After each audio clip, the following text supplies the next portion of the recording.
Chapter 879. That was, the disciples of the Confucian way would not be able to live forever. No matter how talented you are, how beautiful you are, and how strong you are, you still can't escape death. The entire life of the Confucian Tao was but a single autumn of the immortal spirit. Once his lifespan ran out, even the connate spirit fruit or the 9 transformations golden pill wouldn't be able to save him. This was the biggest drawback of cultivating the Confucian way, not being able to live forever.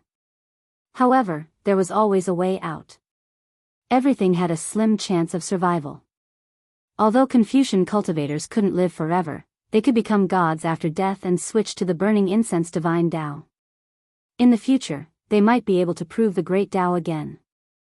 The 10 grades of Confucianism, from the lowest to the highest, corresponded to the 9 realms of cultivation, namely the acquired realm, the connate realm, the earth immortal, the celestial immortal, the Xian immortal, the golden immortal, the Daoist lord of Tai, the Daoist Taoist priests, the sage-to-be, and the primeval Daoist Xianxia.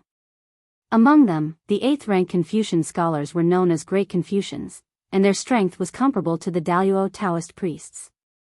The rank 9 Confucian scholar was a half-saint, and his strength was comparable to a half-saint. The 10th rank was a saint, which was also the realm that Ziru had reached after his fall. It contained the righteous path of heaven and earth, and its strength was enough to stand shoulder to shoulder with a true saint. Ziru's body merged with the heavens and the earth. The heavenly Tao was shaken, and the sound of the Tao reverberated throughout the world for 3 years.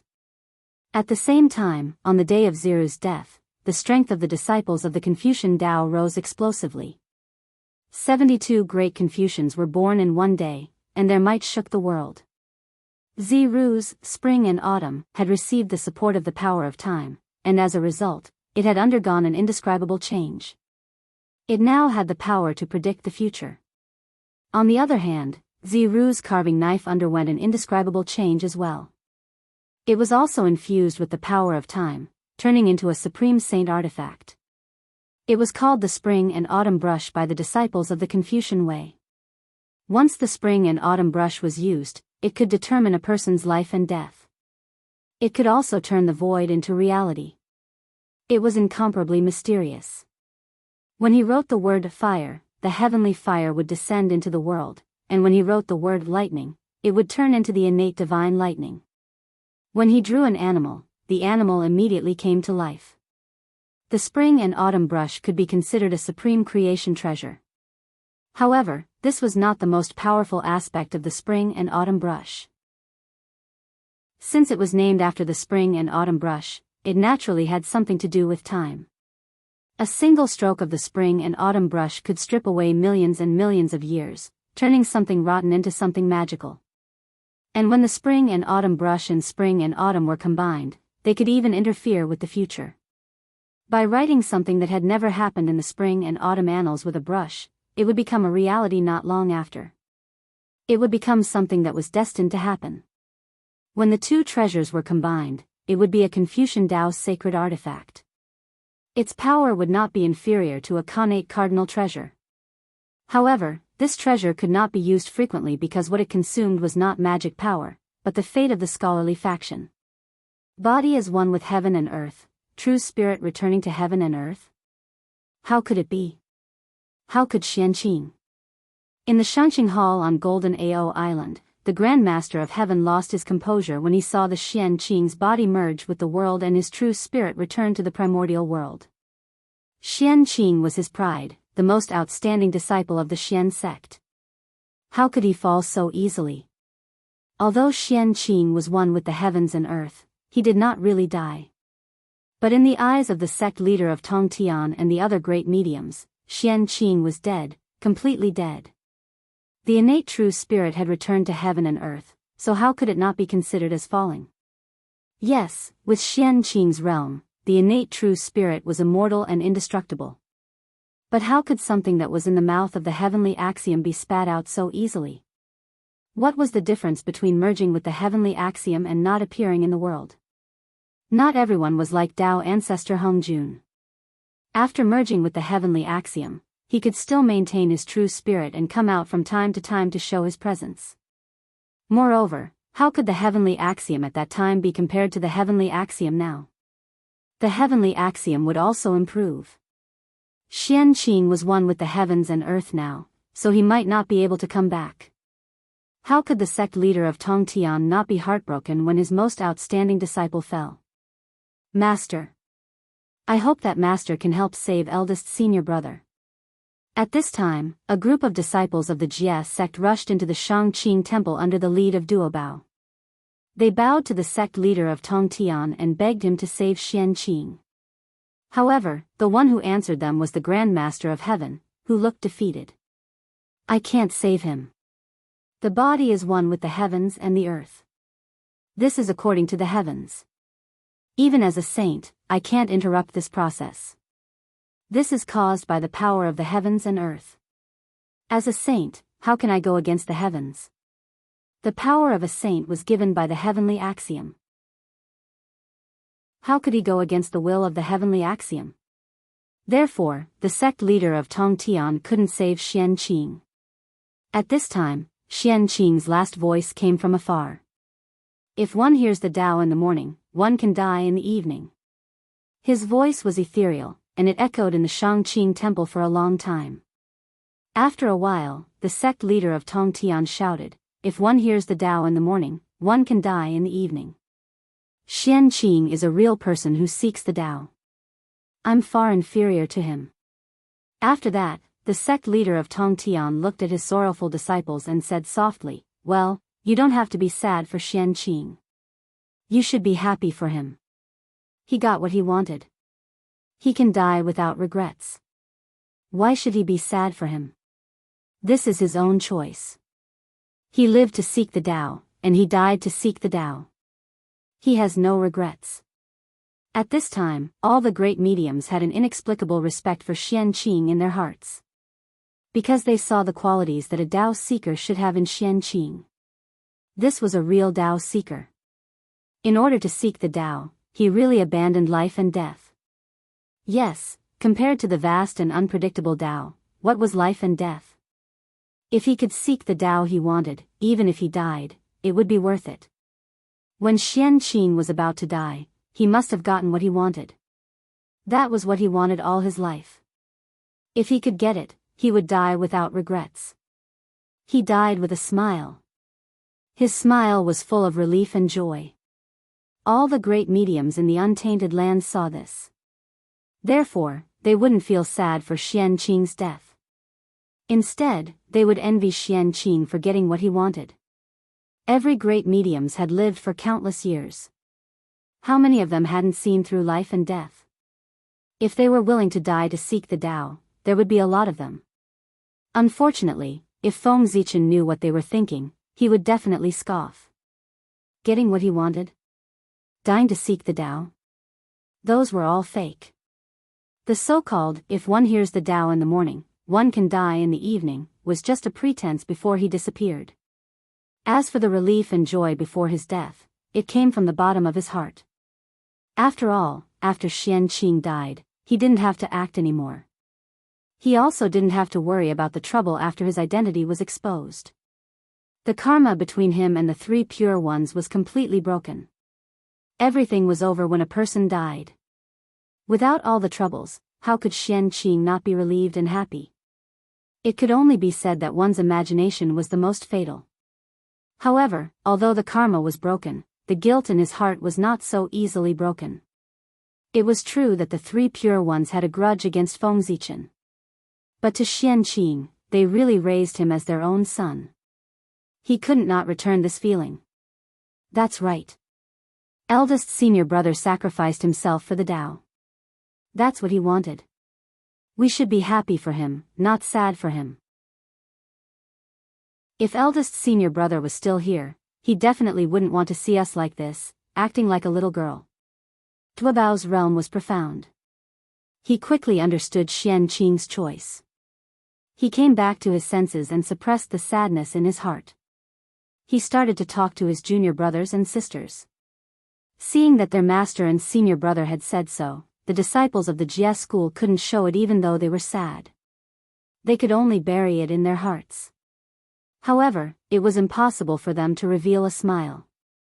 They could only remain expressionless and calm. It was also at this moment that a bright green light suddenly burst out from Penglai Island in the East Sea. Immediately, 3 12th-grade green lotuses of creation appeared from the depths of the island. They broke through the void and flew towards Golden Turtle Island. What? Sensing that something was wrong, the sect leader of Tongtian's heart skipped a beat. He directly left the Shangqing temple and went outside the temple. This is, outside the Shangqing temple, on Golden Turtle Island, the sect leader of Tongtian looked at the 3 12th-grade green lotuses of creation that suddenly appeared in front of him. There was shock, joy, and relief in his eyes. At this moment, the sect leader of Tongtian finally knew why Xianqing's cultivation was so fast. It turned out that he really did it. He did what even a saint like him couldn't do. He cultivated the lotus seed of the 24th grade green lotus of creation into a heaven-opening treasure, the 24th grade green lotus of creation. With the help of the 24th grade green lotus of creation, Xianqing's cultivation speed could indeed be many times faster than ordinary people. Heaven-opening treasures were extremely mysterious. Especially an auxiliary heaven-opening treasure like the green lotus of creation. The help it provided to its owner was even more obvious than heaven-opening treasures like the Taiji diagram. At this moment, Duo Bao and the others who sensed the commotion also ran out of the Shangqing temple. However, what entered their eyes was a scene that shocked them greatly. They saw the 3 12th grade green lotuses of creation intertwining in the air and emitting a bright green light. Under the illumination of the green light, the vitality of the entire Golden Turtle Island became denser. Duo Bao couldn't help but exclaim when he saw the 3 12th grade green lotuses of creation. What? 12th grade green lotuses of creation? Isn't this eldest senior brother's treasure? Why are there 3 of them at the same time? As the senior brother who had the best relationship with Xianqing, how could Duo Bao not recognize Xianqing's favorite treasure, the 12th grade green lotus of creation? It was also because he recognized it that he exclaimed.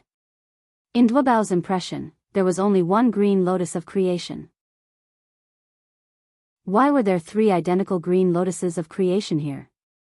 Just as Duo Bao was puzzled, the 3 12th grade green lotuses of creation in the air moved. The radiance on their bodies became even brighter. Then, under everyone's surprised gaze, the 3 green lotuses of creation began to merge slowly and were about to become one. At this moment, Xianqing's voice suddenly came from the green lotus. Master, I had a premonition that after reincarnating and cultivating again, I'm afraid I won't be able to come back. Therefore, before I reincarnated, I deliberately left this treasure behind. If something really happens to me, I'll leave this treasure to you. Master, you treat me like your own son. I should serve you under your command to repay your kindness. However, in order to seek the Tao, I can only be an unfilial disciple. Fortunately, when I was still alive, I finally managed to cultivate this supreme treasure of creation. In this way, even if I go, I can leave this treasure with you. It can also be considered as making up for the guilt in my heart. Although you didn't say it, I know in my heart that you've always wanted to find a true Khanate cardinal treasure to suppress the Jia school's providence because the 4 immortal vanquishing swords can't suppress the Jia school's providence. Although I'm not a member of the Jia school, I'm your disciple. Therefore, I didn't want to see you work so hard, so I found a Khanate cardinal treasure for you. When these 3 12th grade green lotuses of creation fuse, they can become a heaven-opening cardinal treasure, the 24th grade green lotus of creation. I think you should know more about the use of this treasure than I do. I won't say more here. With this 24th grade green lotus of creation, it's more than enough to suppress the Jia school's providence. Moreover, this treasure is also a heaven-opening cardinal treasure. It can also symbolize Panga's identity. With it, you should be able to untie the knot in your heart. The birth of this treasure can also let everyone know that the Shangqing Dao lineage's providence is also suppressed by a heaven-opening cardinal treasure. It's not inferior to the Grand Clear Dao lineage and the Jade Clear Dao lineage. Moreover, with one more heaven-opening cardinal treasure, you can also suppress the 2 uncle masters. You'll also feel much better. By the way, I hope you can apologize to my junior brothers and sisters on my behalf. Originally, I still had many connate numinous treasures with me and wanted to leave them. Unfortunately, in order to nurture this 24th grade green lotus of creation, I used all my treasures. However, it's still not enough.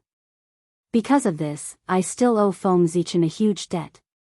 However, now that I'm no longer around, his huge debt is considered to have gone down the drain. Speaking of this, Xianqing laughed. To be able to cheat Feng Zichen before I die, one of my biggest regrets in life has been resolved. After saying this, the power that Xianqing left in the green lotus of creation began to dissipate slowly. Master, junior brothers and sisters, if I'm gone, there's no need to be sad for me. This is my choice. I have no regrets about what I want. Lastly, help me take care of the 3 immortal island. Unfilial disciple Xianqing will remain. Master, please don't miss me. I'll be with you. At this point, the last remnants of Xianqing's power completely dissipated. At the same time, the 3 12th grade green lotuses of creation had also finished fusing. A stronger and bigger 24th grade green lotus of creation gradually appeared in front of sect leader Tong Tian and the disciples of the Jie sect. However, at this moment, no one was looking at this extremely precious connate cardinal treasure. They were all immersed in the sadness of Xianqing's departure. Although they had accepted the reality of Xianqing's departure, they didn't cultivate the heartless Tao. How could they not be moved? How could they give up so easily after thousands of years of being together?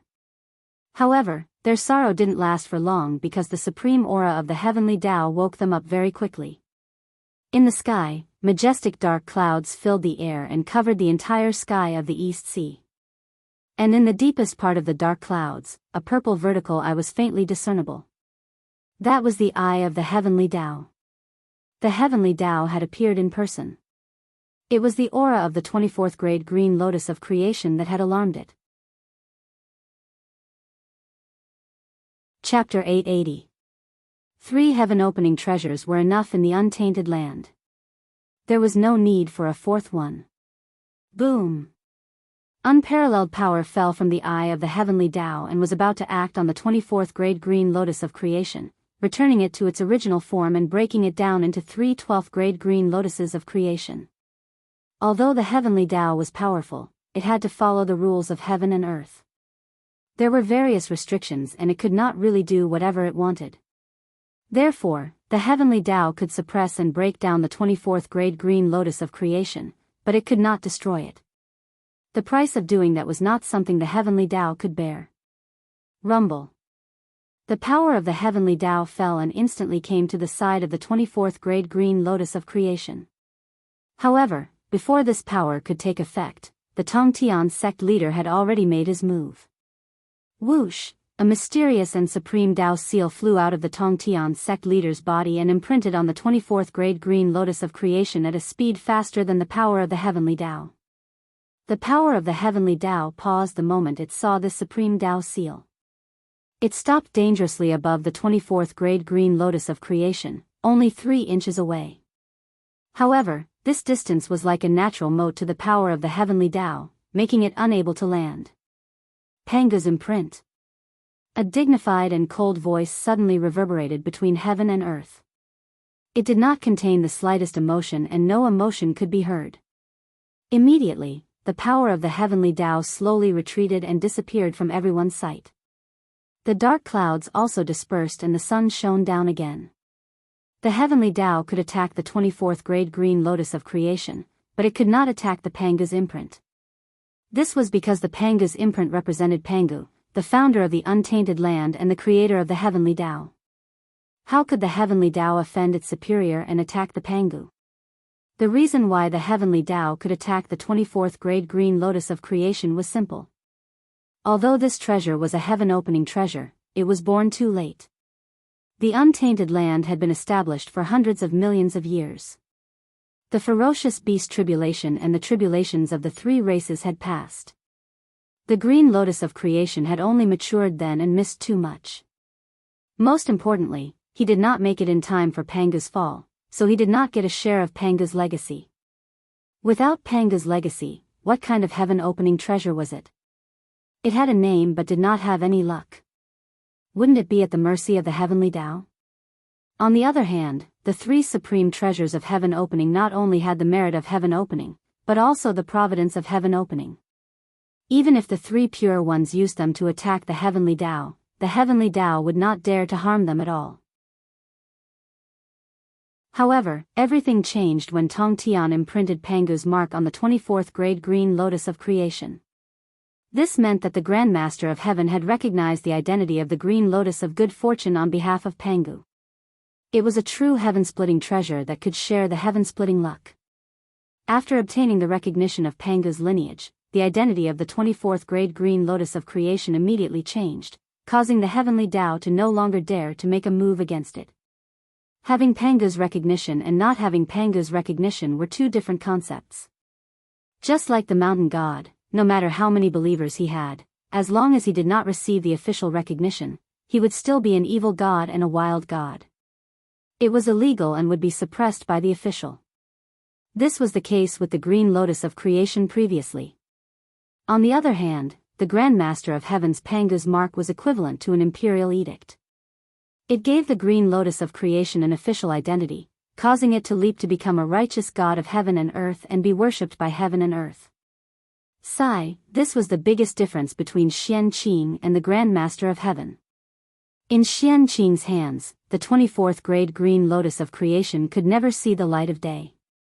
Once it appeared in the world, it would be attacked by the heavenly Tao. However, in the hands of the Grand Master of Heaven, the green lotus of creation was a true heaven-splitting treasure. Even the heavenly Tao could not touch it at all. Xianqing, sigh. Looking at the green lotus of creation in front of him, the Grand Master of Heaven could not say a word even if he had thousands of words in his heart. In the end, he could only sigh helplessly. The Grand Master of Heaven already understood Xianqing's thoughts. He wanted to use the heaven-splitting treasure to repay his master's kindness so that he could integrate into heaven and earth without any worries. Since this is your last wish, I'll fulfill it for you. After putting away the green lotus of creation, the Grand Master of Heaven suddenly pulled out the Qingping sword and slashed it in front of him. Bang! It was as if a string had been broken. The Grand Master of Heaven had cut off all the karma between him and Xianqing with one sword. From this moment on, Xianqing and the Grand Master of Heaven had nothing to do with each other. From now on, the Grand Master of Heaven did not have a disciple named Xianqing. Xianqing, you want to seek the Tao. How can I not fulfill your wish? However, from now on, the fate between you and me as master and disciple is over. After the sword fell, the Grand Master of Heaven seemed to have aged a lot. His body suddenly bent, and a few more strands of white hair appeared on his temples. Sigh. Finally, the Grand Master of Heaven sighed and turned to return to the Shangqing Temple. From this day on, unless something big happened in the three realms, the Grand Master of Heaven would rarely be seen in the world. The Grand Master of Heaven was not the only one who had formed a karma with Xianqing, but the entire three pure ones. Therefore, it was not enough to sever the karma with the Grand Master of Heaven. Xianqing still had to sever the karma with the Grand Pure One and the Heavenly Lord of Primordial Beginning. 2 wisps of clear light rose from Penglai Island and landed in the 8 Visions Palace of Mount Shouyang. The first wisp of clear light was formed by the karmic position of Pil ancestor Xianqing. In the past, Xianqing had opened the Qi Pil lineage and used it to prove the karmic position of Pil ancestor. The other wisp of clear light was formed by Xianqing's talisman ancestor karmic position. After opening the Qi Pil lineage, Xianqing established the talisman Dao in the untainted land and became the ancestor of the talisman Dao.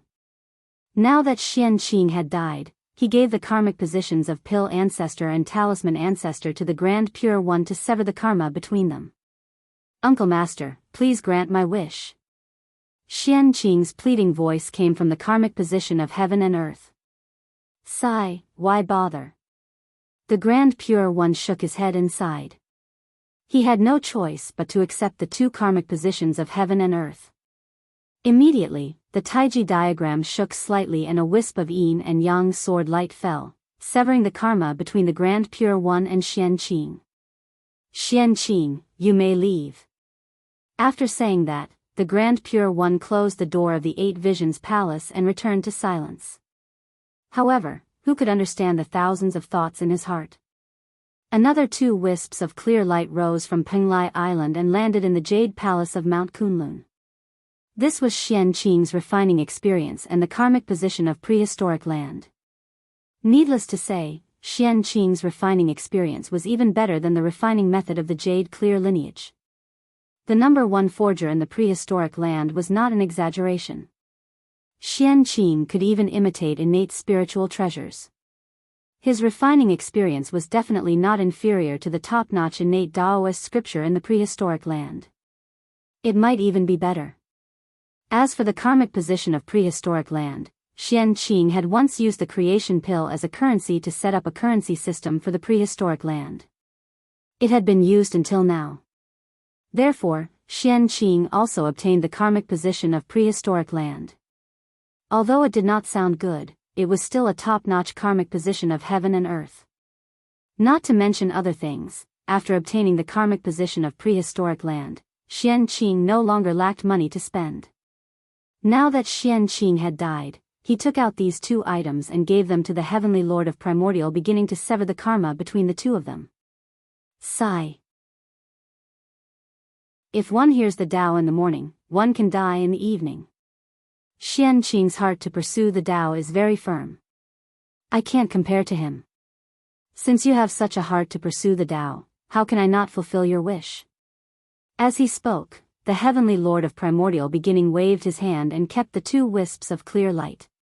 Then, he raised the Panga banner and released a streak of chaotic sword chi to sever the karma between him and Xianqing. Sigh, at this point, Xianqing and the 3 pure ones, and the celestial sect of wonders, have nothing to do with each other. Seeing that the Heavenly Lord of Primordial beginning had also chosen to sever the karma between him and Xianqing, the Taiqing saint sighed helplessly and finally made a decision. From this moment on, Xianqing was no longer a disciple of the 3 pure ones and was no longer a member of the Xianmen. Xianqing did not take away any of the supernatural powers passed down by the 3 pure ones. Xianqing did not take away any of the treasures passed down by the 3 pure ones. From now on, Xianqing was Zero, the founder of Confucianism. He had nothing to do with the 3 pure ones. Speaking of which, although Xianqing was the first disciple of the 3rd generation of the Xianmen, he did not owe the Xianmen anything. On the contrary, the Xianmen owed him. Therefore, Xianqing only needed to return the karma between him and the 3 pure ones to sever everything between him and the Xianmen. There was no need for him to return anything to the Xianmen. However, it was not important now. It was all in the past. There was no need to care about it. All the karma had disappeared today. Zero was finally free and had completely merged with heaven and earth. There was no longer a trace of his aura in the world, but he was everywhere. At the same time, Zero's realm had also risen from the level of a mortal to the level of a saint. That's right, he was a saint. A saint without the purple aura of Hongmeng. At this time, Zero's strength was also top-notch among the saints. Even the strongest saint, the Taiqing saint, was no match for Zero. It was a pity that although Zero was strong, he did not have any intelligence. In short, Zero's current state was the incarnation of the heavenly axiom.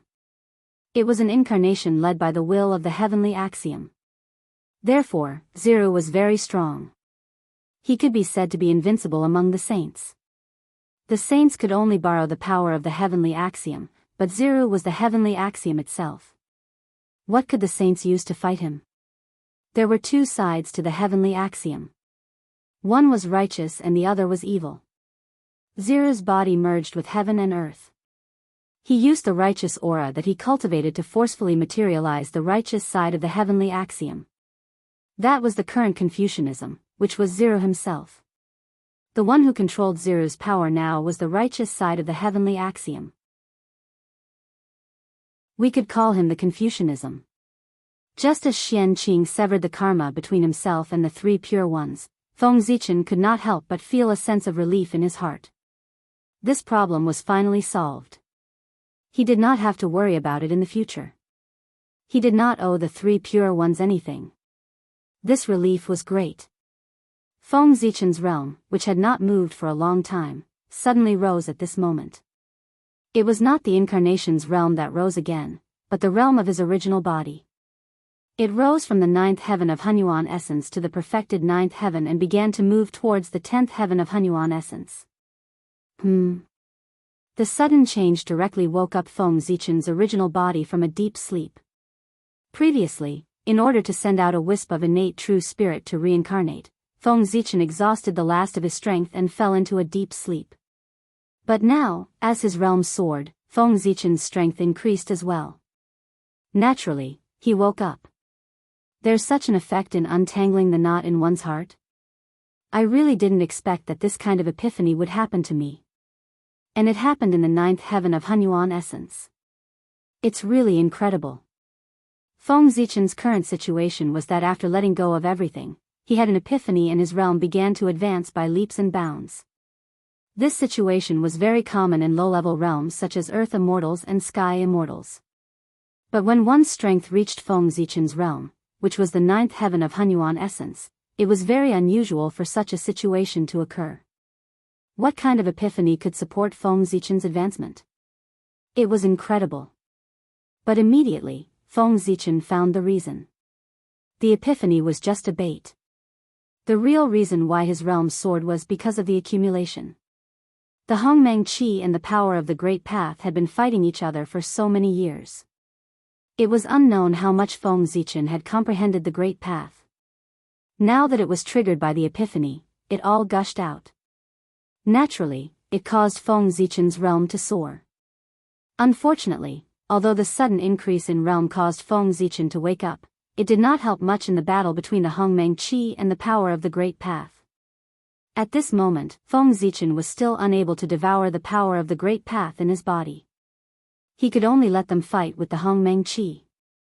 Alas, if he wanted to solve the hidden dangers in his body, he had to wait for his reincarnation to grow up as soon as possible.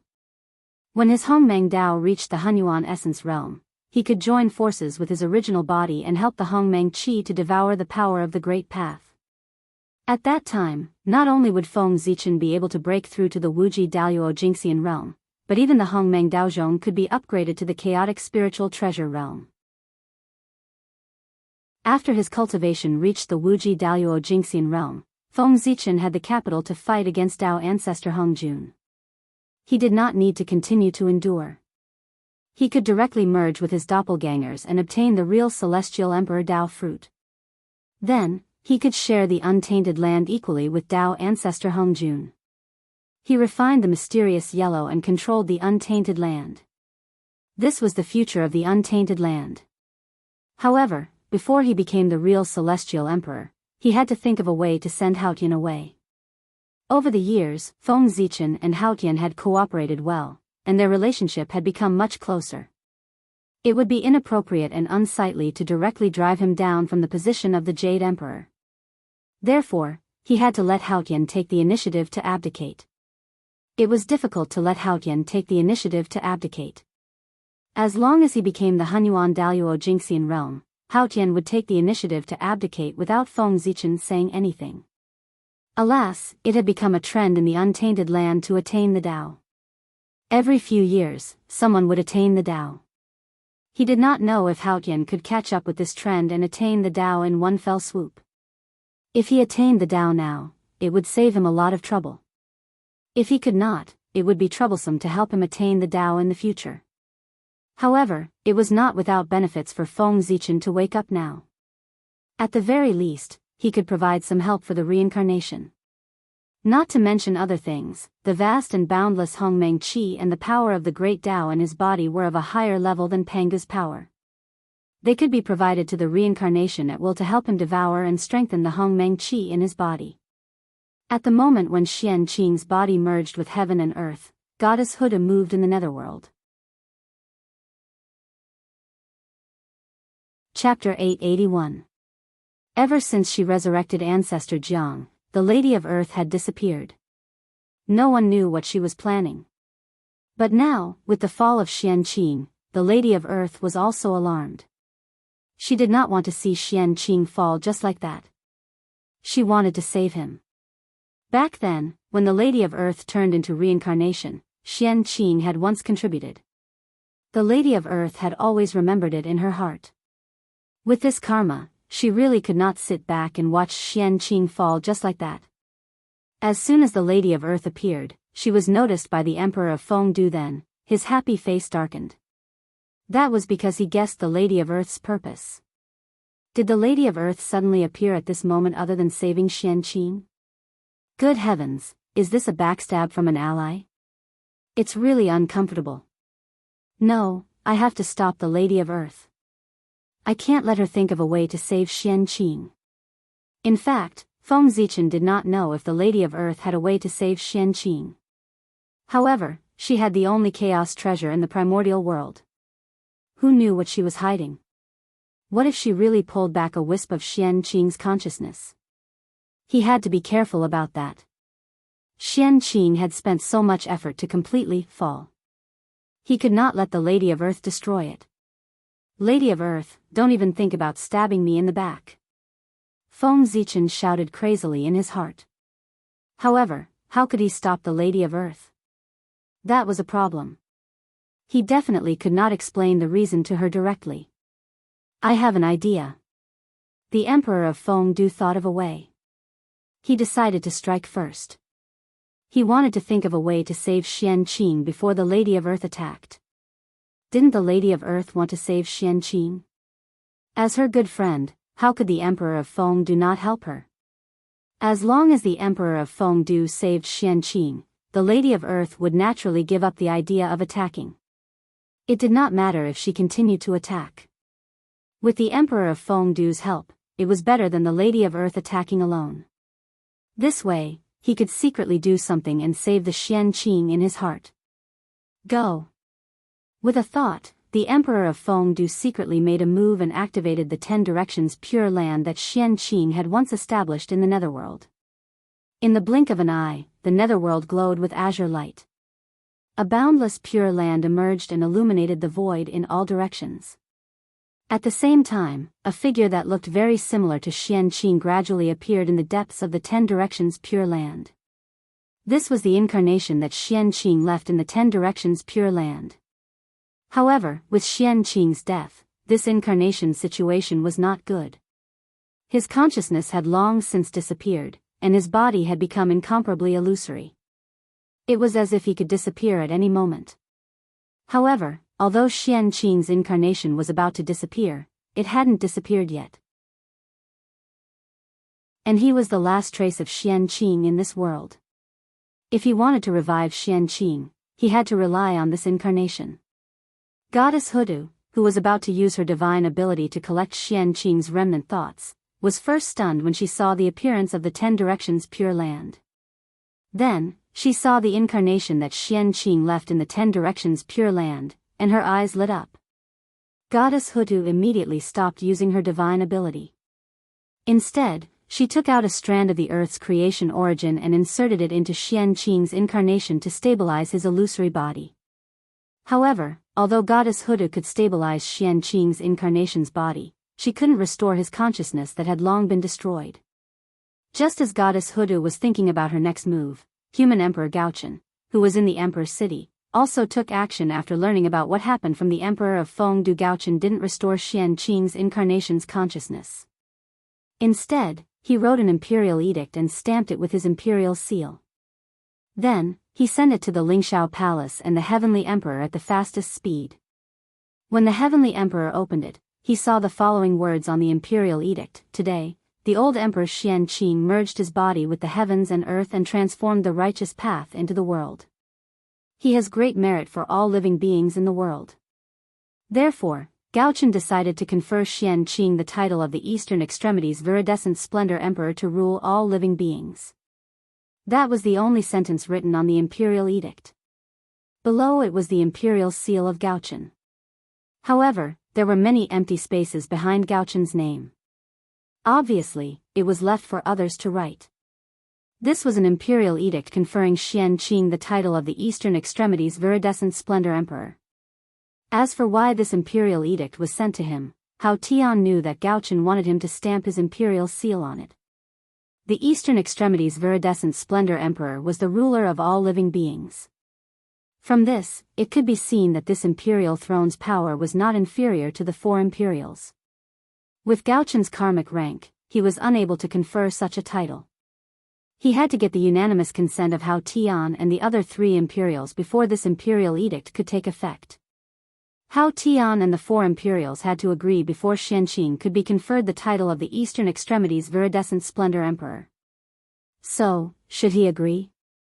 Hao Tian's face was full of hesitation as he looked at the imperial edict. If it was any other position, Hao Tian wouldn't mind giving Gaochen face and agreeing to it directly. However, the Eastern Extremities Viridescent Splendor Emperor was different. This was an imperial throne that was comparable to the four imperials. It had supreme power. But where did this power come from?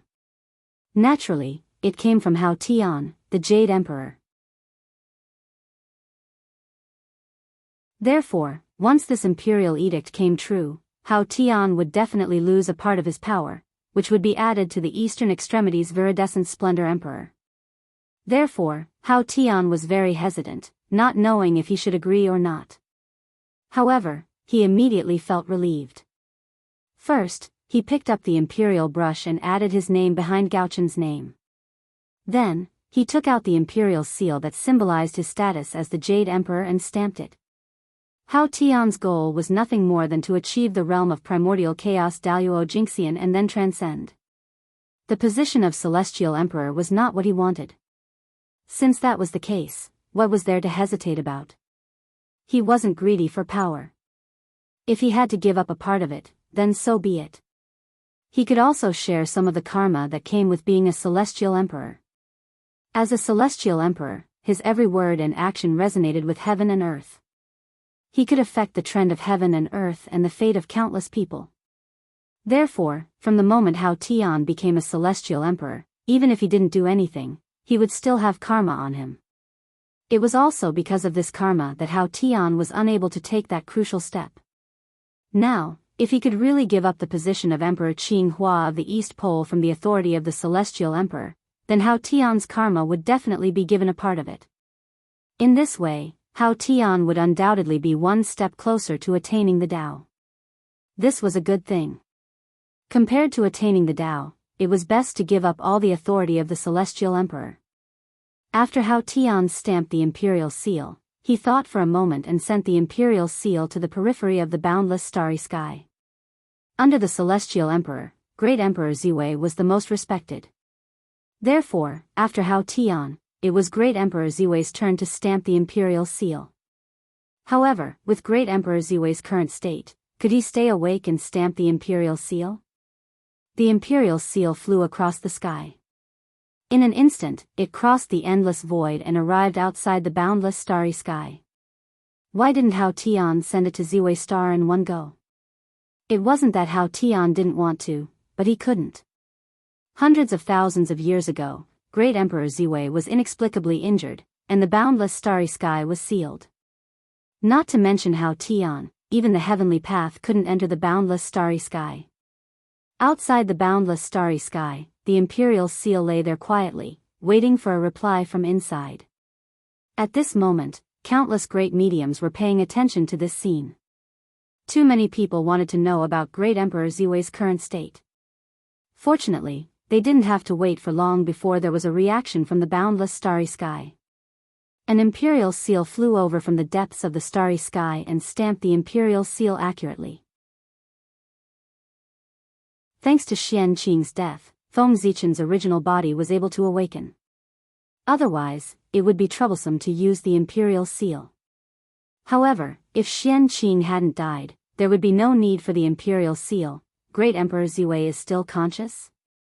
Seeing this scene, several saints couldn't help but narrow their eyes. Their faces were filled with shock. They seemed to have misjudged Great Emperor Ziwei's injury. It wasn't as serious as they had imagined. He had completely lost consciousness. Whoosh!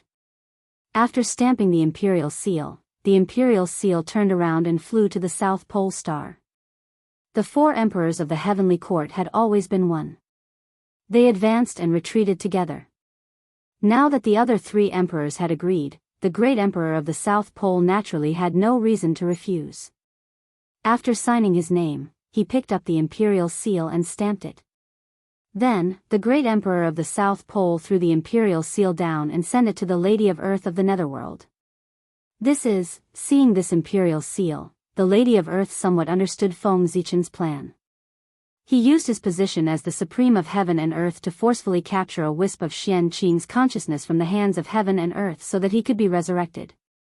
Human strength couldn't resist the power of Heaven and Earth, but the power of Heaven and Earth could. Only the power of Heaven and Earth could resist the power of Heaven and Earth. Feng Zichen's method could be summarized in one sentence. It was to use the power of Heaven and Earth to deal with the power of Heaven and Earth. It was a very simple method, but it was also the most effective method. This method works. After deducing in her heart, even the Lady of Earth had to admit that Feng Zichen's method was indeed much better than the method she had thought of. Thinking of this, the Lady of Earth no longer hesitated. She took out her imperial seal and stamped it on the imperial seal. Suddenly, the imperial seal turned into a stream of light and rose from the netherworld, floating in the sky. Dazzling divine light burst out from the imperial seal. Even the radiance of the sun and moon was covered by it. It illuminated the entire 3 realms and even the spacetime of the heavens. Rumble, in the next moment, the Tao of Heaven and Earth fell with a loud bang and merged with the imperial seal, constantly evolving. Not long after, the imperial seal disappeared and was replaced by a green karmic position. Its body flowed with boundless light and boundless technique. The top karmic position of the 3 realms, the Eastern Pole Cyan Splendor Imperial Seal, the symbol of the Supreme of Heaven and Earth. The moment the karmic position was formed, a pair of purple eyes suddenly appeared in the sky above the 3 realms. It was incomparably huge and occupied the entire sky. It looked at the world and everyone coldly. The heavenly Tao had appeared. Confer Xianqing as the Eastern Pole Cyan Splendor Imperial Seal. The heavenly Tao's cold voice resounded between heaven and earth. No matter where the living beings of the 3 realms were, they could hear it clearly. The living beings of the 5 great continents knew who Xianqing was, but the living beings outside the 5 great continents were a little confused after hearing the heavenly Tao's voice. Who was Xianqing? Who was the great emperor of the East Pole? Why had they never heard of him? For some reason, the further away one was from the 5 great continents, the less one knew about the 3 realms. In some remote places, such as the place where Feng Zichen's reincarnation was, they had never heard of the existence of the 3 realms, nor did they know about the 5 great continents. They had never heard of the human emperor, saint, heavenly court, and so on. They even thought that the entire world was as big as the continent under their feet. Therefore, at this moment, these people were so shocked when they suddenly heard the heavenly Tao's voice. This short sentence revealed too much information, directly shattering the 3 views of these people. The imperial edict jointly made by the 5 emperors of the heavenly court was equivalent to an imperial edict written by the real heavenly emperor himself. It had supreme power. Even the heavenly Tao would not deny this imperial edict. Instead, it conferred the title of Xianqing according to the contents of the imperial edict. Whoosh! As soon as the heavenly Tao's voice fell, the karmic rank directly fell from the sky into the body of Xianqing's incarnation in the 10 directions pure land of the netherworld. In an instant, endless light rose from the body of Xianqing's incarnation. His body directly stabilized and had a physical body. His eyes also regained their spirit. However, although his eyes were full of spirit, there was no emotion at all. It was frighteningly cold. This meant that it was not Xianqing who had awakened, but the righteous Tao of heaven, which was the way of Confucianism. The great emperor of the East Pole was not Xianqing, but the incarnation of the way of Confucianism. However, Xianqing was the way of Confucianism, and the way of Confucianism was Xianqing. It was not a problem to say that the incarnation of the way of Confucianism was Xianqing. Did it fail? Looking at the emotionless incarnation of Xianqing, several people related to Xianqing who had been paying attention to the development of this matter could not help but show disappointment in their eyes. But immediately, they became excited. With this incarnation, it was not a failure. With this incarnation as a coordinate, they could call Xianqing day and night. Sooner or later, they would be able to forcibly call back a wisp of Xianqing's consciousness from heaven and earth. At that time, Xianqing would really be resurrected. This was called, man's will conquer nature, and using the power of the wishes of all living beings to forcibly call back Xianqing. Therefore, the appearance of this incarnation was not completely useless. He was a hope to call back Xianqing. Phew. In the Emperor's city, looking at the incarnation of the way of Confucianism, Feng Zichen could not help but let out a long sigh of relief. The birth of this incarnation of the way of Confucianism was facilitated by him. The method of calling Xianqing with the power of the wishes of all living beings could indeed call Xianqing back from heaven and earth. After all, man's will conquer nature. But there was a premise, and that was that Xianqing was willing to return. If Xianqing was willing to return, this method could indeed call him back. But if Xianqing was not willing to return, then this method, no matter how the living beings called, Xianqing would not return. Of course, only Feng Zichen knew that Xianqing was not willing to return. Outsiders did not know, and Feng Zichen did not intend to tell anyone. Just take it as a memento for everyone. Let this incarnation of the Confucian path save the people in the 10 directions Pure Land and be the great emperor of the East Pole. Gradually, the divine light receded, revealing a benevolent and majestic supreme of heaven and earth. The great emperor of the Eastern Pole was wearing a crown and a colorful robe. He was sitting on a 9-colored lotus throne in the 7 Treasures Qian Forest. P.S. Don't stay up late. People with excessive heat have a headache. Double monthly votes tomorrow. Chapter 882. The great emperor's head was surrounded by 9-colored divine light, radiating with boundless radiance.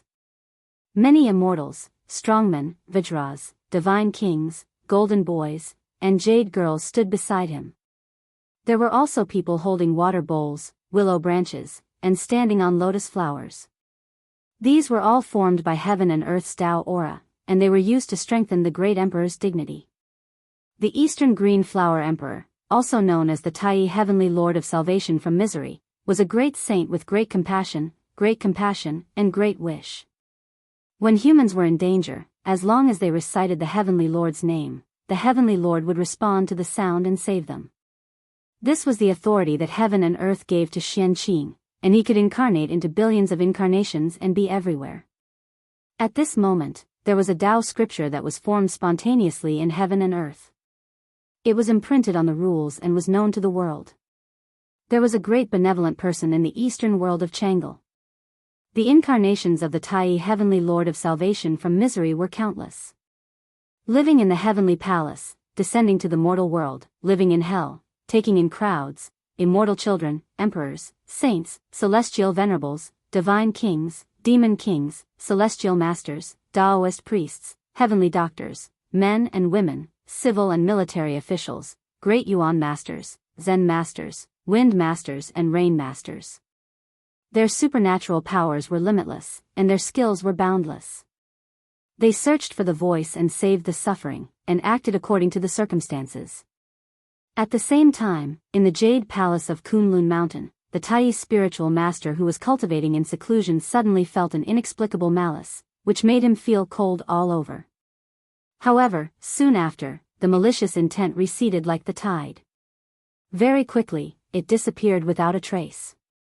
It was as if the malicious intent from before had been an illusion. This malice came from heaven. The Tai spiritual master had the same name as the Tai Heavenly Lord of Salvation from Misery, so he was targeted by heaven. But considering the relationship between Xianqing and the Heavenly Lord of the beginning, heaven didn't attack him. Instead, it retreated after taking back the fate. Because of this, the Tai spiritual master felt that the malice came and went quickly. It was very inexplicable. He had escaped a calamity. Buzz buzz buzz. Xianqing's origin Dao fruit, which he'd sacrificed everything to refine, suddenly appeared in the air and disappeared into the emperor's head. An aura unique to Daoist Jingxian erupted from the viridescent splendor emperor of the eastern extremity and swept through the entire three realms in the blink of an eye. Under this aura, all living beings in the world felt a supreme majesty, and they couldn't help but prostrate themselves in worship. This was karma.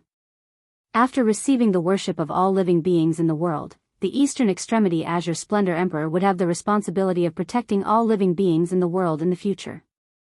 Otherwise, why would the Eastern Extremity's viridescent splendor protect the world for no reason?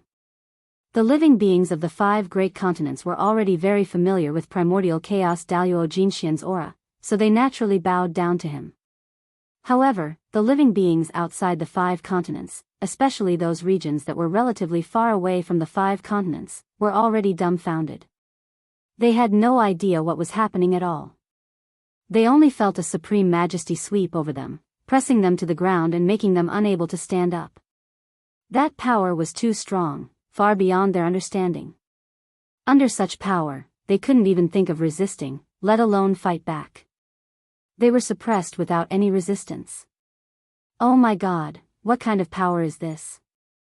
Has heaven descended into the world? I feel that this power is as vast as heaven and earth. It's so high and mighty that it's impossible to resist.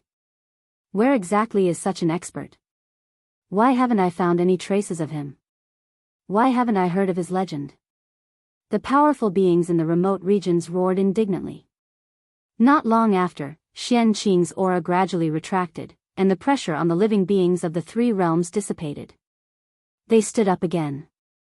But at this moment, an even more majestic and supreme aura suddenly came, causing the living beings of the 3 realms who had just stood up to prostrate themselves on the ground again. This aura didn't come from Xianqing, but from the heavenly Dao. Unlike the other great mediums who had achieved the primordial chaos, Daoist Jingxian, Xianqing was the supreme of heaven and earth, the Eastern Pole Viridescent Splendor Emperor. Therefore, after he achieved the Dao, heaven and earth would definitely send him blessings to show his nobility. In the unseen world, there was a faintly discernible sound of Dao. It descended from the 9 heavens and continued to reverberate between heaven and earth. Viridescent Eternal Joy Realm, Eastern Pole Miaoyan Palace.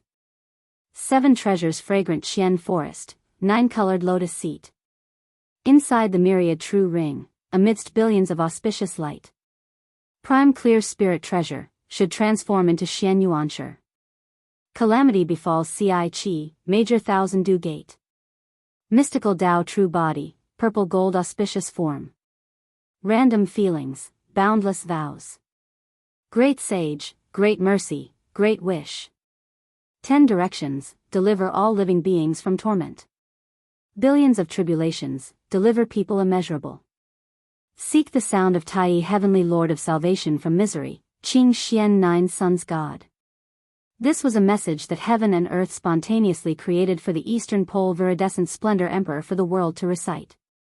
It contained an inexplicable divine power. The Eastern Pole Viridescent Splendor Emperor? Who is this person? Why is he so powerful?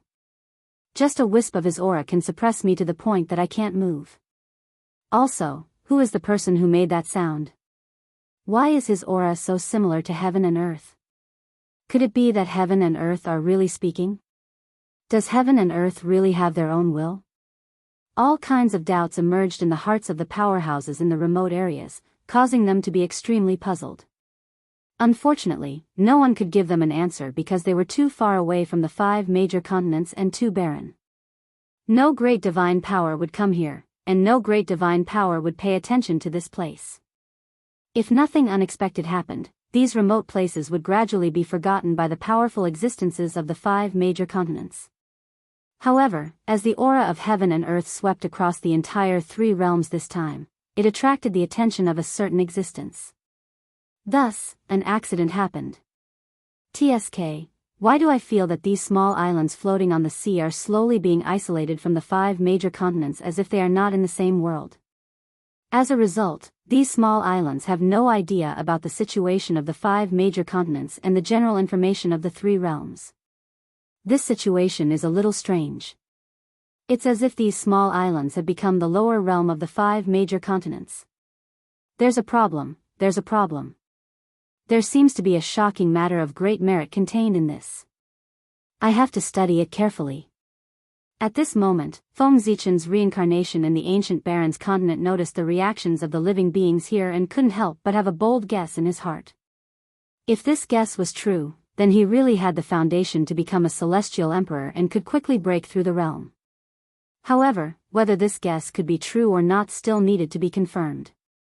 No rush. No rush. If it was his, he couldn't hide. If it wasn't his, then he would directly snatch it. What a joke. Feng Zichen had so many incarnations, and they were all supreme powerhouses that could roam the primordial world. If they worked together, what kind of fortune could they not snatch? Hee hee. If it was Feng Zichen's, then it was Feng Zichen's. If it wasn't Feng Zichen's, as long as he wanted, it could also be his. It couldn't be helped. The strong were just that domineering. I'm not convinced, come and hit me. On Golden Turtle Island, Tong Tian saw Xianqing's incarnation become an emperor and couldn't help but let out a long sigh of relief. The sadness on his face also dissipated a lot. Then, he heard him explain to the disciple beside him, with this incarnation, it's equivalent to Xianqing burying a nail in the primordial world.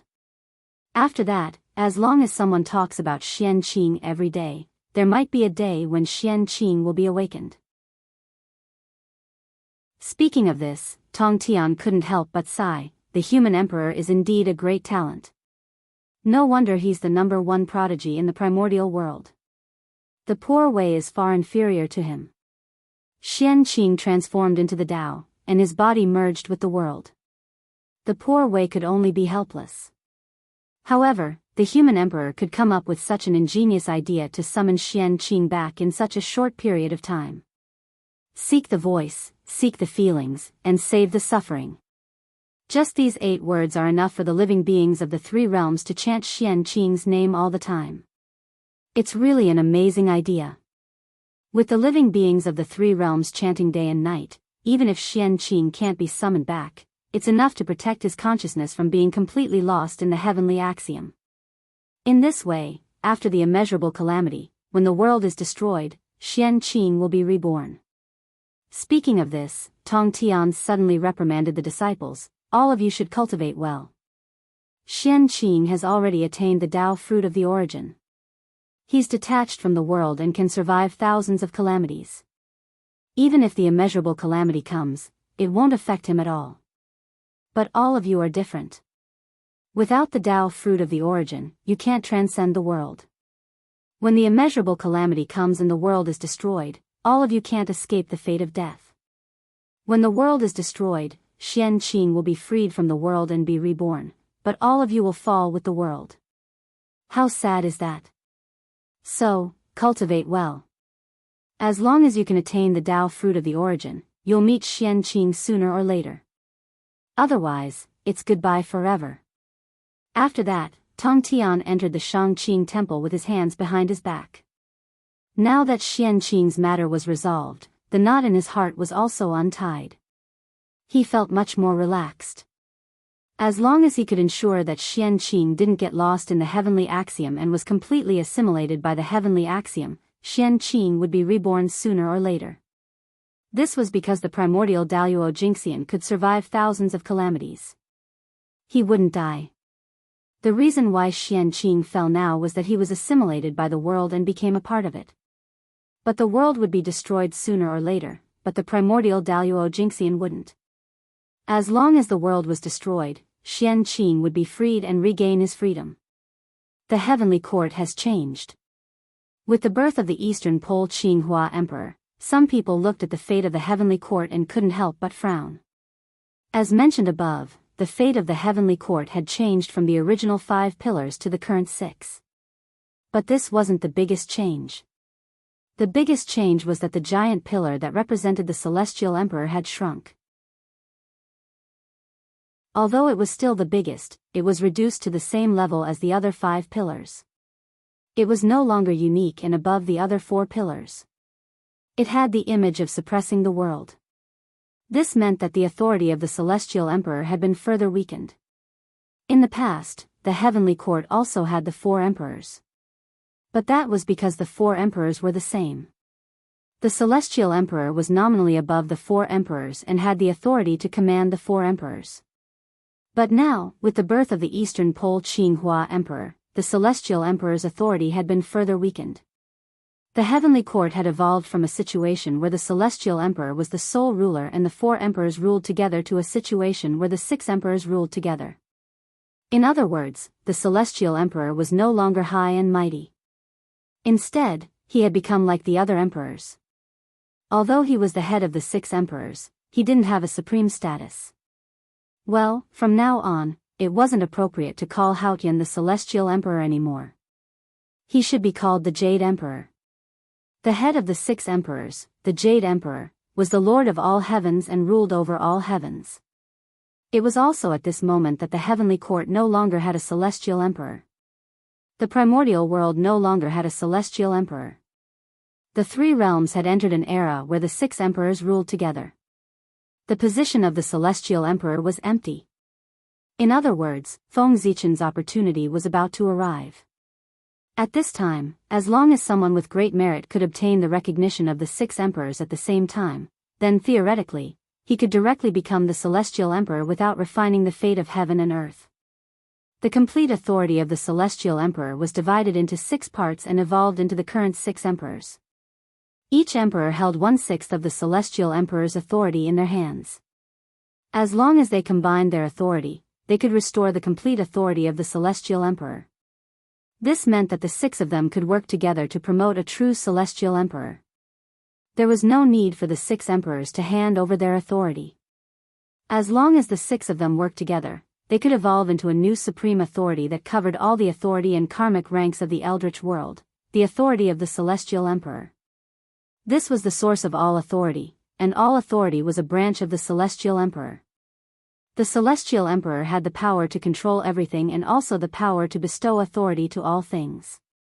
When this authority appeared, all the authorities would listen to the Celestial Emperor's orders. Even the authority of the 6 emperors was no exception and could be taken away at any time. No, to be precise, when the authority of the Celestial Emperor appeared, no matter who it was, no matter what authority they had previously grasped, they would change from the owner of the authority to the manager of the authority. They would manage the Eldritch world on behalf of the true Celestial Emperor. They only had the ability to use the authority, but they didn't have the ability to own the authority. This was because all the power of the authority belonged to the Celestial Emperor. When the Celestial Emperor wasn't around, anyone could become the owner of the authority. However, when the Eldritch world was around, all the authority had only one owner, and that was the Celestial Emperor. This was why the Celestial Emperor was said to be supreme, infinite, and more honorable than the saints. The Celestial Emperor truly controlled everything in the Eldritch world. To put it more vividly, when the Celestial Emperor appeared, the owners of these authorities all changed from the bosses of companies to ordinary employees and lost the power to control the companies. I didn't expect that after the Celestial Emperor became the Jade Emperor, I actually felt that my body was much more relaxed. My realm also improved a little. As expected, the position of the Celestial Emperor is the biggest obstacle to my Tao. In the Jade Pool, Hao Tian silently felt the changes in his body and couldn't help but say aloud. After being the Celestial Emperor for so many years, Hao Tian didn't do it for nothing. With the help of the Celestial Court's providence, Hao Tian had accumulated enough to reach the Tao. However, he still couldn't take that crucial step. The reason was because he was the Celestial Emperor. The Celestial Emperor not only made Hao Tian, but also limited him. P.S. Double the monthly votes, please get some monthly votes. In the middle of the month, I posted a single chapter, saying that I would update it according to fate. However, I didn't do that in the end. Because there were still people who wanted this book, about 800 to 900 people. Of course, other than them, there weren't many people who read it. I wrote it for them. My book has 3,080 subscriptions. In theory, I would need at least 3,080 new chapters to maintain the balance of the subscriptions. But in reality, this book only has 2,000 new subscriptions every day. Sometimes, it's only 1,700. This process has been going on for almost half a year. Those who know the starting point know that this means that this book has no value and no money. I'm doing it for love. At this point, most people should choose to be eunuch. Actually, the purpose of my new book is to eunuch this old book. But in the end, I still can't bear to do it. After all, I've been writing for more than a year and have feelings for it. I want to write an ending, so I clenched my teeth and persevered for half a year. But the pressure of opening 2 books is really great. I hope that everyone can give me some support. I don't ask for any rewards. If you can subscribe, then subscribe. If you can vote, then vote. Lazy Bum, thank you for your support. Chapter 883. If he hadn't become the Celestial Arch, Hao Tian's cultivation speed wouldn't have been so fast, and his foundation wouldn't have been so deep. It could be said that if Hao Tian could break through now, he would be at least at the 4th heaven of chaotic primordial chaos stage, or even higher. Similarly, if he hadn't become the Celestial Arch, with his aptitude, he would have already become chaotic primordial Daoist Jingxian. He wouldn't be stuck at half-step chaotic primordial chaos stage like he was now. Only Hao Tian himself knew the pros and cons of this. However, Hao Tian wasn't conflicted about the 4 emperors becoming 6 emperors. Instead, he was happy to see it happen. Because of the drop in his status, he saw hope for a breakthrough. He estimated that after a few 100,000 years, Hao Tian would be able to break through. Among the 6 emperors, apart from the Earth Empress, Hao Tian was the only one who hadn't broken through to chaotic primordial Daoist Jingxian. There was no reason why others could break through, but he couldn't. As one of the 6 emperors, no one was weaker than the other. Feng Zichen smiled but didn't say anything. Sigh, the children are all grown up and have their own thoughts. They can't be controlled by others anymore. Beside the Yellow River, Dao ancestor Hong Jun, who had transformed into Grand Supreme Elderly Lord, quietly observed the changes in the 3 realms for a while. Then, he suddenly mounted his azure ox and led his disciple toward the west. In a few days, the Dao ancestor arrived at Hanggu Pass on his azure ox. This was the border of the Central Divine Province and also the border between it and the Aparagodania state. It could be said that after leaving Hanggu Pass, they would arrive at the Aparagodania state after another few million kilometers. Since Hanggu Pass was located at the border between the 2 states, its geographical location was extremely important. The human race naturally arranged for a large number of soldiers to guard this place. The soldiers here were all elites of the human race. They all came from the human emperor's city and were the descendants of nobles and marquises. Hanggu Pass guard, Yi, was even from the imperial family. In the past few days, she felt his brows twitch, as if something good had happened to him. However, no matter how he calculated, he still couldn't find the source of the good news. For this reason, he didn't hesitate to consult the Xiantian Taoist priests who were stationed at the border. Unfortunately, even the Dao Venerate was unable to divine anything out of it. There were even people who laughed and said that she was dreaming of what he thought of during the day. He was so obsessed with obtaining opportunities that he had become obsessed with them. She naturally didn't pay any attention to this. How could a cultivator's sudden impulse be an illusion? Something good must be happening to him. As for why the Taoist priests couldn't figure it out, wasn't it obvious? Either that, or the Dao Venerate couldn't calculate it because the opportunity was too great. Or the opportunity was too vague for the Taoist priests to see clearly. If it was the latter, it wouldn't be a big deal. But if it was the former, just thinking about it made him excited. An opportunity that even the Xiantian Taoist priests could not calculate was definitely beyond the level of the Taoist priests. This was the real big opportunity. She didn't have to wait for long. Soon, Dao ancestor Hong Jun arrived on his azure cow. On this day, Shi raised his head and gazed into the distance. He saw a vast expanse of purple mist surging toward him. Immediately afterward, he saw a Daoist riding on an azure cow. With a Dao child leading the way, the Daoist was making his way toward Hanggu Pass. Wherever the Dao ancestor passed, the ground would be filled with dense mist. The fragrance was strong and filled with red clouds. Seeing this, Shi couldn't help but blurt out, "A sage has arrived at Hanggu Pass." After saying this, Shi seemed to have realized something and ran out of Hanggu Pass. He quickly walked toward Dao ancestor Hongjun and bowed like a disciple. "I am Shi, the commander of Hanggu Pass. A few days ago, I observed the sky and saw purple clouds gathering in the east. I knew a sage had arrived and have been waiting for a long time. Please come to my cold room for a chat. I would like to hear your teachings." Hearing this, the Dao ancestor shook his head. Poor Wei has been guarding the human tribe's treasury for many years and has already repaid her karma with the human emperor.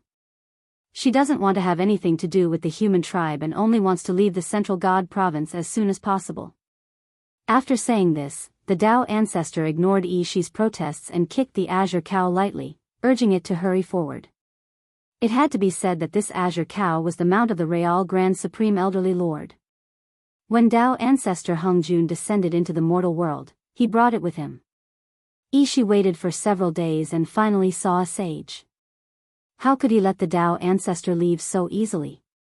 He hurriedly grabbed onto the azure cow and begged him not to let the Dao ancestor leave.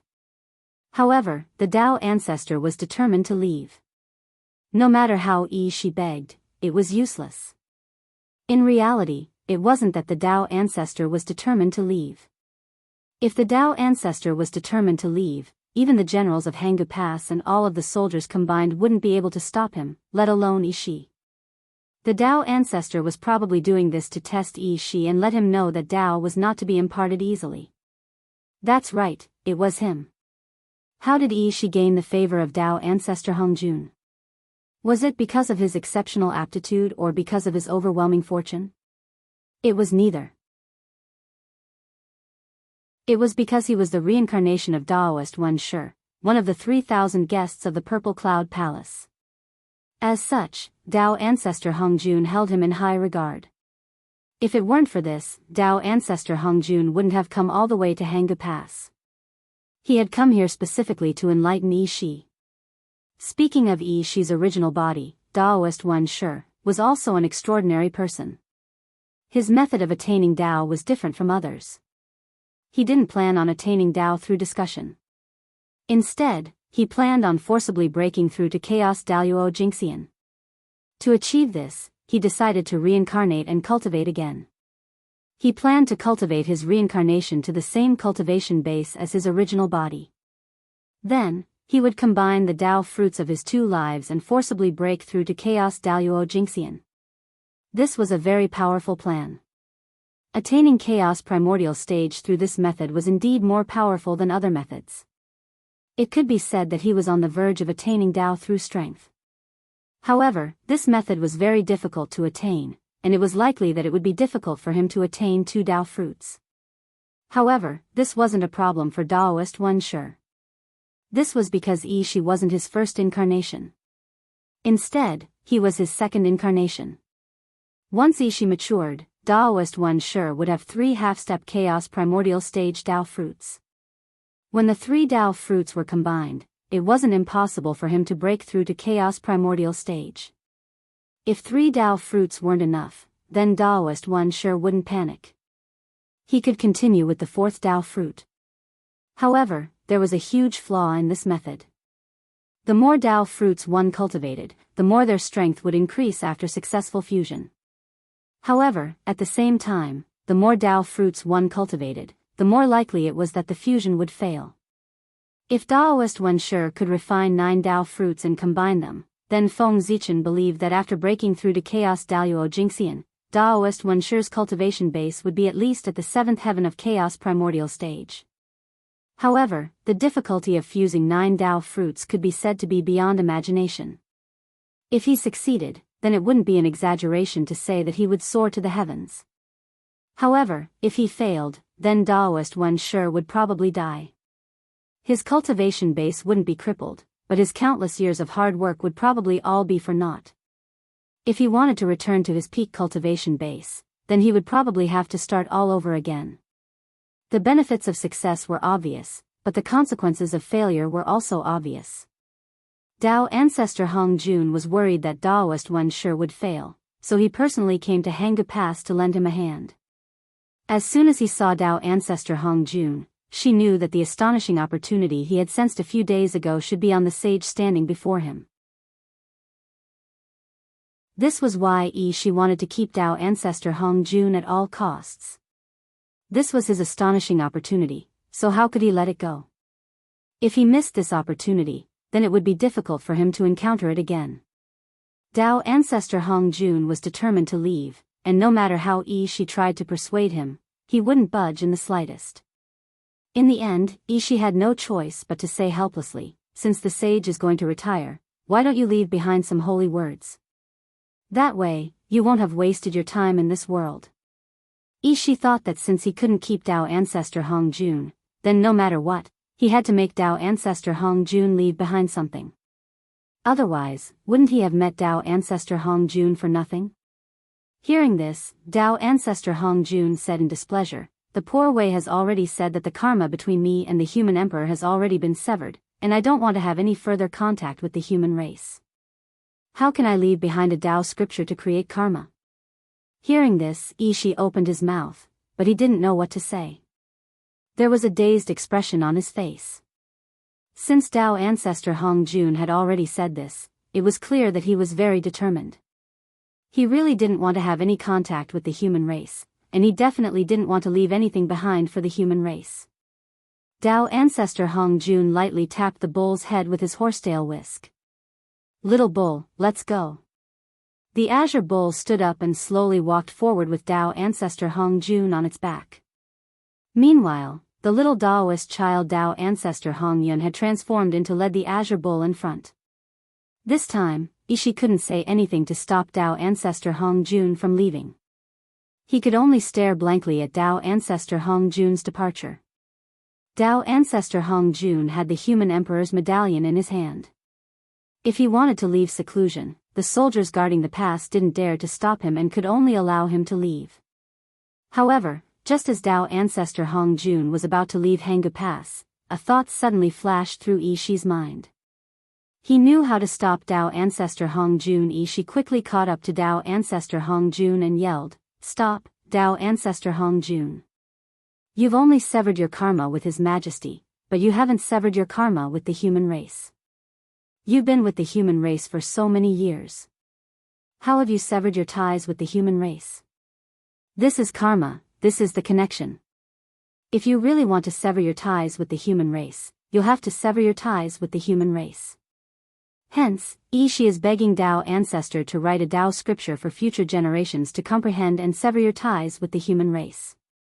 Dao ancestor Hong Jun was just about to leave seclusion, and he couldn't help but stop in his tracks upon hearing this. He turned around and scolded Shi with a smile, "What do you know, you sly bastard?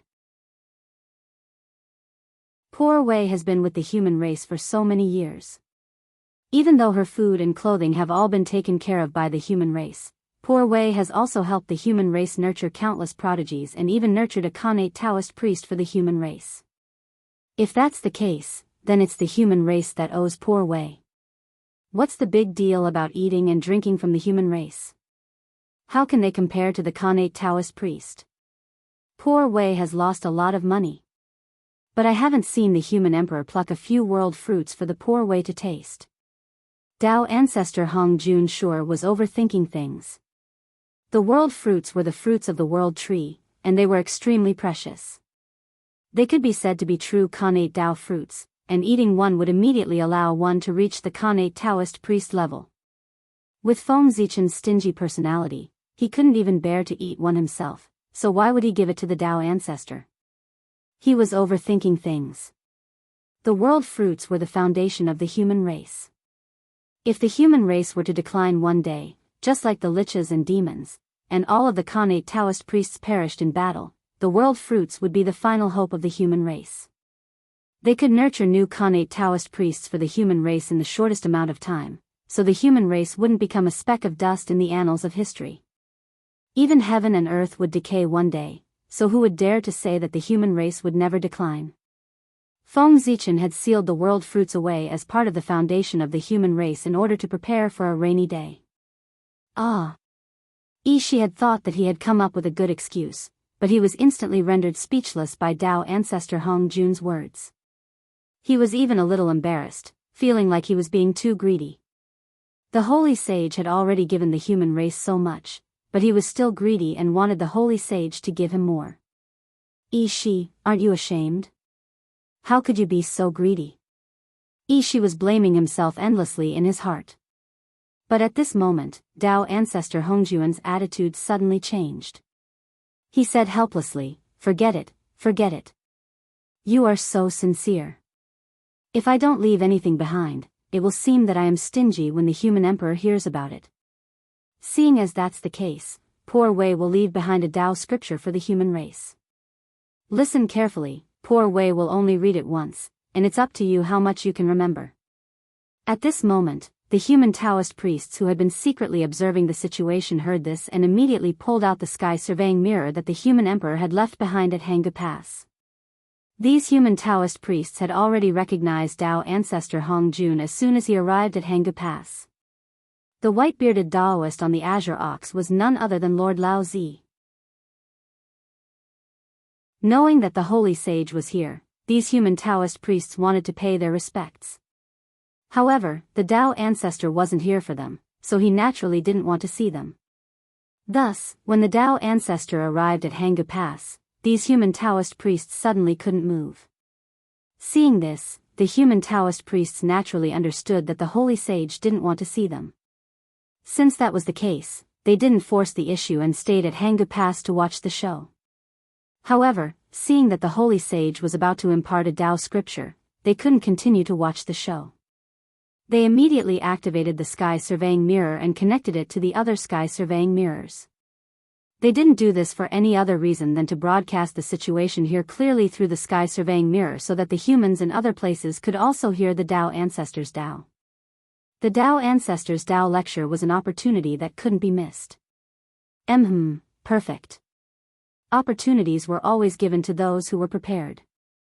Not long after, the Dao ancestors' ethereal voice sounded between heaven and earth. Dao can be spoken, but it is not an ordinary Dao. Name can be named, but it is not an ordinary name. Nothingness is the beginning of heaven and earth. Being is the mother of all things.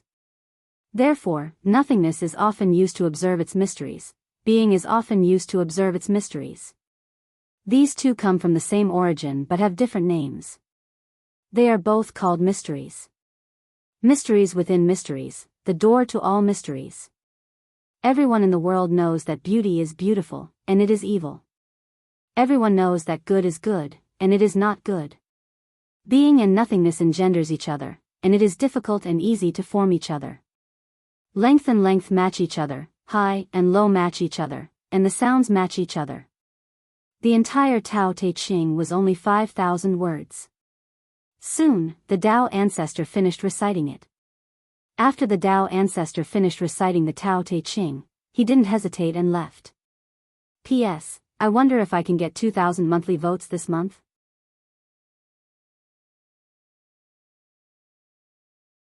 Chapter 884. However, everyone could see Dao ancestor Hong Jun glance at the sky patrolling treasure mirror as he left. At the same time, his lips twitched slightly. It was clear that the sky patrolling treasure mirror was unable to escape Dao ancestor Hong Jun's detection. This time, the Dao ancestor had been taken advantage of by the human race. Even though it was only a wisp of the Dao ancestor's projection, it was still extremely profound and could be considered the voice of the heavenly Dao. Everyone fell into a trance upon hearing this and entered a state of Dao enlightenment. However, there was one exception, and that was Shi. Not long after he entered a trance of Dao enlightenment, he suddenly came to his senses, feeling as if he had missed out on some great opportunity. Shi immediately came to his senses and saw the Dao ancestor riding off into the distance. Then, as if he had been enlightened, Ishi suddenly turned toward the direction of the human emperor city and bowed respectfully. He then pulled out the guardian token and raised it with both hands before carefully placing it on the ground. Ishi has already repaid the favor of the human race. Now, I only wish to stay with my teacher throughout the 3 realms. This guardian token of Hanggu Pass will now be returned to the human race. After saying this, Ishi bowed respectfully toward the direction of the human emperor city again. After this bow, Ishi no longer had anything to do with the human race. After getting up, he left Hanggu Pass without hesitation and chased after Dao ancestor Hong Jun. Teacher, please wait for your disciple. Within the human emperor city, Feng Zichen couldn't help but chuckle upon seeing this. The Dao ancestor really isn't willing to take a loss. He won't let the human race take advantage of him at all. The Dao ancestor would have passed down the Dao ancestor regardless of whether Ishi asked for it or not. However, if Ishi didn't ask for it, then when the Dao ancestor would pass down, the Dao ancestor would have to depend on his mood. It could be 10 years later, or 100 years later, or even 10,000 years later. In any case, if Ishi didn't ask for it, Dao ancestor Hong Jun definitely wouldn't have passed down the Dao ancestor so easily. However, Ishi did ask for it, and Dao ancestor Hong Jun passed down the Dao ancestor. As such, Ishi had made a great contribution to the human race. The Daoist Sutra contained all of the principles of this world. This was a true sage's book and could be considered a priceless treasure. Ishi had indeed made a great contribution by obtaining this book. As for Ishi, he was the reincarnation of the powerful Daoist priest Wen Shi. He had reincarnated into the human race, thereby forming a massive karma with the human race. It would not be easy to settle this matter. However, with Dao ancestor Hong Jun's actions, Ishi had made a huge contribution to the human race. After accomplishing this, Ishi didn't ask for any rewards. Instead, he directly severed his karma with the human race and left the human race, thereby foiling Feng Zichen's plan. Feng Zichen was thinking of using the karma of this reincarnation as the foundation to deepen the connection between Daoist Wen Shi and the humankind, and then tie this great master to the humankind. Unfortunately, his plan had just begun when it was ruined by the Dao ancestor. However, the human race didn't lose out either. Exchanging a person that they couldn't keep in the first place for an unmatched ancient record, it could still be considered a profit. After leaving Hanggu Pass, Dao ancestor Hong Jun didn't head directly to the Aparagodania state. Instead, he led Ishi around the 3 realms. There was no rush to go to the Aparagodania state. The most important thing now was to nurture Daoist Wen Shi as soon as possible so that he could reach the level of chaotic primordial Daoyo Jingxian. After the Dao ancestor left, the powerful figures of the 100 families lost their suppression and started to fight with others. As a result, it seemed to have triggered a chain reaction, causing the battle between the 100 families to become more and more intense. The various schools of thought also fell into chaos. The entire Central God province was in chaos. Just as the situation in the Central God province became more and more intense, in the distant Hongmeng of the ancient Barons continent, Feng Zichen's reincarnated body also fell into trouble. In order to express his ambition, Feng Zichen directly named his reincarnated body Hongmeng. Hongmeng. This was Feng Zichen's highest pursuit. Using this name also represented Feng Zichen's determination. As for what trouble Hongmeng encountered, it was because he was careless and was tricked by someone. The person who tricked him was called the Ancient Barons. The land under Hongmeng's feet was called the Ancient Barons continent, and the person who tricked him was also called the Ancient Barons. Needless to say, the two were indeed related. This person called the Ancient Barons was also a bold person. He took advantage of the living beings here for being ignorant and directly called himself the god of creation, the creator of this world. Therefore, this world was called the Ancient Barons. Since he dared to impersonate the god of creation, this Ancient Baron still had some skills. He had the cultivation of the Xiantian Taoist priests. Such strength might not be ranked in the 3 realms, but in the Ancient Barons continent, it was enough to dominate the world. It was precisely because the Ancient Barons was too powerful that the living beings here believed whatever he said without the slightest doubt. Those who dared to doubt him were all dead. Naturally, no one doubted him anymore. However, although the ancient baron's continent was remote, it was still within the three realms and was under the control of the heavenly axiom. The ancient barons dared to impersonate the Pangu and call himself the god of creation, the creator of this world. How could the heavenly axiom tolerate him? Not long after, the ancient barons was punished by the heavenly axiom. He was bombarded by the heavenly axiom's light of calamity for 3 days and 3 nights. His true spirit collapsed and he died. However, although the ancient baron's innate true spirit was shattered, his physical body was unexpectedly preserved. It fell from the sky and turned into the huge fallen dragon mountain range. Yes, that's right. It was the fallen dragon mountain range, the place where Hong Meng was born. The ancient barons was a dragon and called himself the ancient baron's ancestor dragon. The dragon aura that Hong Meng sensed in the fallen dragon mountain range was emitted by the ancient barons. The ancient barons was the Xiantian Taoist priests. His physical body was the Xiantian celestial demon body. Even the heavenly axiom's light of calamity couldn't break his body. He had already reached the immortal realm. Time naturally couldn't erode his body. After the ancient barons died, his body turned into the fallen dragon mountain range. This was a secret among secrets in the ancient barons' mainland. Few people in the world knew about it, let alone Hong Meng. He had just arrived here. How could he know such a secret? He only knew that there was a treasure under the fallen dragon mountain range. It was a Taoist priest's level dragon corpse.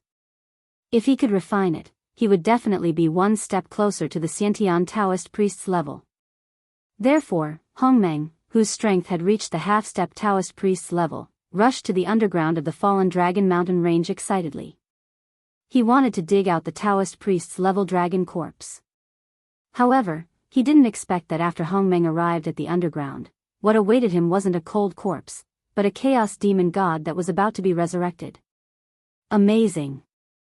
The ancient barons was the incarnation of the ancient barons, one of the 3,000 chaos demon gods. No wonder he had the guts to impersonate Pangu.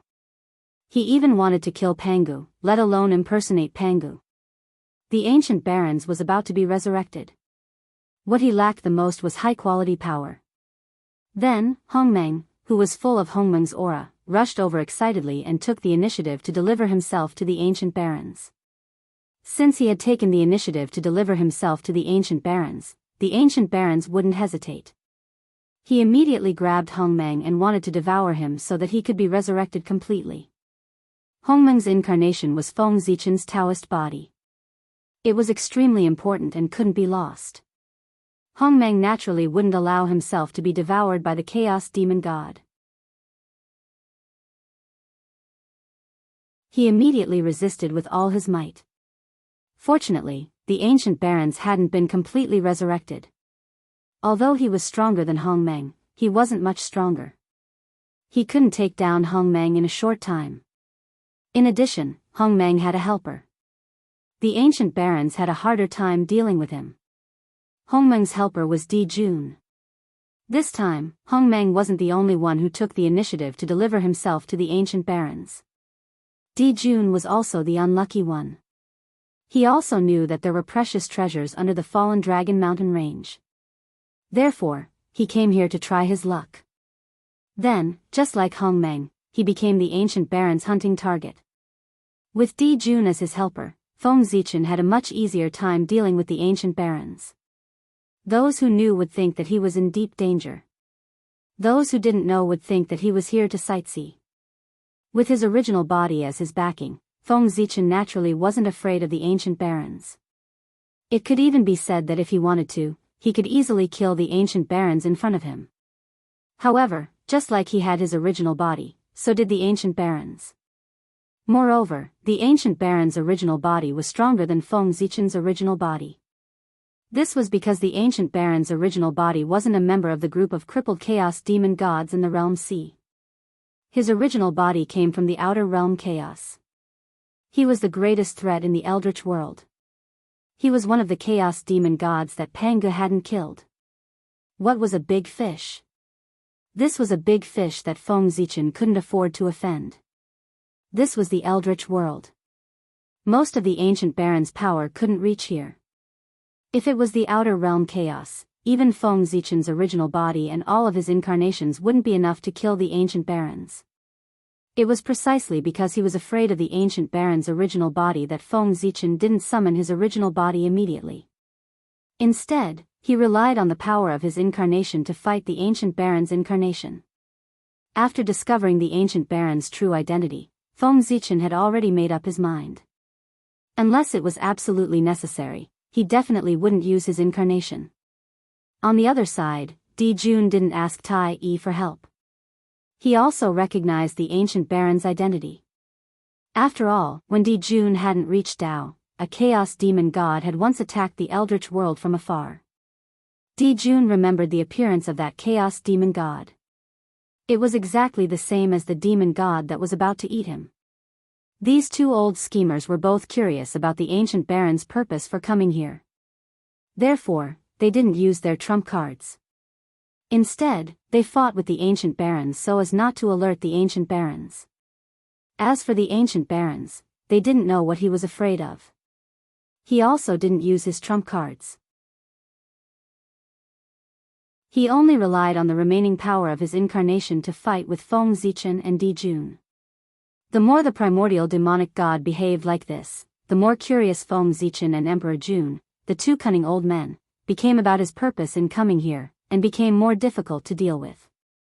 The ancient Baron's continent was located outside the 5 major continents. It was a nameless island located in an extremely remote area on the boundless ocean. Although its surface area was large, it appeared very small compared to the 5 major continents. Therefore, it was called an island. As everyone knew, the further one was from the 5 major continents, the thinner the spiritual energy.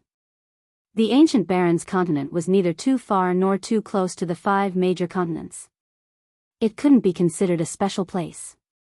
It could only be said to be ordinary. If the ancient barons didn't descend, perhaps this place wouldn't even have a name. However, such an ordinary place attracted the ancient barons, a giant among the chaos demon gods, to descend.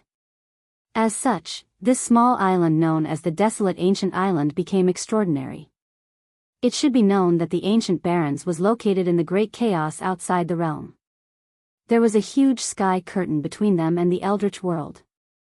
Therefore, if the ancient barons wanted to descend into the Eldritch world, he must pay an unimaginable price. He paid such a huge price just to come to the ancient barons' continent. Then, what was so special about this ordinary place that the ancient baron's demon god would go to such lengths? Feng Zichen and Di Jun were very curious about this. Feng Zichen and Di Jun would also believe that the ancient baron's demon god came here to set up the Eldritch world. But why did he choose the ancient baron's continent as a stronghold? Why didn't he choose another place? In fact, in order to occupy this continent, he didn't hesitate to use the name of Pangu. In short, for the ancient baron's continent to be chosen by the ancient baron's demon god and be named after him, there must be something special about it. And this uniqueness was something that Feng Zichen and Di Jun couldn't discover. There were only 2 situations that could cause this result. The first one was that there was nothing special about the ancient baron's continent. The reason why they thought it was strange was because they were overthinking it. The second one was that there was something special about the ancient baron's continent. It was hidden so deeply that Feng Zichen and Di Jun couldn't see through it. The first one could be eliminated directly. Then, it could only be the second one. Feng Zichen and Di Jun couldn't discover it, but the ancient baron's demon god did. This was normal. After all, the ancient baron's demon god was a supreme expert whose strength was close to Pangu's. His realm was much higher than the 2 of them. It was normal for him to discover something that the 2 of them couldn't. Moreover, Feng Zichen and Di Jun firmly believed that the ancient baron's continent was extraordinary. Besides the ancient baron's demon god, there was a more important reason. That was, the 2 of them appeared here at the same time. In the past, they didn't think much of it. But now that they thought about it, there were indeed many things wrong with the ancient baron's continent. Feng Zichen's providence was so huge that it could be said to be the best in the 3 realms. How could the place where he reincarnated be ordinary? Providence guided him here, which meant that there must be something special about this place. It was just that Feng Zichen couldn't discover it. Other than that, what showed that this place was extraordinary was that Di Jun also came to this continent. Di Jun reincarnated and recultivated. This wasn't strange. Di Jun's reincarnation left the North Continent and went overseas to train. This wasn't strange either. However, the three realms were so big that it could be said to be boundless. How could it be so coincidental that Di Jun also came to the ancient Baron's continent and met Feng Zichen? The world was vast. It was too much of a coincidence for them to meet here. It was so coincidental that it was unbelievable. P.S. There are still 10 minutes left. Don't forget to vote.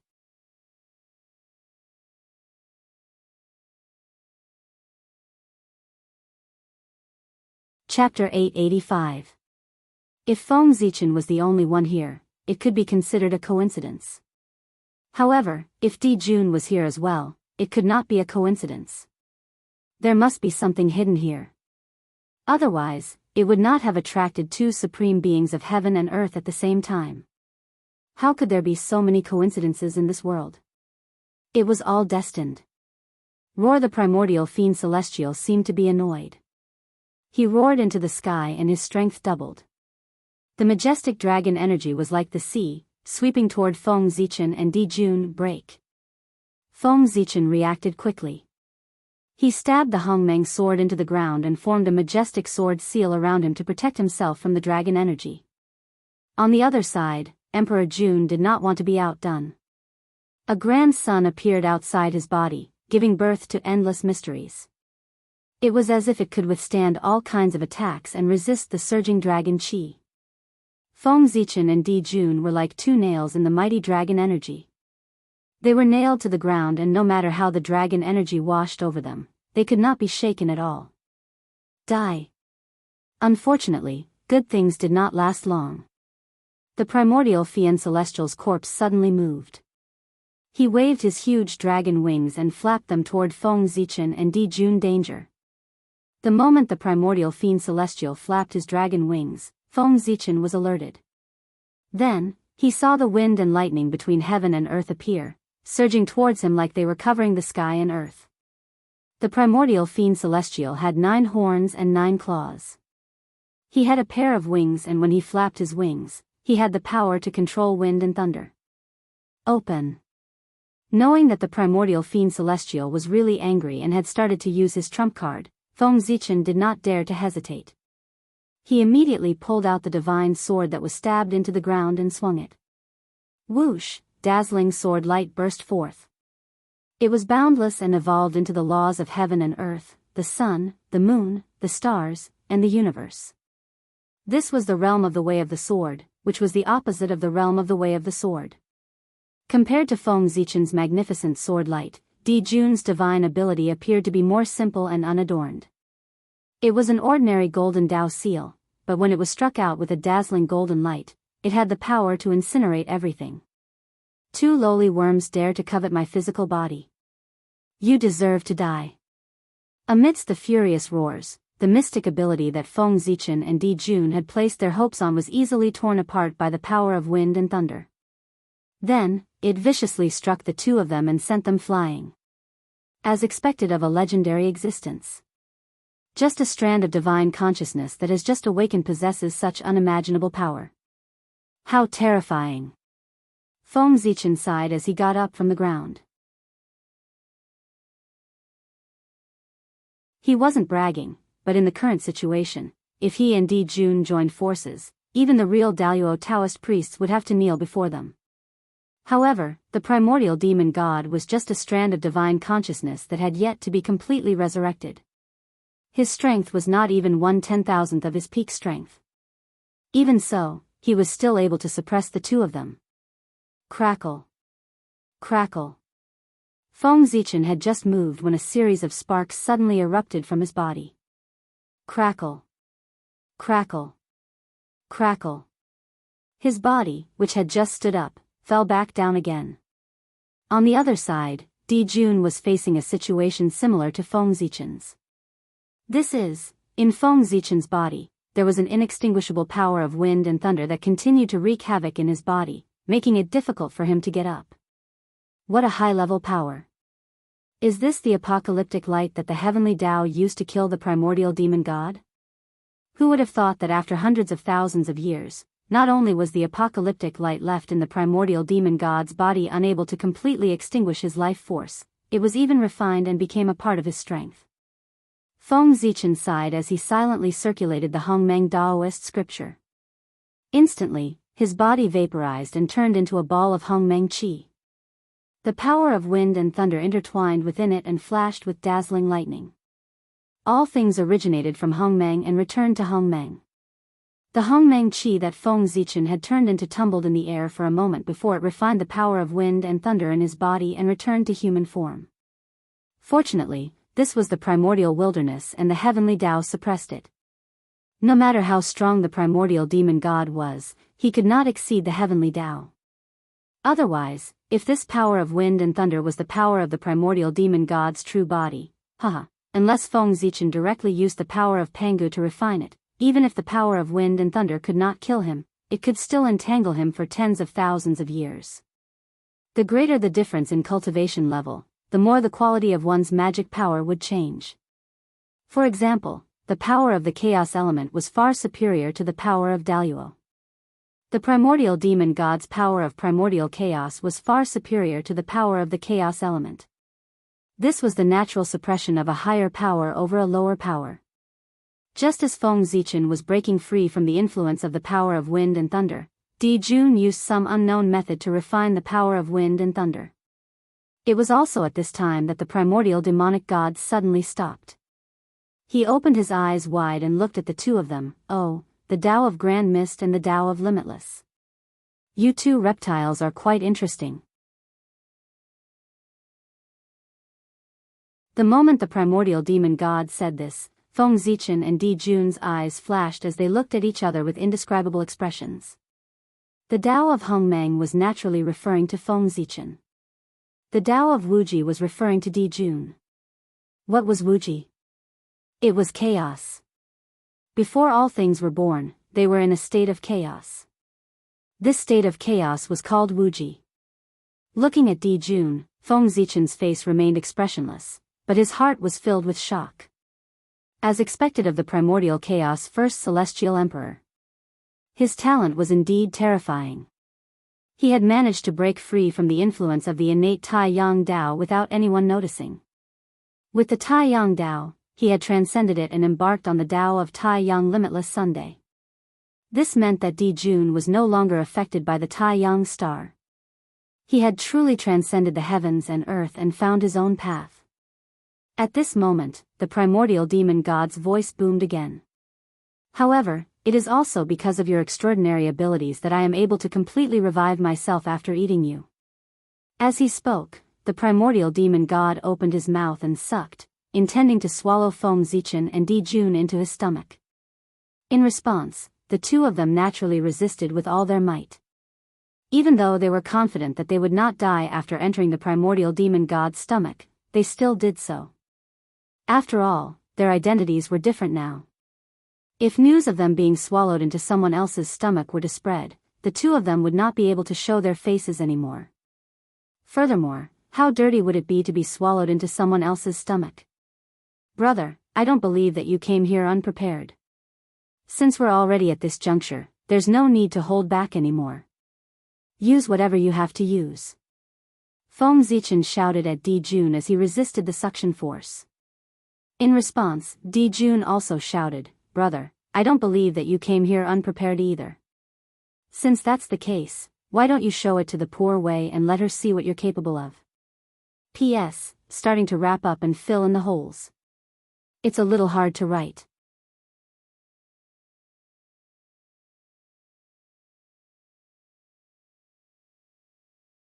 Chapter 886. Both of them were top crafty old foxes in the untainted land. Both of them had the idea of whoring each other for free. It was even harder for them to work together than for Hong Yun to become a sage. Feng Zichen was not surprised by Di Jun's answer.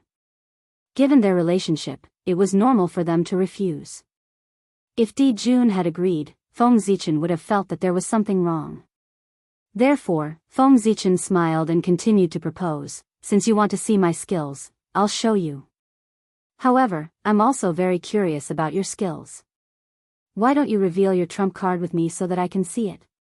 Hearing this, Di Jun's eyes flickered for a moment, and he replied, "Since it's your request, how can I, the poor Wei, refuse?" Seeing that Di Jun agreed, Feng Zichen nodded and said, "Okay, since you agree, let's attack together when I count to 3. Di Jun nodded, "Sure."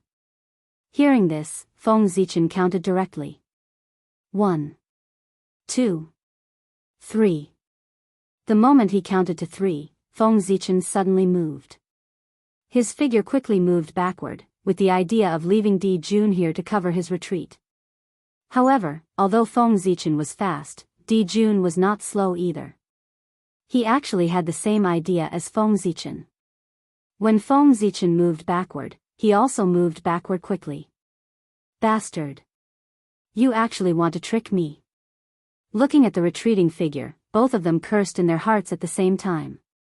But the next moment, they smiled and said to each other at the same time, "Fellow Daoist, your skills are really brilliant. I really admire you." The two crafty old foxes were laughing on the surface but cursing in their hearts. They did not feel guilty at all for tricking each other, only endless pity. Why didn't the other party fall for their trick? Want to run? Come back. Seeing that the two of them were trying to escape, the primordial demonic god flew into a rage. Stretching out 2 gigantic claws, he swiped at the two of them. "Retreat." Abruptly stopping, Feng Zichen channeled all the arcane energy in his body and unleashed the reversal of yin and yang, one of the 36 Heaven Dipper Supreme Abhijnas, towards the primordial fiend celestial. The so-called reversal of yin and yang, when performed by Feng Zichen, could reverse everything. Whether it was black and white, heaven and earth, life and death, everything would be reversed in his hands. The formless divine ability silently swept through the void and struck the primordial fiend celestial. In an instant, a shocking change occurred. The life aura of the primordial demon god began to surge rapidly.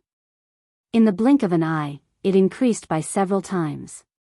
This was Feng Zichen's yin-yang reversal grand art, reversing the life and death of the primordial demonic gods. Once this art was used, the primordial demonic gods would return to life and vice versa. The dead became the living, and the living became the dead.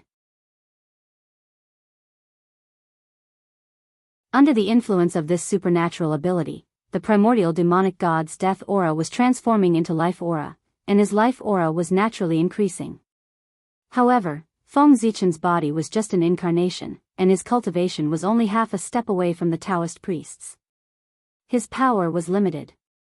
As for the primordial demonic god, his strength was already at the level of the Khanate Taoist priests when he was alive. His strength was much higher than Feng Zichen's. How could he resurrect the primordial demonic god at the level of the Taoist priests with the power of an incarnation? Therefore, Feng Zichen's magic power was quickly depleted, and he could no longer maintain the yin-yang reversal grand art. The moment the divine ability failed, the backlash came. The primordial demonic god's life aura fell at an even faster rate than before. In the blink of an eye, it fell to an even lower level than before. A light divine ability was enough to severely injure the primordial demonic god, and his strength was greatly reduced. At the same time, Di Jun's divine ability also came. Similar to Feng Zichen's choice, Di Jun's divine ability was also one of the 36 Big Dipper divine abilities. However, it wasn't the yin-yang reversal grand art. Instead, it was the flower blooming instant. The flower blooming instant was used by Di Jun, and this divine ability displayed an unimaginable power.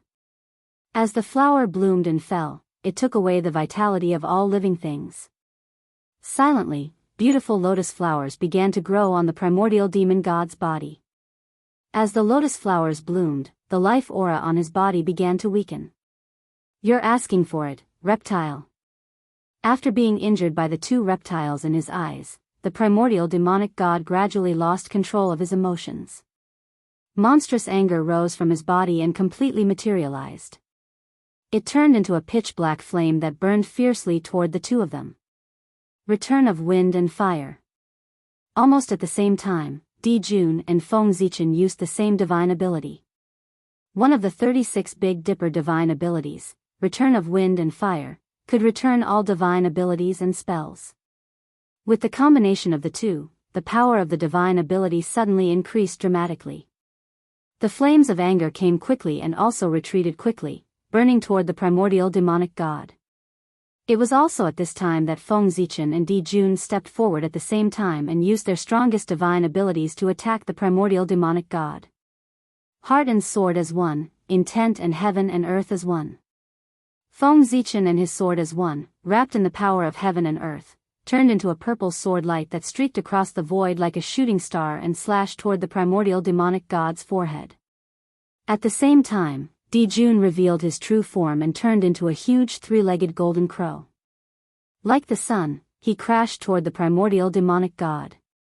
Bang! The sword light that Feng Zichen turned into accurately hit the primordial demonic god's forehead. The sword intent sank into the primordial demonic god's forehead and almost penetrated it. Unfortunately, at this critical moment, the primordial demonic god's true spirit used a divine ability and exploded with an unparalleled power that sent Feng Zichen flying. At the same time, the Hongmeng sword in Feng Zichen's hand that was carved from the heart of the iron tree was also shattered into several pieces. When Feng Zichen first came to the ancient Baron's continent, he used an iron tree to refine his body. Later on, as his cultivation grew stronger day by day, he accidentally broke the iron tree.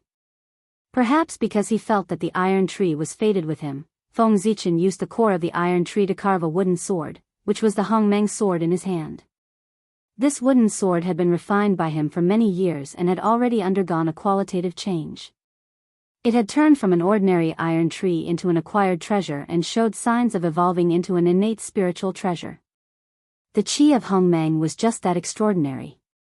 It had the ability to turn stone into gold and turn ordinary objects into innate objects. It was beyond the comprehension of ordinary people. Screech! Di Jun suddenly screeched. The 9 heavens appeared behind him and intertwined with all kinds of visions. There were celestial palaces, gods, and demons. It was a glorious era. Then, the 9 heavens shattered, the celestial palaces collapsed, and gods and demons fell one after another. The curtain fell on a glorious era. Vast and boundless power swept toward the primordial demonic god. It was at this moment that Feng Zichen seized the opportunity to put away the fragments of the Hongmeng sword and fled without looking back. He left Di Jun alone to face the primordial demonic god.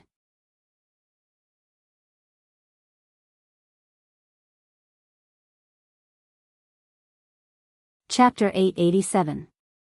Ziwei, you bastard! Even with Di Jun's temperament, he could not help but curse when he saw that Feng Zichen had abandoned him. After scolding Luo Yunyang, Di Jun was faced with a real problem. Previously, he and Feng Zichen were no match for the primordial demon god even when they joined forces. They could only barely hold their own.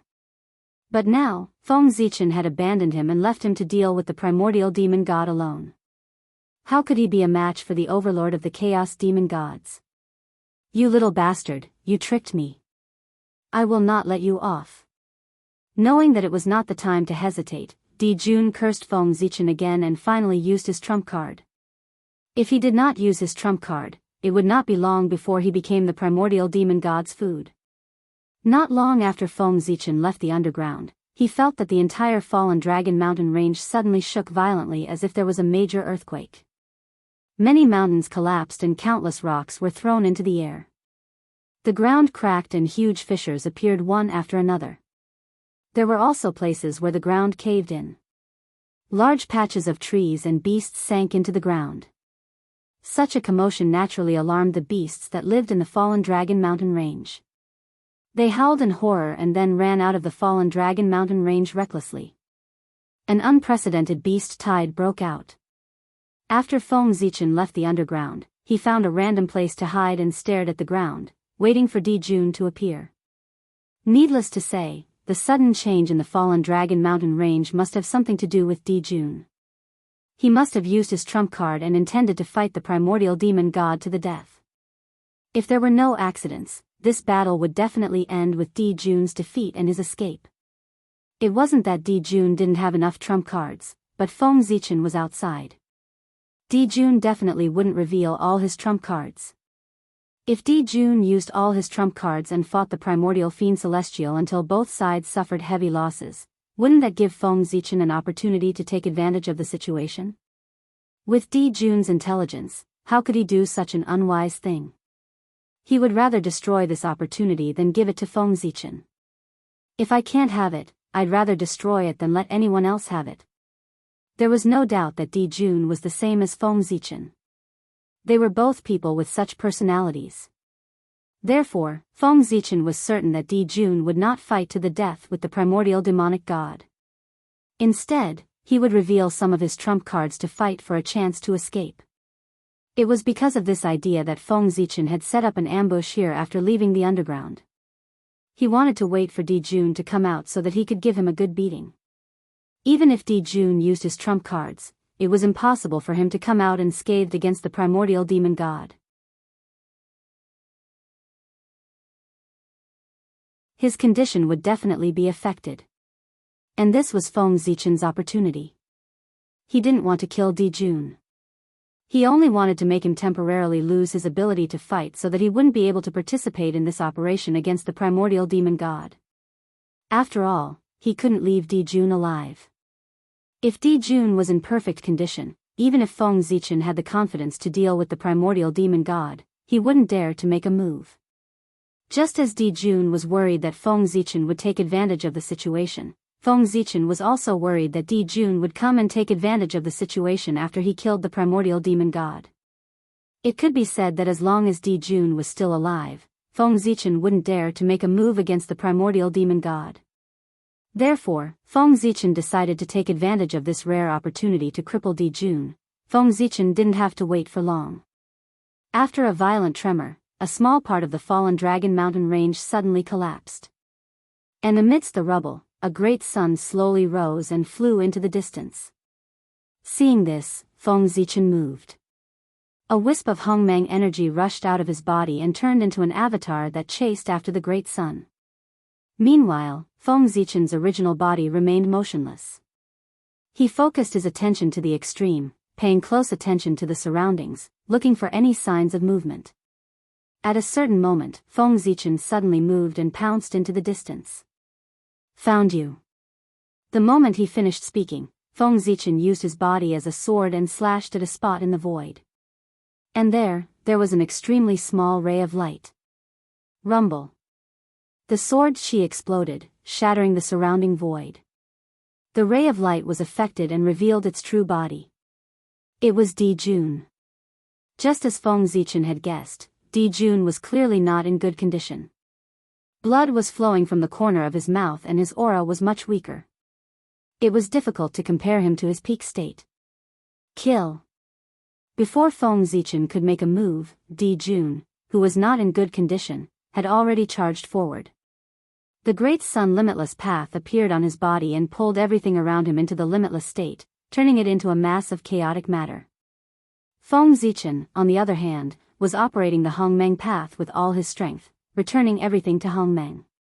Even the chaotic and limitless matter could not escape the assimilation of Hongmeng and gradually became a part of Hongmeng's qi. The battle lasted for about the time it took for an incense stick to burn. In the end, Dijun's great sun limitless path was no match for Feng Zichen's path of Hongmeng. His body was torn apart and turned into innate qi that dissipated. Haha.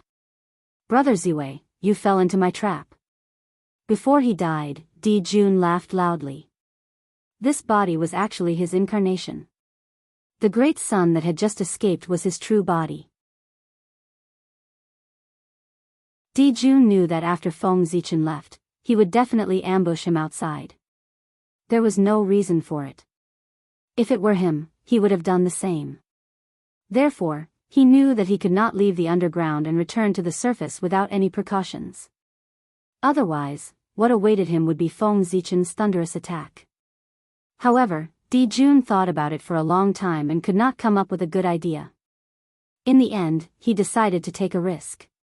He would leave with his true body disguised as his incarnation, and his incarnation would leave after his true body to mislead Feng Zichen. Jun originally had an attitude of giving it a try. He did not expect that Feng Zichen would really fall into his trap and only send an incarnation to deal with his true body. In this round, Jun's skills were better. However, was the outcome really so? Seeing Jun's incarnation dissipate smugly, Feng Zichen could not help but shake his head and sigh. Sigh, what's fake is real, and what's real is fake. Brother Jun, you really have good methods. You actually deceived me.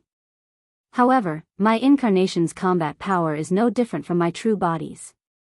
My incarnation is equivalent to another me.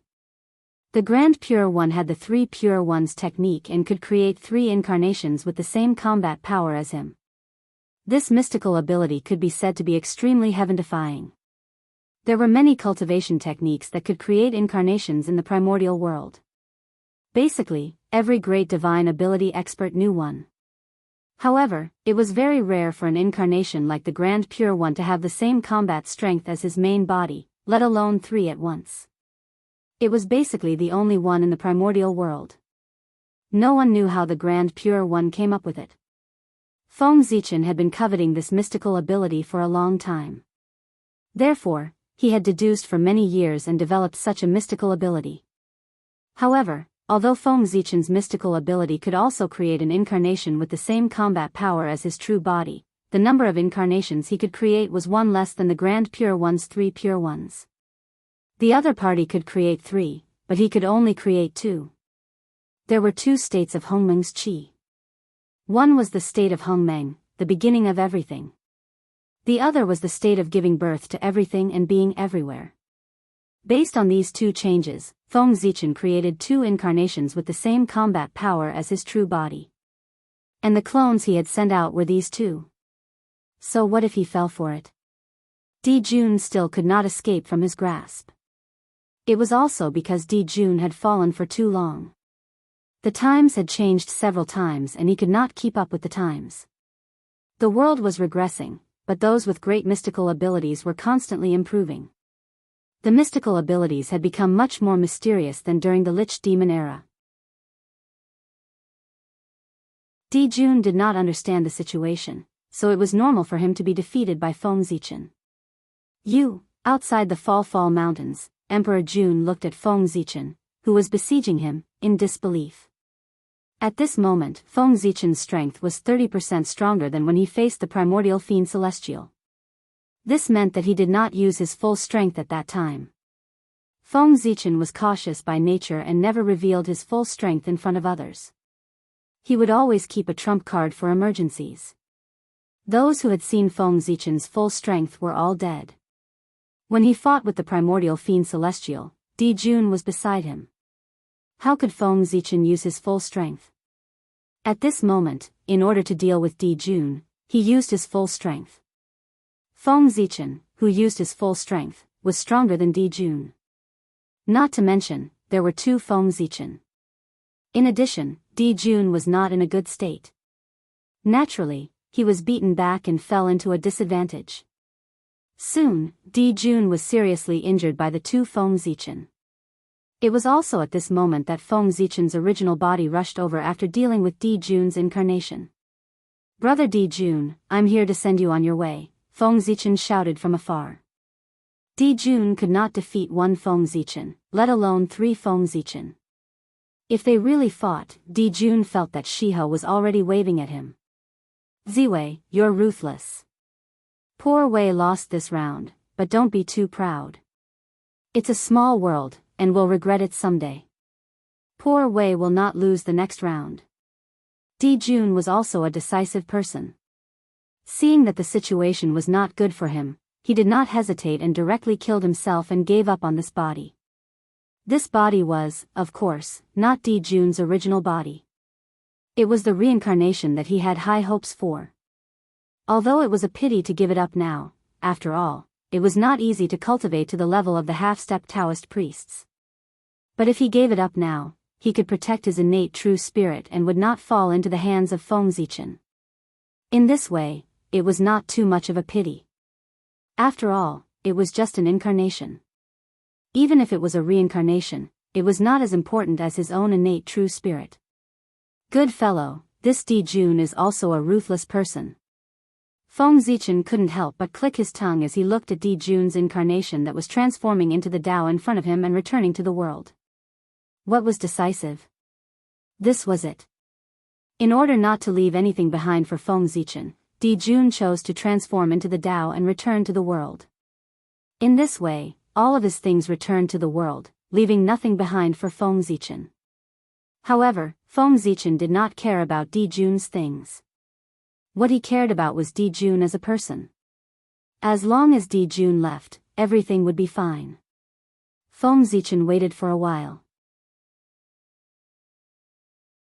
After confirming that Di Jun had completely returned to the world, he carefully searched the ancient Baron's continent several times. He only felt relieved when he could not find any traces of Di Jun. With Di Jun gone, the following matters were much simpler. Feng Zichen could also deal with the primordial demon god with peace of mind. With a flash, Feng Zichen once again appeared outside the fallen dragon mountain range. However, this time, he did not rashly go underground. Instead, with the fallen dragon mountain range as the center, he set up a peerless array that sealed the sky and locked the earth, cutting off all the spiritual energy and earth veins in the fallen dragon mountain range. As soon as the sealed sky and locked earth array was completed, the spiritual energy in the fallen dragon mountain range disappeared at a speed visible to the naked eye. The power of the earth veins was also constantly dispersing. Not only that, but the vitality contained in the fallen dragon mountain range was also rapidly fading. It did not take long for the huge fallen dragon mountain range, which used to be the top cultivation treasure of the ancient Baron's continent, to be completely abandoned. It had become a dead end with no vitality and no spiritual energy. Feng Zichen was taking drastic measures to deal with the situation. If the primordial demon god wanted to be resurrected, he would need a large amount of vitality. In particular, he had just fought a bloody battle with Di Jun. The vitality that he had accumulated with great difficulty would definitely be consumed. At this time, he would need a large amount of vitality and spiritual energy to make up for his consumption. However, at this time, Feng Zichen used the sealed sky and locked earth array to forcefully extinguish the spiritual energy and vitality of the fallen dragon mountain range, turning it into a dead end.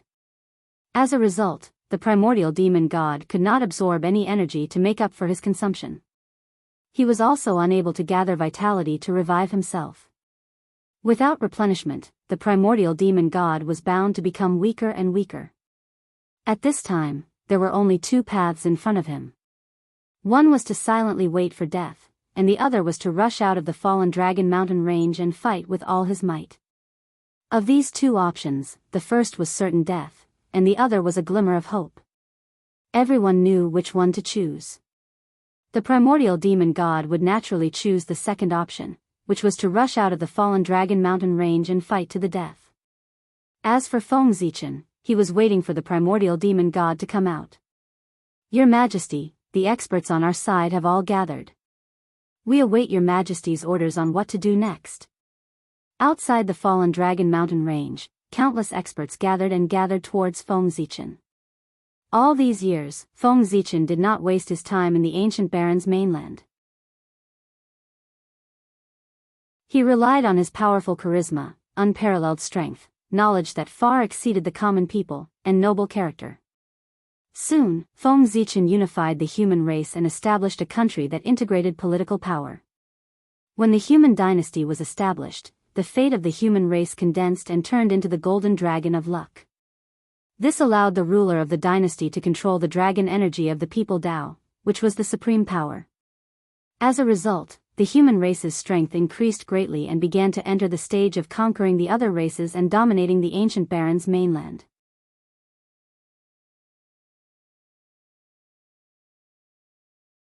Chapter 888. If it weren't for Di Jun's interference, Feng Zichen would have unified the ancient Baron's mainland long ago. He would have absorbed the fate energy of this land and obtained power comparable to the innate Taoist priests. Unfortunately, just as Feng Zichen consolidated the forces of the human race, Di Jun had already become the ruler of the demon race. After that, the human race attacked the myriad races in an attempt to seize the right to rule the ancient Baron's mainland. Di Jun led the myriad races experts to resist desperately, giving Feng Zichen a hard time. However, things were good now. Di Jun was forced to die by Feng Zichen. The fate energy that belonged to him was now slowly transferring to Feng Zichen. It wouldn't be long before Feng Zichen could absorb the fate energy of the ancient Baron's mainland and obtain power comparable to the innate Taoist priests. By then, the primordial demon god would no longer be a threat. Pass down my order. Draw the power of the ancient Baron's mainland's ley line at all costs and gather it all at the Fallen Dragon Mountain range. Looking at the experts beside him, Feng Zichen ordered. He wanted to use the ley line's power to set up a formation and evolve the projection of Mount Buzhou to kill the primordial demon god. To be honest, the primordial demon god's realm was much higher than Feng Zichen's. It was so high that even if Feng Zichen could destroy the primordial demon god's incarnation, he couldn't be sure if he had really killed him. After all, the primordial demon god's understanding of the great Tao was far higher than Feng Zichen's. Feng Zichen might not be able to see through his methods. However, the primordial demon god had to be killed. For this reason, Feng Zichen thought about it and decided to borrow Pangu's power to kill the primordial demon god. He might not be able to kill the primordial demon god with his strength, but Pangu definitely could. It just so happened that Feng Zichen had a divine ability called the Buzhou Dao Seal. Once he mastered it, he could condense a projection of Mount Buzhou that could suppress all forces. However, no matter how powerful this divine skill was, Feng Zichen's incarnation as a half-step Taoist priest might not be able to exert much of its power to kill the primordial demon god. Therefore, Feng Zichen decided to first draw in all the power of the ley lines in the ancient Baron's mainland. Then, he would use the power of the ley lines to cast the Buzhou seal to suppress the ancient demon celestial. The power of the earth veins in the entire ancient Baron's mainland was more than enough to suppress an innate Taoist priest. Combined with the ethereal Dao seal, even a quasi-sage would have a hard time escaping. It was more than enough to suppress the primordial demon god. After waiting for a few more days, Feng Zichen's subordinates finally drew in all the ley lines in the ancient Baron's mainland. At the same time, the providence that had gathered on Di Jun had been transferred to Feng Zichen. With the providence of the ancient Baron's mainland, Feng Zichen's strength had increased tremendously. He had truly stepped into the realm of the innate Taoist priests and became a powerful figure. All of you can leave now. Feng Zichen was afraid that these experts would be affected by the battle between him and the primordial demon god if they continued to stay here. Therefore, he asked them to leave first. Then, Feng Zichen's body swayed and transformed into two incarnations. They stayed on the spot to draw in the ley lines and set up the array. His original body went underground again to try to hold the primordial demon god back. It would take time to integrate the ley lines. During this time, if the primordial demon god sensed that something was wrong and wanted to sneak away, Feng Zichen might not be able to stop him. Therefore, Feng Zichen was determined to go underground personally to hold the primordial demon god back and not let him leave. He wanted to buy time for his incarnations to integrate the ley lines. Boom! Feng Zichen had just arrived underground. Before he could do anything, the primordial demon god, who had been lurking for a long time, had already charged towards him. Lowly ant, how dare you provoke me again and again? You deserve to die. The moment the voice was heard, several powerful dragon auras turned into long whips and lashed towards Feng Zichen. Long whips, this superpower could no longer be described as simple. It could only be described as crude. However, such a crude superpower was extremely powerful. Even though Feng Zichen had the strength of the Taoist priests, he did not dare to take it head-on. Is this the strength of the overlord of the chaos demon gods? He's truly achieved the simplicity of the great Tao. It's clearly just an ordinary long whip, but it seems to contain thousands of variations. It feels more dangerous and powerful than any other superpower. Feng Zichen sighed as he dodged the superpower. However, after dodging a few times, the long whip seemed to have locked onto Feng Zichen. No matter how he dodged, he could not escape. Wisps of Hongmeng aura fell and formed a purple Dao bell around Feng Zichen. The long whip struck the Dao bell with a loud clang, but it did not break through Feng Zichen's defense. However, in the next moment, even more whips lashed out, striking the purple Dao bell one after another. Clang, clang, clang. Very soon, tiny cracks appeared on Dao bell's body, and they continued to expand. Seeing this, Feng Zichen made a prompt decision and detonated the purple Dao bell. In an instant, boundless Yuan Meng Qi surged out and violently collided with the long whip that was swinging over. Both were destroyed at the same time. At the same time, Feng Zichen's figure flashed and the Hongmeng sword that had already been reassembled appeared in his hand. He arrived in front of the primordial demon god and viciously pierced the space between his eyebrows. There was a sword mark in the space between the primordial demon god's eyebrows. It was left by Feng Zichen. The primordial demon god was still in a state of death. In other words, before he was resurrected, the injuries on his body would not be healed. Therefore, the sword mark that Feng Zichen left on the primordial demon god's forehead would not heal in a short period of time. This was also the primordial demon god's weakness. An even stronger sword light than before shot out from Feng Zichen's hand and pierced towards the sword mark in the space between the primordial demon god's eyebrows. At this time, the primordial demon god roared, "Ant, how dare you!" Feng Zichen's speed was so fast that the primordial demon god did not even have time to react before he appeared beside him. Or rather, the primordial demon god did not react on purpose and allowed Feng Zichen to come to his side. The primordial fiend celestial didn't even try to dodge. He completely ignored the sword light and allowed it to sink into his forehead before disappearing without a trace. Not good. Seeing this, Feng Zichen knew that something was wrong and hurriedly retreated. Unfortunately, it was too late. A faint light that seemed to merge with the void silently shot towards Feng Zichen. Recognizing that the faint light was the primordial demon god's remaining chaotic true spirit, Feng Zichen did not dare to be careless and quickly pushed his strength to the limit. Rumble. Boundless Hongmeng energy gushed out from Feng Zichen's body and turned into a large purple bell that blocked in front of him. However, he did not expect that the wisp of dim light would shatter the primordial chaos Dao bell with just a light collision. The next moment, the Hongmeng energy on Feng Zichen's body changed again and turned into a purple vortex that emitted a powerful suction force. It was as if it wanted to assimilate everything and return the world to Hongmeng. This primordial demon god wants to possess me. At this time, Feng Zichen also realized that the primordial demon god wanted to possess him. Indeed, possessing Feng Zichen was the best choice for the primordial demon god. He had been injured by Di Jun and Feng Zichen, and more than half of the vitality that he had accumulated with great difficulty was destroyed by the two of them.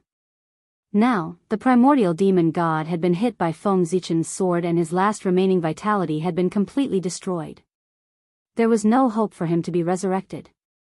Therefore, the primordial demon god's vitality had been destroyed and there was no hope for him to be resurrected. If he wanted to return to this world, possessing Feng Zichen was the best choice. "Ant, merge with me and become a part of me. This will be the greatest honor of your life." The primordial demon god's tempting voice came from the faint light. Then, the faint light's speed increased again and it directly crossed the void and appeared in front of Feng Zichen. Around Feng Zichen, the vortex formed by the aura of Hongmeng did not affect the primordial demon god in the slightest. No, it was not that it did not affect the primordial demon god. In Feng Zichen's perception, the primordial demon god that appeared in front of him was much weaker than before. Obviously, the primordial demon god had paid a heavy price in order to break through the seal of the Hongmeng vortex. Whoosh! Silently, the Hongmeng sword swept across the void and slashed at the primordial demon god in front of Feng Zichen. "Brat, your body is mine now," said Yi Futian. The primordial demon god was a decisive person and knew that he could not retreat at this time. Therefore, he charged into Feng Zichen's consciousness at the cost of being hit by the Hongmeng sword. Hongmeng. Hongmeng. Hongmeng. The moment the primordial demon god charged into his consciousness, Feng Zichen knew that something was wrong and did not dare to hesitate.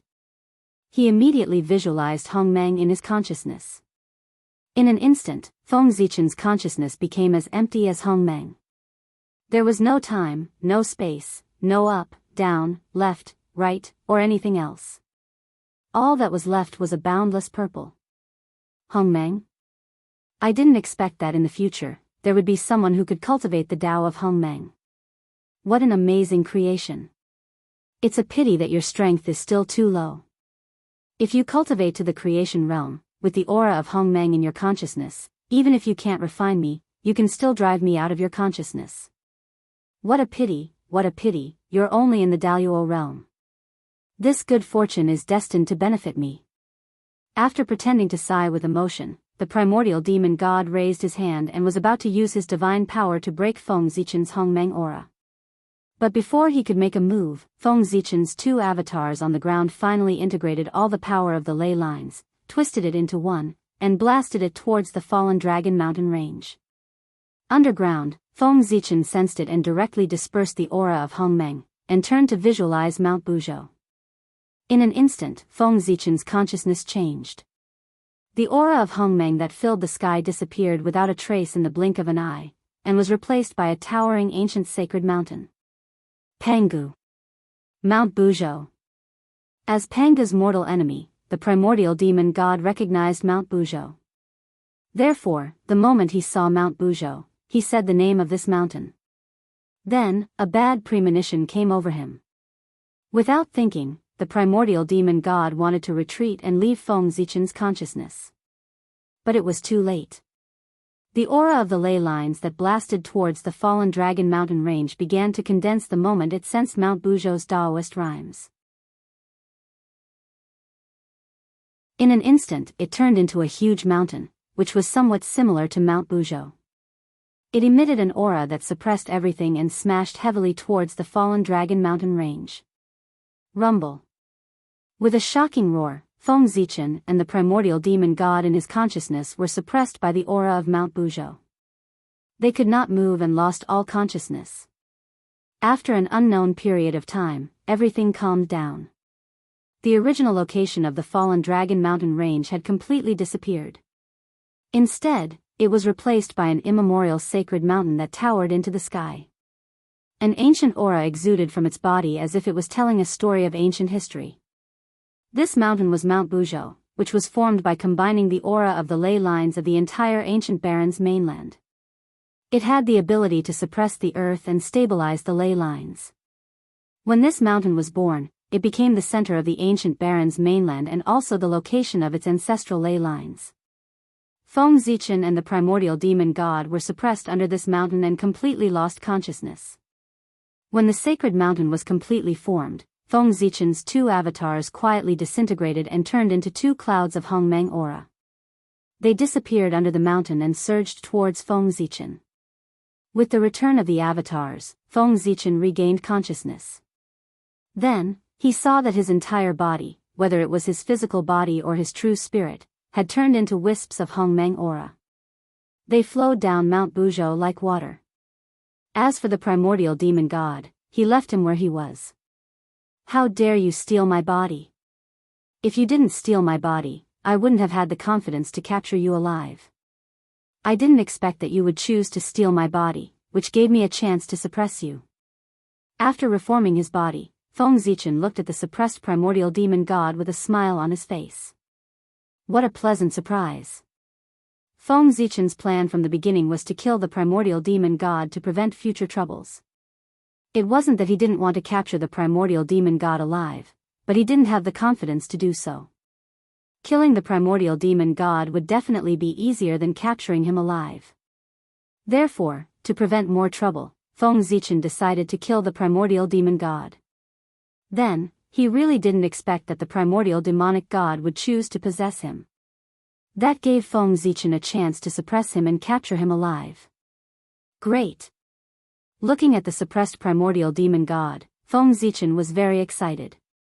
If the primordial demon god was dead, it would be troublesome for him to find out what was special about this place. However, since the primordial demon god wasn't dead, Feng Zichen had a way to find out the primordial demon god's purpose in coming here from his memories. Or rather, what was so special about the ancient Baron's continent that attracted the primordial demon god's attention? Not in a hurry to find out the primordial demon god's secret, Feng Zichen retracted his gaze and looked at the primordial demon god's physical body. P.S. What an unlucky day. My pants are useless and I lost $70.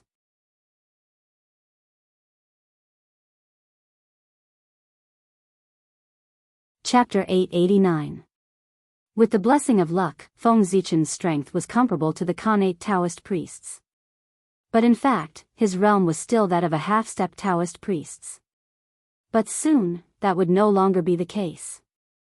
As long as he refined the body of the primordial demon god, Feng Zichen would be able to prove his Tao and achieve the realm of the Daoist Taoist priests. Thinking of this, Feng Zichen no longer hesitated. Hongmeng Qi surged out from his body and condensed into a giant purple cauldron. It swallowed the primordial demon god's body and slowly refined it. In a flash, 10 years had passed. On this day, the giant purple cauldron in front of Feng Zichen suddenly exploded and turned back into Hongmeng Qi. It flowed back into his body. However, this Hongmeng Qi was stronger than before in terms of quantity and quality. The primordial demon god's body had been assimilated by this Hongmeng Qi, so its quality was better. It became the resource for Feng Zichen to advance to the Khanate Taoist priests. Rumble. As the Hongmeng Qi flowed back, Feng Zichen's aura skyrocketed at a speed visible to the naked eye. It didn't take long for him to break through the boundary of the Tao Lord level and reach the level of the Taoist priests. Because it was a recultivation, Feng Zichen didn't need to transcend the long river of fate. He only needed to reach a certain realm and he could naturally break through. As for the 3 tribulations of Tao affirmation, they didn't exist. Other than Feng Zichen, no one had heard of anyone cultivating the Tao of Hongmeng. Naturally, there was no tribulations of Tao affirmation. Boom! An extremely powerful aura suddenly erupted from Feng Zichen's body. In an instant, it swept across the entire ancient Baron's continent. However, before the experts could find the source of this aura, Feng Zichen had already restrained all of his aura and became ordinary again. He had attained the Tao. Just like that, Feng Zichen became a Khanate Taoist priest. After becoming stronger, Feng Zichen finally had the confidence to find out the primordial demon god's purpose. Primordial demon god, let me see what your purpose is for coming to the ancient Baron's continent at all costs. As he spoke, Feng Zichen had already arrived in front of the primordial demon god and was ready to use a secret technique to spy on his secrets. At this moment, the primordial demonic celestial was suppressed by the Buzhou mountain formed by the power of the ancient Baron's mainland. He had completely lost his senses of the outside world. It could be said that no matter what Feng Zichen did, the primordial demon god was the primordial demon god couldn't sense. But in order to be safe, Feng Zichen first used the primordial qi to weaken the primordial Fian Celestial's true spirit until it was as thin as a gossamer. Only then did Feng Zichen stop. Appear. In front of the primordial demon god's true spirit, Feng Zichen formed a seal with his hands. The Hongmeng's qi surged and condensed into a purple mirror in front of him. This was the Hongmeng treasure mirror, Feng Zichen's self-created superpower. The mirror's light was faint and traced back to the origin. It could reflect the past, present, and future. It could reflect everything in the world. Whoosh! The Hongmeng treasure mirror emitted a purple Tao light and slowly sank into the primordial demon god's true spirit. Immediately, all of the primordial demon god's memories after he came to the 3 realms were clearly reflected and presented one by one in the Hongmeng treasure mirror. However, Feng Zichen looked at the primordial demon god's memories several times. He couldn't find his purpose in coming to the ancient Baron's continent.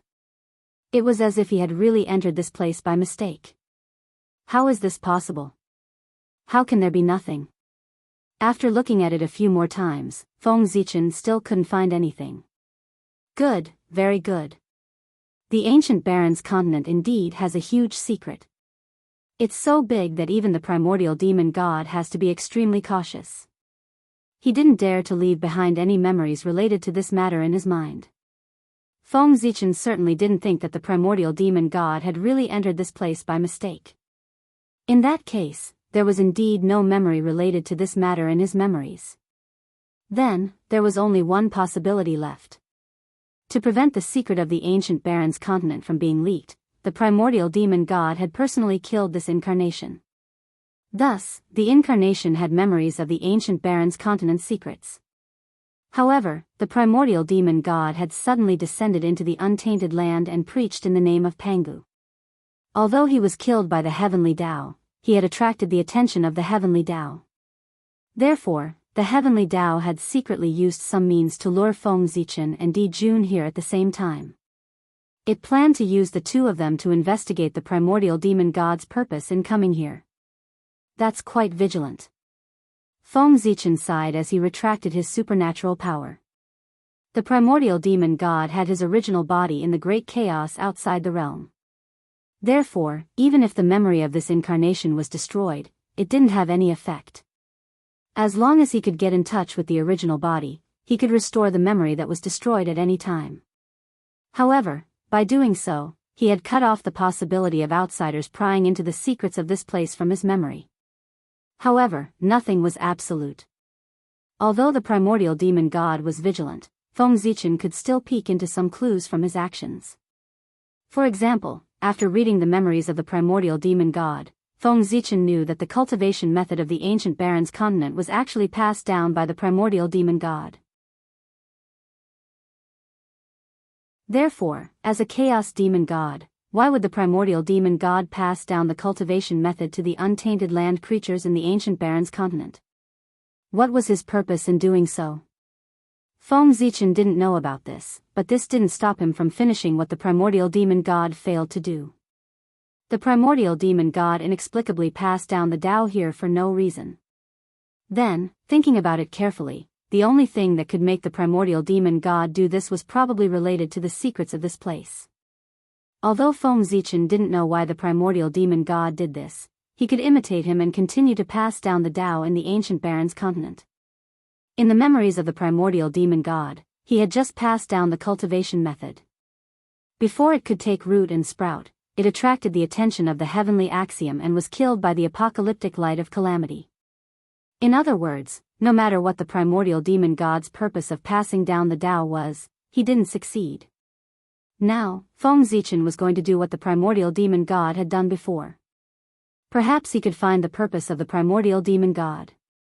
Thinking of this, Feng Zichen didn't hesitate anymore.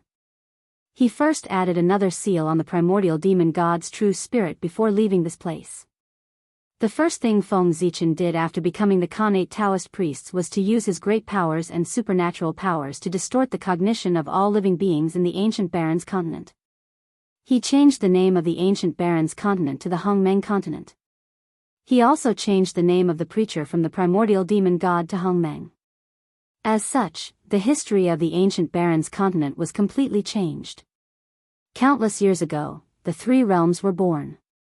There was the heavenly realm in the sky, the netherworld realm on the ground, and the human realm in between. The human realm had the 5 major continents as the main body. It was vast and boundless, and the spiritual energy was abnormally dense. It was a holy land for cultivation. In addition to the 5 major continents, there were many small islands floating in the vast ocean. The Hongmeng continent was one of these countless small islands. Originally, the Hongmeng continent didn't have a name. The living beings here were ignorant and didn't know any cultivation methods. But one day, a powerhouse called the Hongmeng Taoist priests crossed the ocean and arrived. The Taoist priests saw that the living beings here were ignorant and didn't know the true meaning of cultivation. He couldn't bear to see them like this. Therefore, he passed down cultivation methods and taught countless living beings. As such, a cultivation civilization was born. In order to thank the Hongmeng Taoist priests for preaching, the living beings here named the land under their feet after the Hongmeng Taoist priests. They called it the Hongmeng continent. Yes, it was completely reasonable. Was this Feng Zichen's new history of the Hongmeng continent? As for the primordial demon god, who was he? He had never appeared, nor was he heard of. Altering history and distorting cognition. This was the Khanate Taoist priests. He had endless power. Just like that, Feng Zichen completely replaced the primordial demon god and erased all information about him. This was also the reason why Pangu suppressed the river of time and space. If he didn't suppress the river of time and space, he would have allowed the Taoist priests to play with time, alter history, and distort cognition. After that, how could new Khanate Taoist priests be born? The Khanate Taoist priests in front of him could easily block the path of advancement for the powerhouses of later generations with a simple move of his finger. The entire Eldritch world would be in a complete mess and become the playground of the Khanate Taoist priests. The power of the Taoist priests was too terrifying. If it wasn't restrained, it would inevitably lead to chaos. After changing the history of the ancient Barons continent, Feng Zichen, the Hongmeng Taoist priests, began to perform his duties. That was to preach. Since it was clearly recorded in the history of the Hongmeng continent that the Hongmeng Taoist priests had preached in the Hongmeng continent, Feng Zichen had to prove this point and preach for the people of the Hongmeng continent. Hongmeng Mountain. It was also Mount Buzhou that suppressed the primordial demon god. Feng Zichen named it Hongmeng Mountain and released the news that he would preach there. Anyone who was fated could listen. When the people of the Hongmeng continent heard this, they were first shocked and then overjoyed. No matter where they were, they all moved and rushed towards Hongmeng Mountain. Time passed. In the blink of an eye, 3,000 years had passed. The Hongmeng continent wasn't too big. 3,000 years was enough for Feng Zichen to spread his Tao to every corner of the continent. As such, Feng Zichen could be considered to have completed what the primordial demon god failed to do. Then, just as Feng Zichen expected, he really felt that something was wrong in the Hongmeng continent. Somewhere in the void of the Hongmeng continent, there seemed to be something hidden. There was an extremely slight fluctuation. If Feng Zichen hadn't completely grasped everything in the Hongmeng continent and caused the fate of this place to change and expose this place, he might not have noticed this slight fluctuation. In fact, this fluctuation only appeared for a short moment. As the fate of the Hongmeng continent calmed down, this fluctuation also disappeared. After that, no matter how Feng Zichen shook the fate of the Hongmeng continent, he couldn't make this slight fluctuation appear again. If he didn't know that he couldn't be wrong, Feng Zichen would have thought that it was just an illusion. After many fruitless experiments, Feng Zichen also confirmed that the secret hidden in the Hongmeng continent should be related to this place. The primordial demon god was also looking for this place. If it was hidden so deeply, what else could it be other than this secret? After understanding all this, Feng Zichen followed the memory in his mind and began to search for the source of the fluctuation. After searching for half a day in the Hongmeng continent, Feng Zichen finally locked onto a void. If he remembered correctly, the slight fluctuation that he had sensed before came from this void. However, Feng Zichen used his divine thoughts to repeatedly explore this void several times, but he couldn't find anything wrong. As expected of a secret that even the primordial demon god was interested in. He didn't hesitate to take the risk to find it. This place is indeed extraordinary. Although Feng Zichen was a little disappointed that he couldn't find it, he was more excited. Again, the deeper it was hidden, the higher the value of the things involved behind it. As you wish. After thinking for a while, Feng Zichen suddenly made a move and stirred the void into pieces. Then, his divine thoughts searched for the source of the fluctuation in these spatial cracks one by one. However, the result undoubtedly disappointed Feng Zichen. He searched all the spatial cracks, but he couldn't find anything wrong. Feeling helpless, Feng Zichen released the power in his hands. The magical power that he used was no longer smashing the void into pieces, but completely shattering it into nothingness. However, even so, Feng Zichen still couldn't find anything wrong. Interesting. After standing quietly in front of this void for several months and waiting for it to completely recover, Feng Zichen didn't destroy this void. Instead, he used a secret method to communicate with the Tree of World and attracted one of its roots. Exploring the void was the best in the world. In this aspect, no one in the untainted land was more professional than the Tree of World.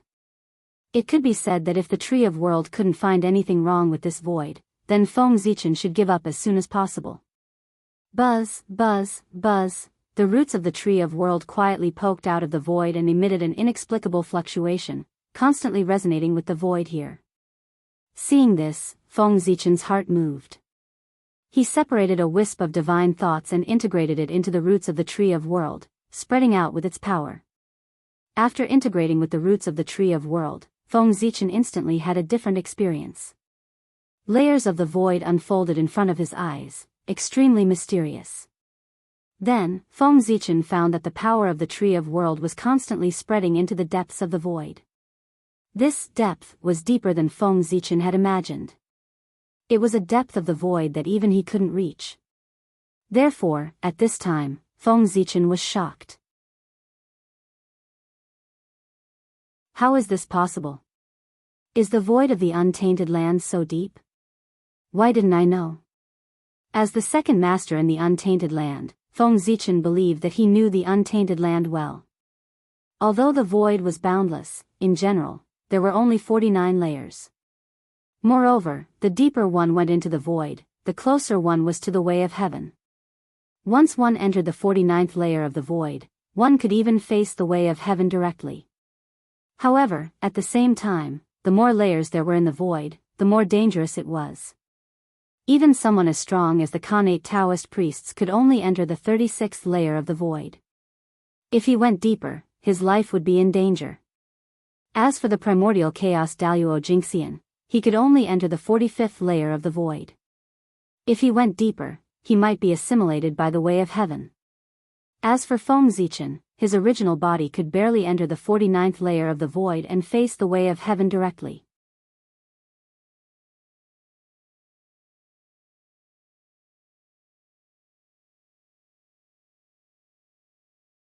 Chapter 890.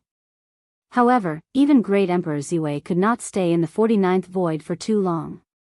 If he stayed for too long, he would be summoned by the heavenly path and become a part of the heavenly path.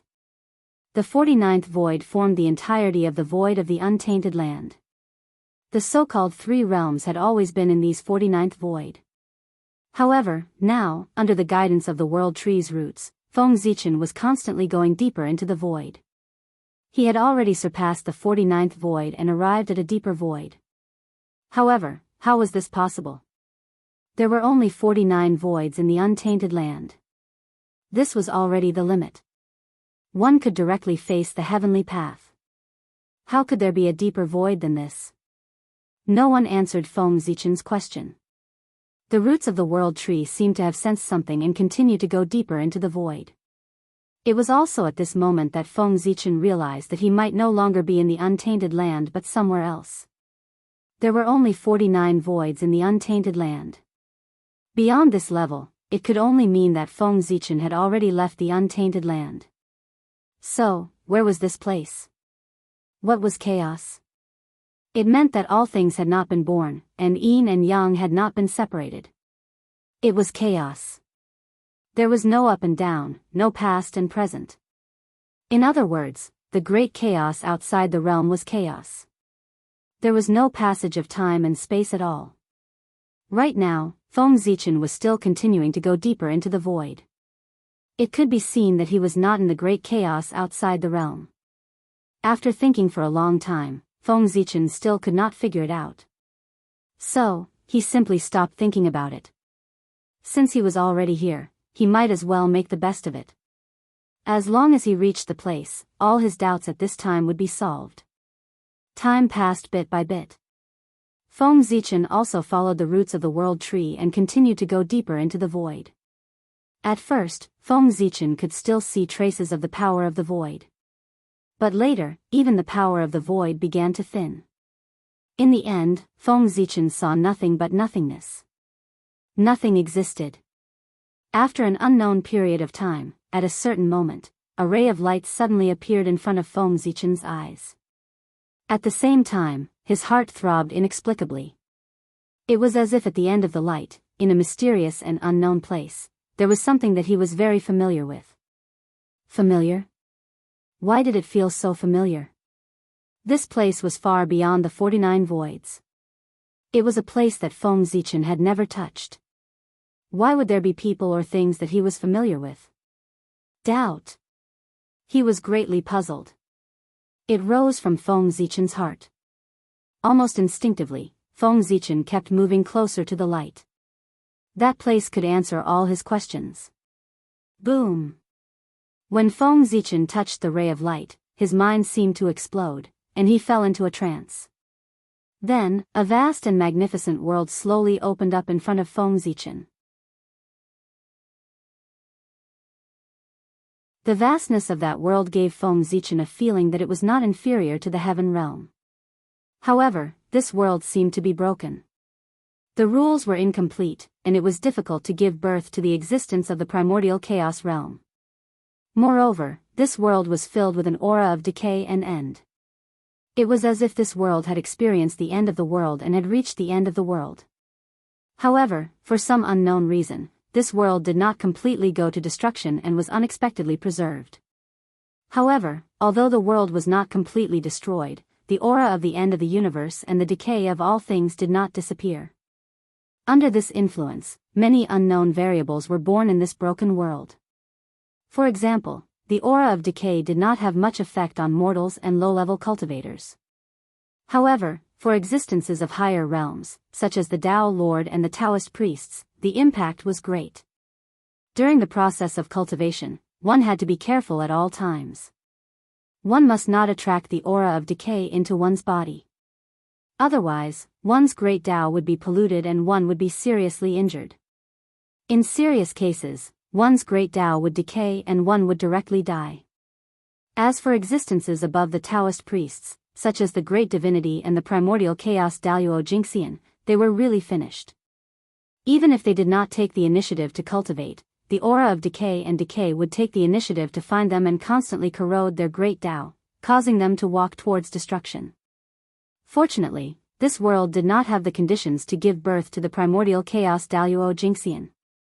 Otherwise, they would be corroded to death by the aura of decay sooner or later. How aggrieved would they be to die? In short, in this world, the stronger one was, the faster one would die. On the other hand, low-level cultivators were completely unaffected. The aura of decay and decay that filled this world came from an unknown origin. Its power was frightening. Feng Zichen did not come into contact with them. He just glanced at them from afar and felt a sense of fear. It was as if he was contaminated by the aura of decay, he would die. It would not be a long sleep, but a true death. All traces would be completely erased, and he would not be able to be resurrected. This was not an illusion. Feng Zichen's premonition told him so. Good Lord, even the Daoist Taoist priests could be completely killed. The quality of this aura of decay was so high that it was a little scary. Feng Zichen even suspected that this aura of decay could even completely kill the primordial chaos Daoist Jingxian. This was a little scary. Feng Zichen was not surprised that it could kill the primordial Taoist priests. After all, the primordial Taoist priests were said to be immortal, but in the end, the immortality of the Taoist priests was only based on heaven and earth. If heaven and earth were completely destroyed, the primordial Taoist priests would also die. Only the primordial chaos Daoist Jingxian, who had transcended above, could live forever. Therefore, Feng Zichen was not surprised that the primordial Taoist priests had completely fallen. However, the primordial chaos Daoist Jingxian was one with the primordial chaos. He had transcended above and had reached the true immortal realm. How could he fall?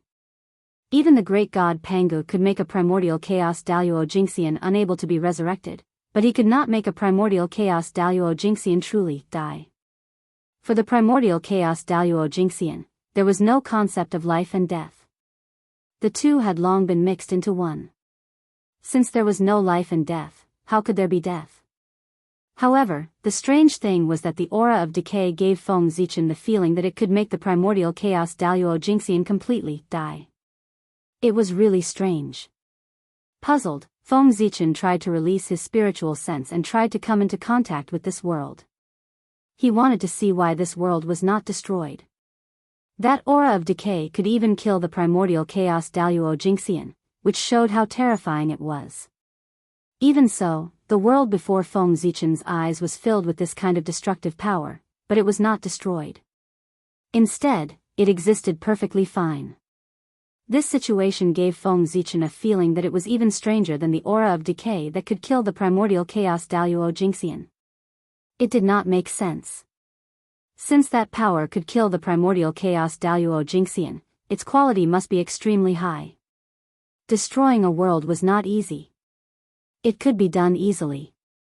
After all, destroying a world was much easier than killing the primordial chaos Daoist Jingxian.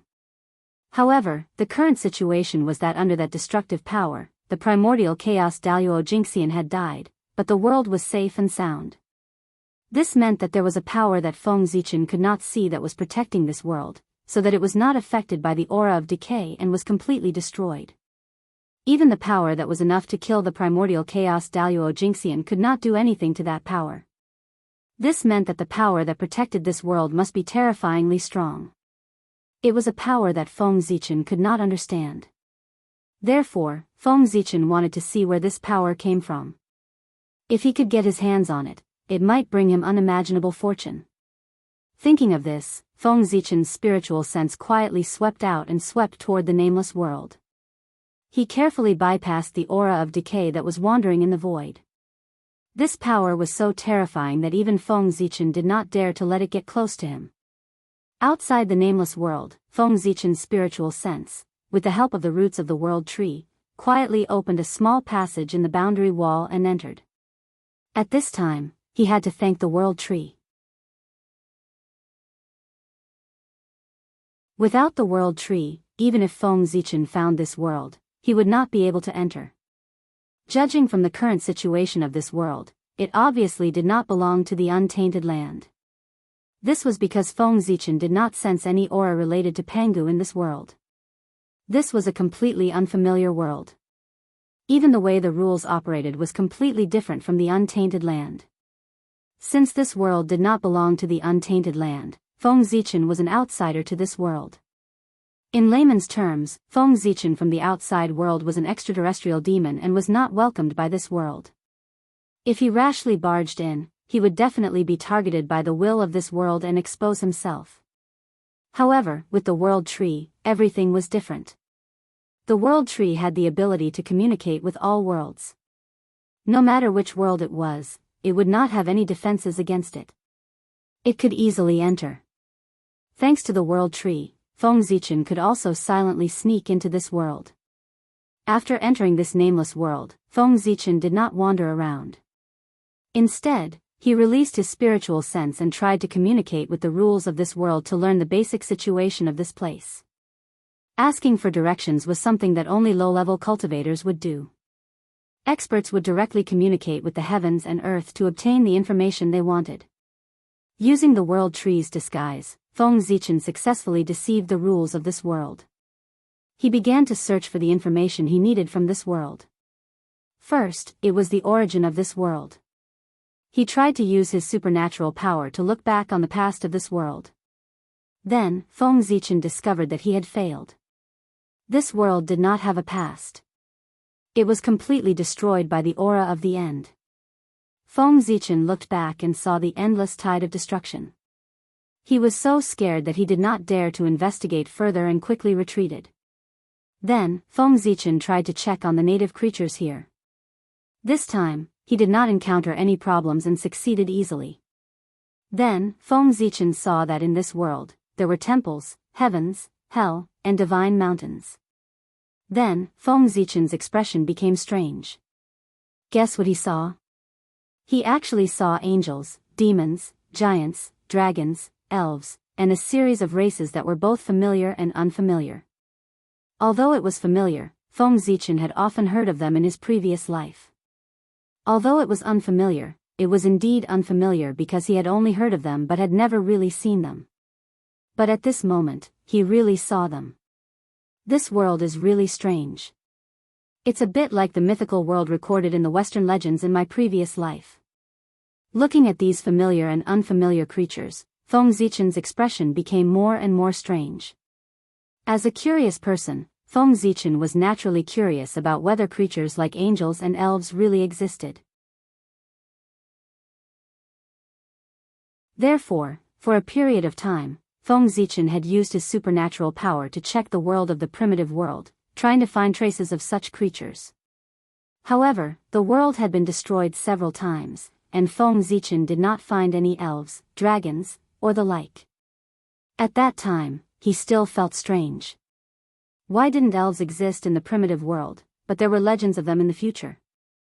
Then, as time passed, Feng Zichen saw similar creatures in some worlds in the realm sea, which solved the doubts in his heart.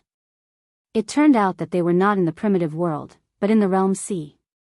But now, Feng Zichen actually saw the creatures of Western mythology in a world far away from the primitive world. He could not help but be surprised. Why would these Western creatures appear in this world? Moreover, what was the origin of this world? This world should have nothing to do with the chaos demon god. Feng Zichen guessed so. Because, if this world was related to the chaos demon god, the primordial demon god would not spend so much effort to find this place. The primordial demon god was so secretive, which could only mean one thing: the existence of this world was also a secret among the chaos demon gods. He did not want the other chaos demon gods to know about the existence of this world.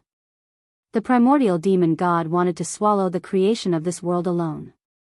But, what was the creation of this world? Feng Zichen guessed that it should be related to the power that protected this world. After all, Feng Zichen had been in this world for a while, and he found that there was nothing else in this world that attracted him except for that mysterious power. A power that could kill a Chaos Daoist Golden Immortal was incomparably terrifying. A power that was stronger than this power was undoubtedly more attractive. The primordial demon god should have come for this. Thinking of this, Feng Zichen wished that he could capture the primordial demon god and interrogate him. He must know secrets that others did not know, such as the origin of this world, the creation of this world, and so on. Unfortunately, this kind of thing could only be imagined. If he really appeared in front of the primordial demon god, it would not be him interrogating the primordial demon god, but the primordial demon god interrogating him. Putting away all his thoughts, Feng Zichen continued to investigate the news of this world. Since he had already come here, no matter what secrets there were in this world, he would be able to discover them. It was just a matter of time. After looking at the creatures in this world, Feng Zichen began to look at the cultivation system of this world. It was a different system from the primitive world. How should he put it? Whether it was the primitive world or the chaos demon god, they all believed that almighty power belonged to themselves. However, this world did the opposite and focused too much on external power. Also, the development of the power of faith in this world was far beyond that of the primitive world. However, as he looked at it, Feng Zichen actually saw a cultivation system that should not exist in this world. P.S. Writing while sick. I really do love this book. I can still work so hard for love.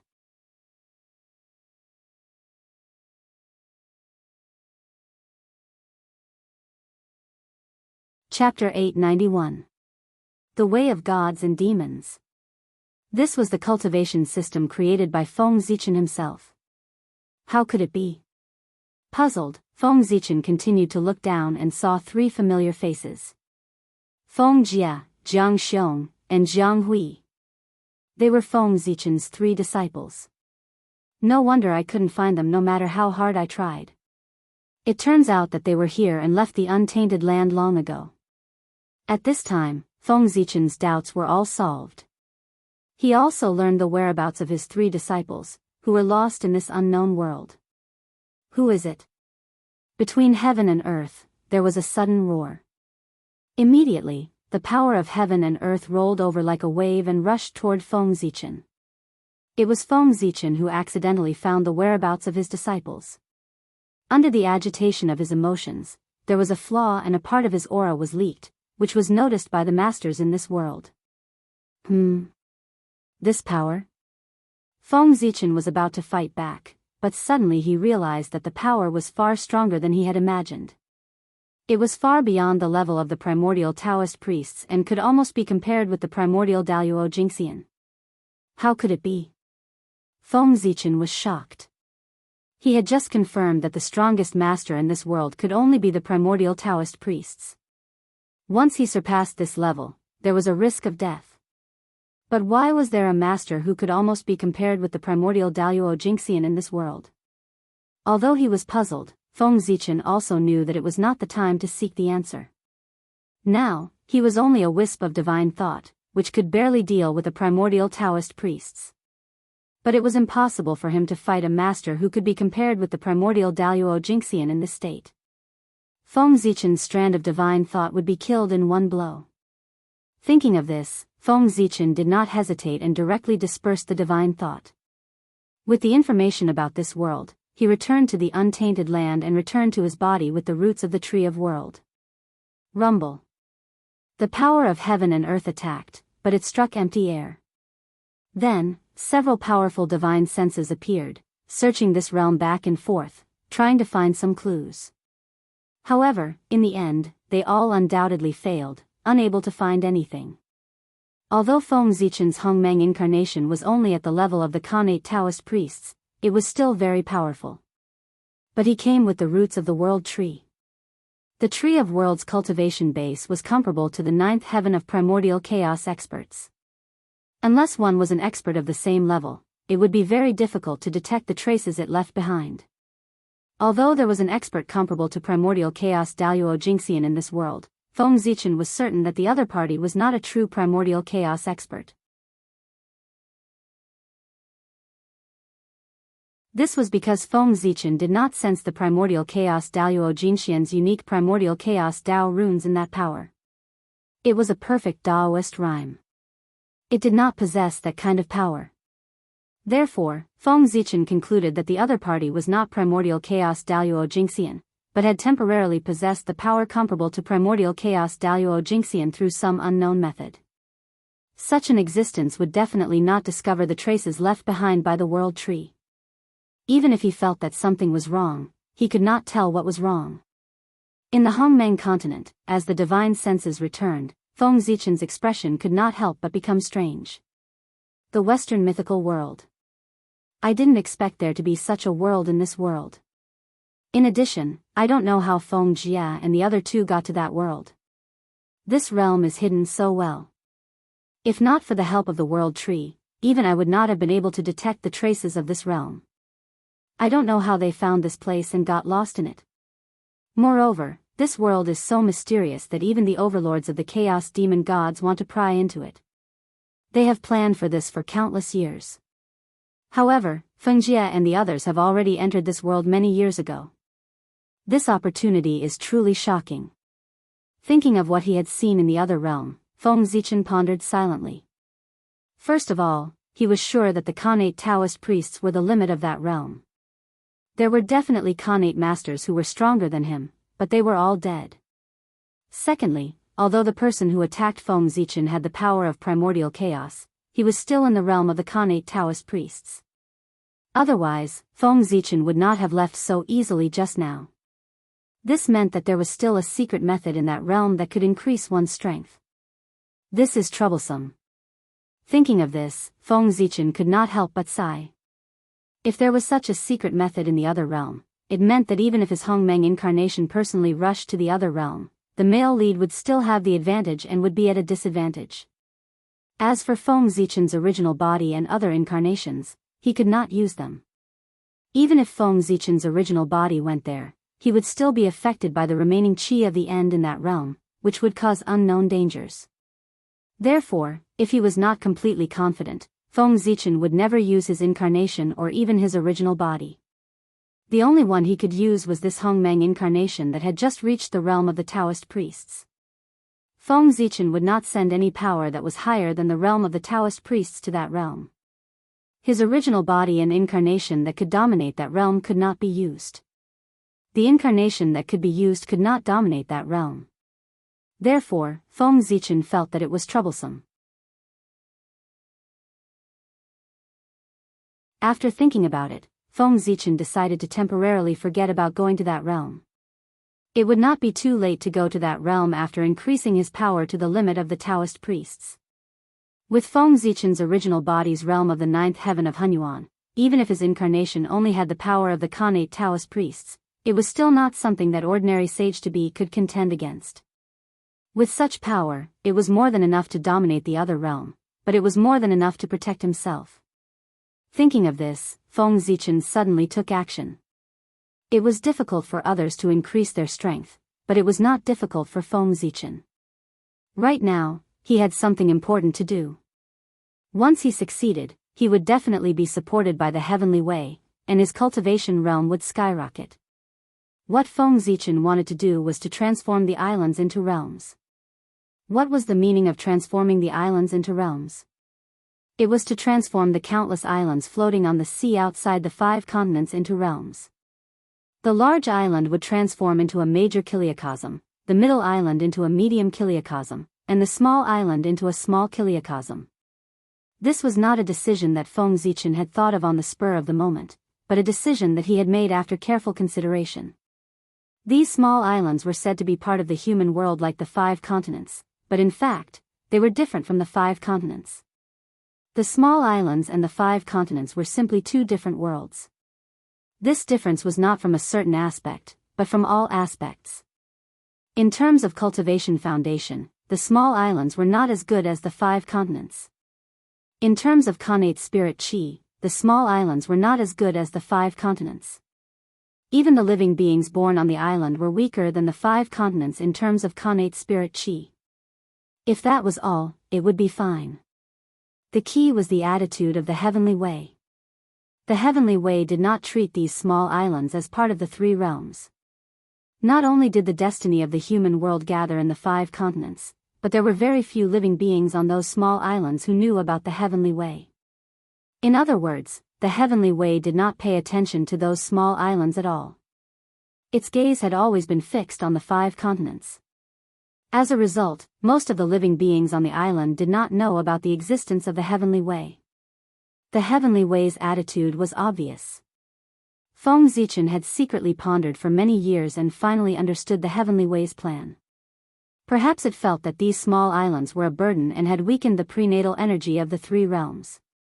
If not for these small islands, all the prenatal energy would gather in the 5 continents. That would definitely cause more changes in the 5 continents. To the heavenly way, the 5 continents were already big enough. It was enough to have the living beings here to perform the Tao for it. There was no need for extra places like the small islands. After Feng Zichen understood the thoughts of the heavenly way, he naturally formulated a plan. He wanted to turn the islands into worlds and separate these small islands from the 3 realms, turning them into subsidiary worlds of the 3 realms. In this way, it would be an act of following the heavens and responding to the Tao. It was worthy of supreme merit and great luck. However, Feng Zichen's plan was not only that. It was just turning the islands into worlds. There were many people in the 3 realms who could do this, but it did not show Feng Zichen's ability. For this, he planned to use these small worlds as array cores after turning the islands into worlds to set up a peerless array to transform the chaos chi and strengthen the origin of the primordial world. Only in this way could he display Feng Zichen's supreme methods. It was not difficult to do this, but it was a little troublesome. First of all, if he wanted to succeed, he had to know how many small islands there were in the primordial world. Feng Zichen was very clear about this. It was exactly the number of 1 yuan, 129,600. Next, he had to lock onto the location of these small islands. This was not difficult for Feng Zichen. Zhouxing illuminated the entire 3 realms. Feng Zichen looked down from the Ziwei star and saw the entire human world.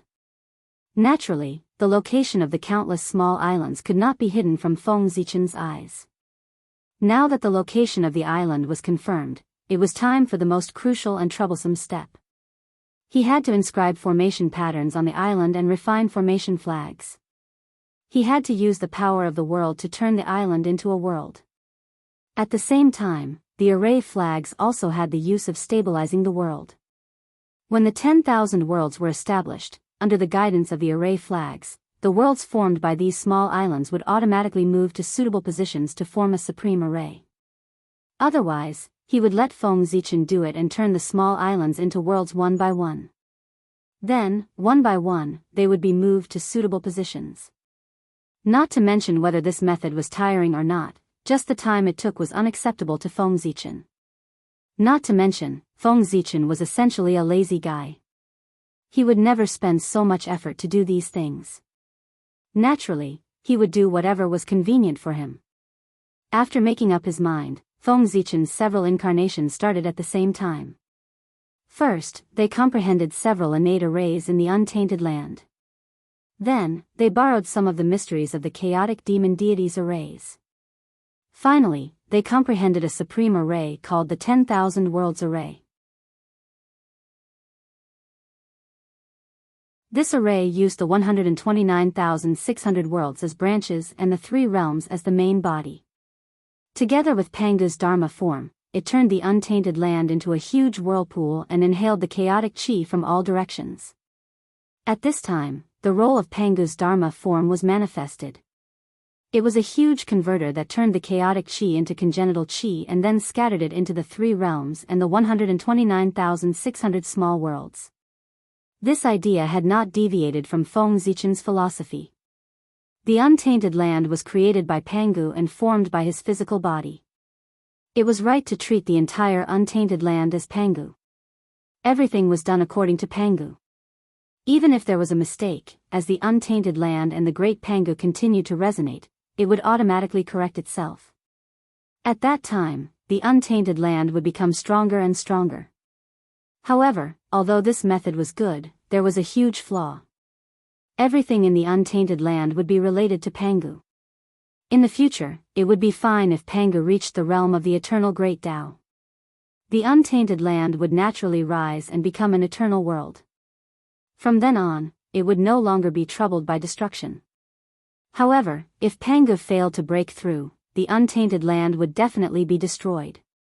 There was no chance of survival. Feng Zichen's move to change the untainted land was equivalent to betting all his chips on Pangu, betting that he could attain the Tao. This was a very normal thing. After all, the existence of the untainted land was the place where the great god Pangu developed the Tao. If Pangu succeeded, the untainted land would naturally succeed.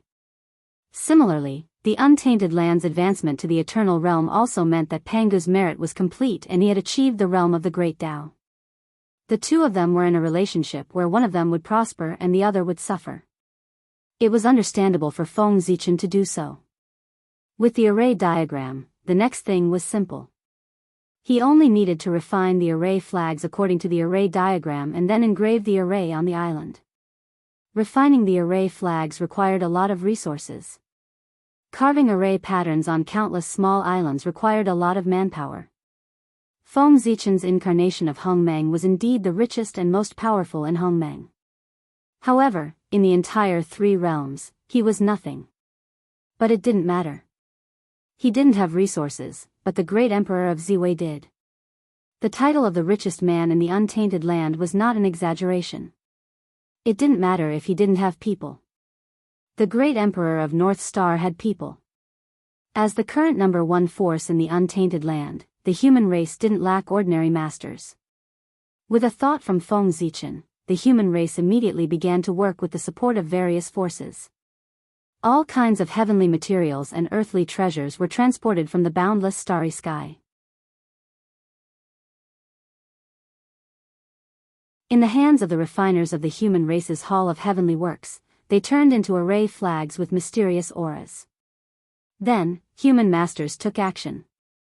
With these array flags and a large amount of precious resources, they went overseas and visited the small islands. They were going to set up array flags and carve array patterns. Once all the islands were set up with formation flags and engraved with formation patterns, Feng Zichen would have a chance to put his plan to good use. At that time, the untainted land would undergo another shocking change. Although it couldn't be compared to the birth of the three realms, from a long-term perspective, this change would bring about greater significance. The reopening of the boundless starry sky and the actions of the human race immediately attracted the attention of many people. Then, they guessed that it was the great emperor of Ziwei or the human emperor who had made a big move again. Unfortunately, no matter how they deduced, it wasn't that they couldn't deduce any information about this matter. This wasn't Feng Zichen shielding the secrets of the heavens, but the heavenly Tao. The heavenly Tao also felt that this matter was of great importance. It had a far-reaching impact on the untainted land and had endless benefits. Therefore, the heavenly Tao personally shielded the secrets of the heavens and didn't allow anyone to spy on this matter. It was afraid that someone would destroy this matter. P.S. It was an hour earlier. I don't know if the adjustment of the schedule was successful. In addition, the book is really at the end.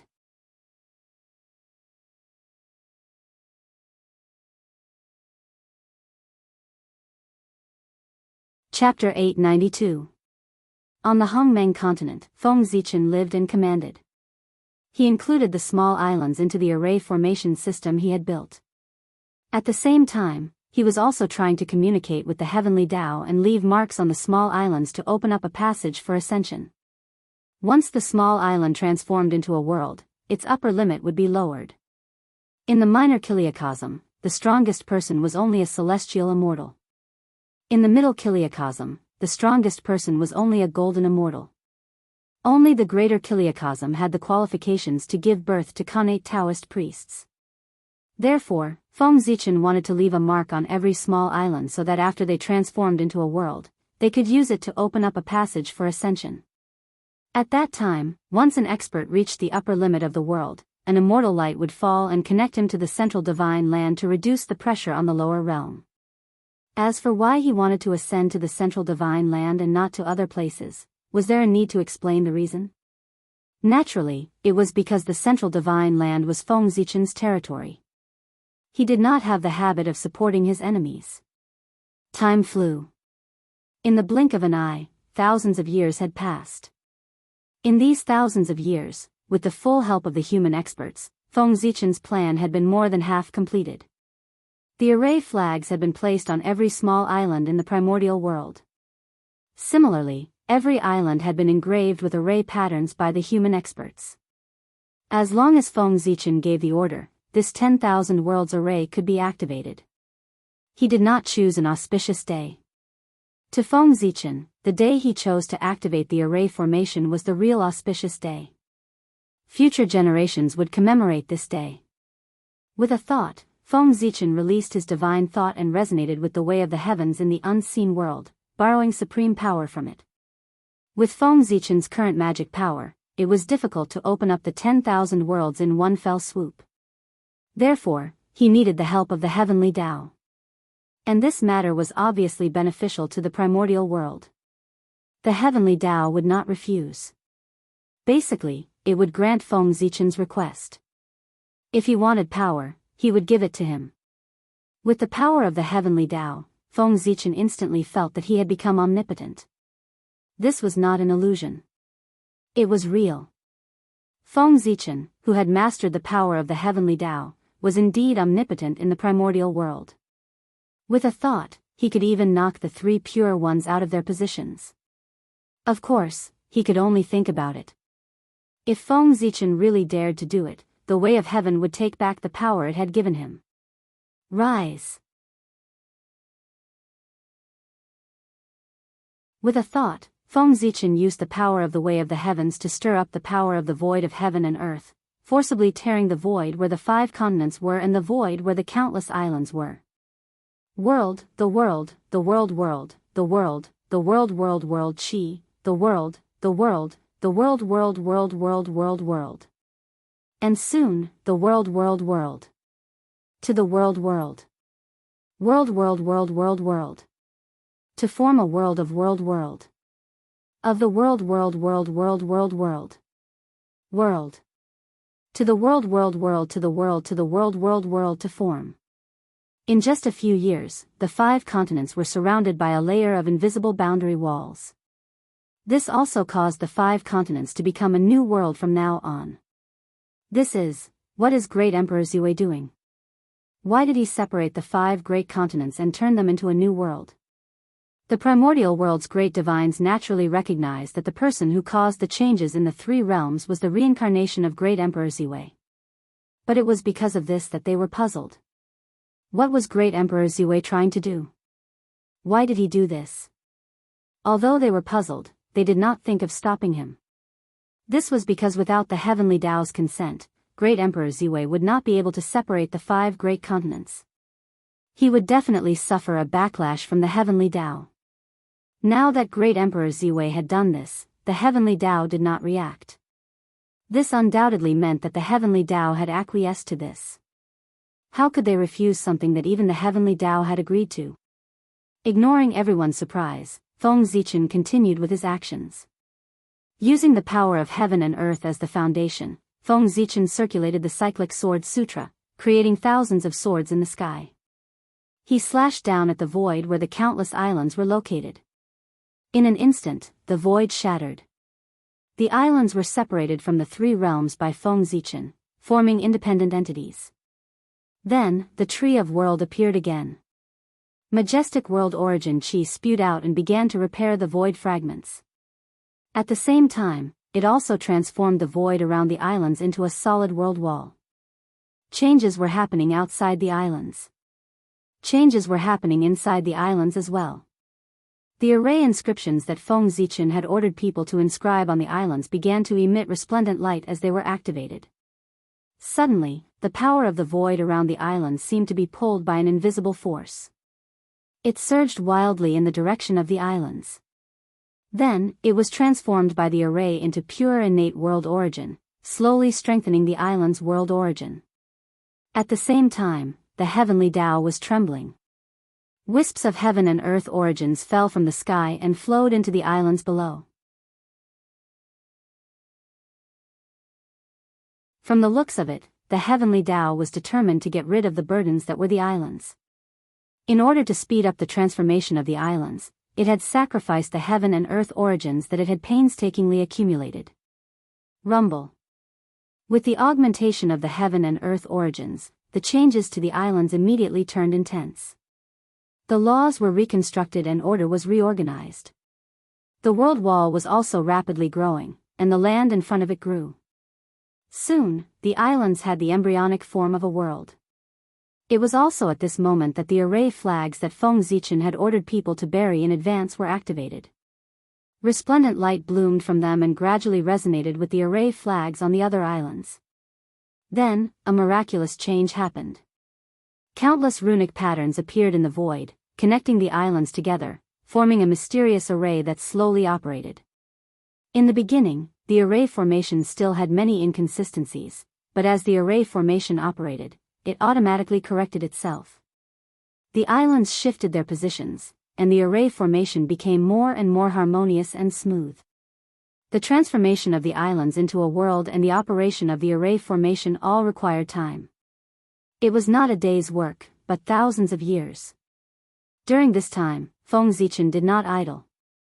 Instead, he comprehended the changes during the birth and operation of the myriad worlds, turning them into his own foundation. 10,000 years later, the myriad worlds were born and returned to their positions. The array formation became complete and began to operate. Rumble. In an instant, under the activation of the array formation, the myriad worlds began to revolve around the 5 continents. The power generated by the myriad worlds operation condensed into a huge whirlpool, swallowing the surrounding chaotic chi. Silently, Penga's Dharma form appeared and used its magic to transform the chaotic chi into innate world origin chi. First, it scattered into the 3 realms, then into the myriad worlds.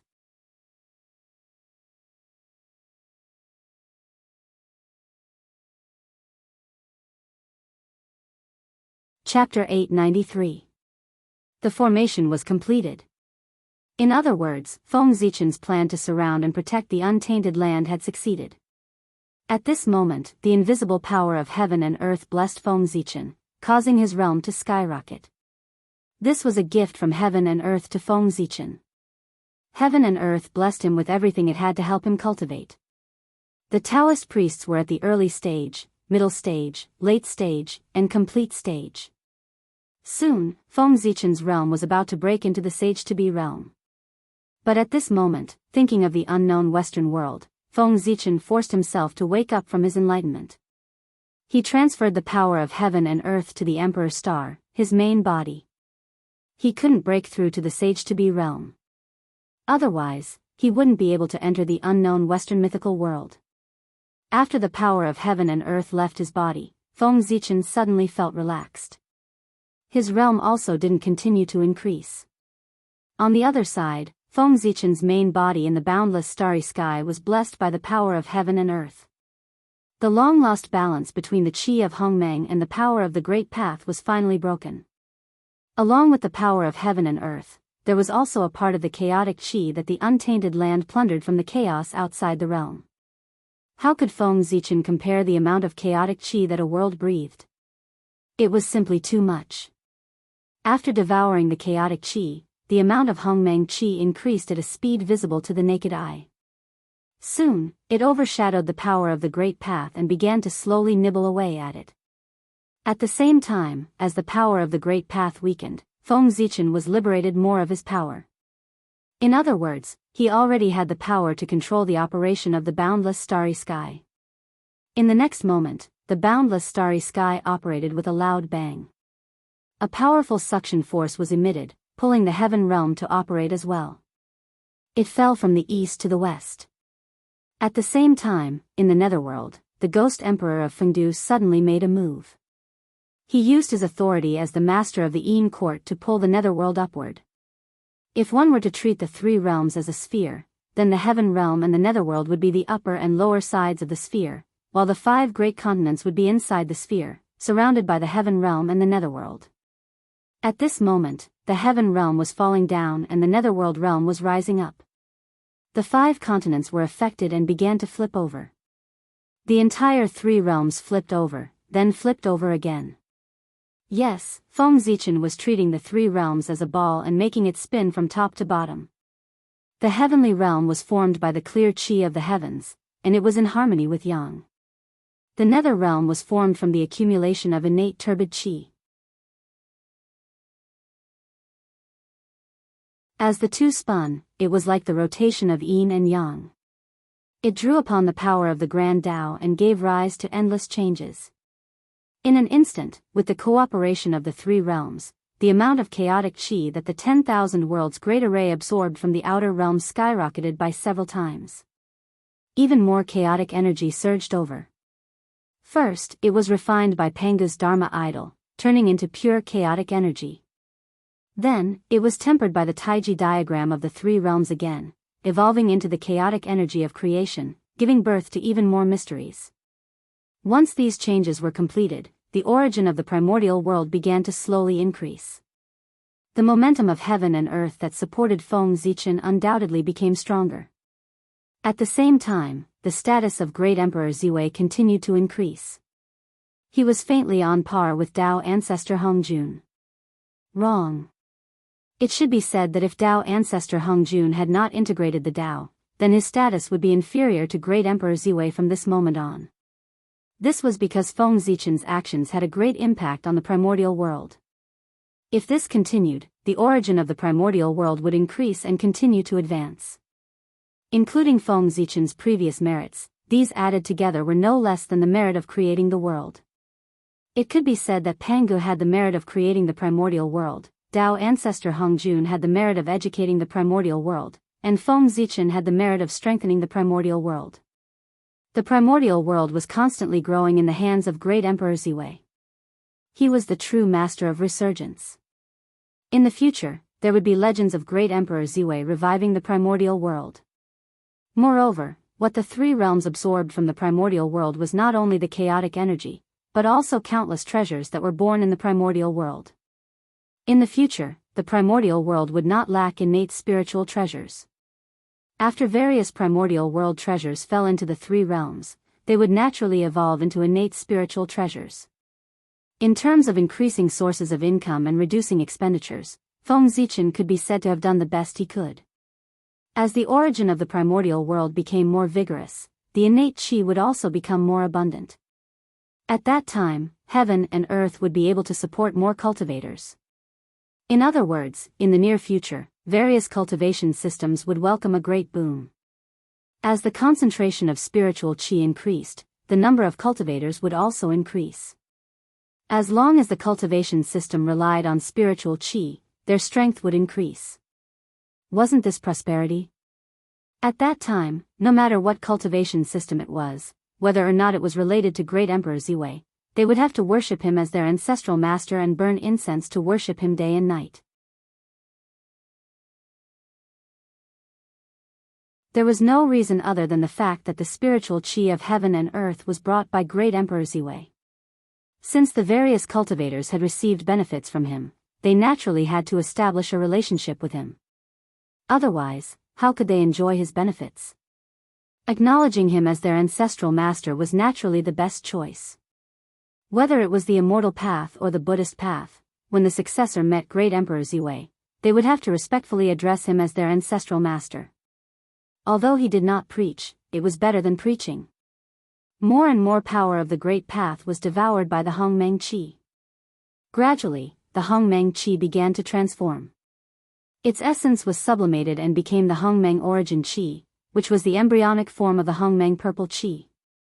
It was the foundation of eternity. At this moment, if Feng Zichen spent 1,000,000 years of effort, he could condense a true Hongmeng purple Qi. However, Feng Zichen could create several or even more than 10 Hongmeng purple Qi. However, the heavenly Tao could not produce the same number of saint positions. There were only 9 saint positions. One more would not do. Putting aside the changes in the boundless starry sky for the time being, Hongmeng's incarnation had once again stepped into the unknown Western aristocratic family as his realm stabilized. Moreover, before heading to that world, Hongmeng's incarnation had also captured a wisp of the power of the Great Path from his main body. The power of the Great Path belonged to the power of the Great Path. It was eternal and immortal, transcending the cycle of reincarnation. Feng Zichen wanted to see if the nirvana qi that could truly kill primordial chaos Daoist Jingxian could erode this wisp of the Great Path's power of the eternal level. If it could, then it would be terrifying. However, Feng Zichen did not think that it was possible. How could it be called eternal if it could be destroyed by the nirvana qi? Hongmeng qi could devour the power of the Great Path because both belonged to the eternal level. If the nirvana qi could destroy the power of the Great Path, wouldn't it mean that even the Great Path could not be eternal? That was too ridiculous. Because of the previous coordinates, Feng Zichen did not have to go through so much trouble to rush to the Western world. With a thought, he crossed the layers of void and arrived outside that world. He was not in a hurry to enter. Feng Zichen activated the Great Path's power and found the nirvana qi drifting outside this world. He tentatively touched it.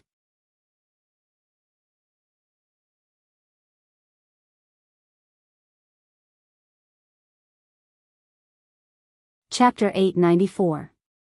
The moment it came into contact with the Qi of Demise, the dermic power that Feng Zichen used to draw in the Great Path power was directly annihilated by a powerful nirvana power. At the same time, the nirvana power intended to follow the connection between the dermic power and Feng Zichen's body and spread into his body. This action frightened Feng Zichen so much that he immediately cut off the connection between himself and the dermic power. The Great Path power remained where it was. No matter how the Qi of Demise eroded it, it could not shake it in the slightest. Seeing this scene, Feng Zichen thought to himself, as expected, the final Qi was unable to do anything to the power of the Great Path. With a thought, Feng Zichen tried to use his own power to analyze the Qi of Demise. However, no matter what power he used, it would be annihilated by the Qi of Demise.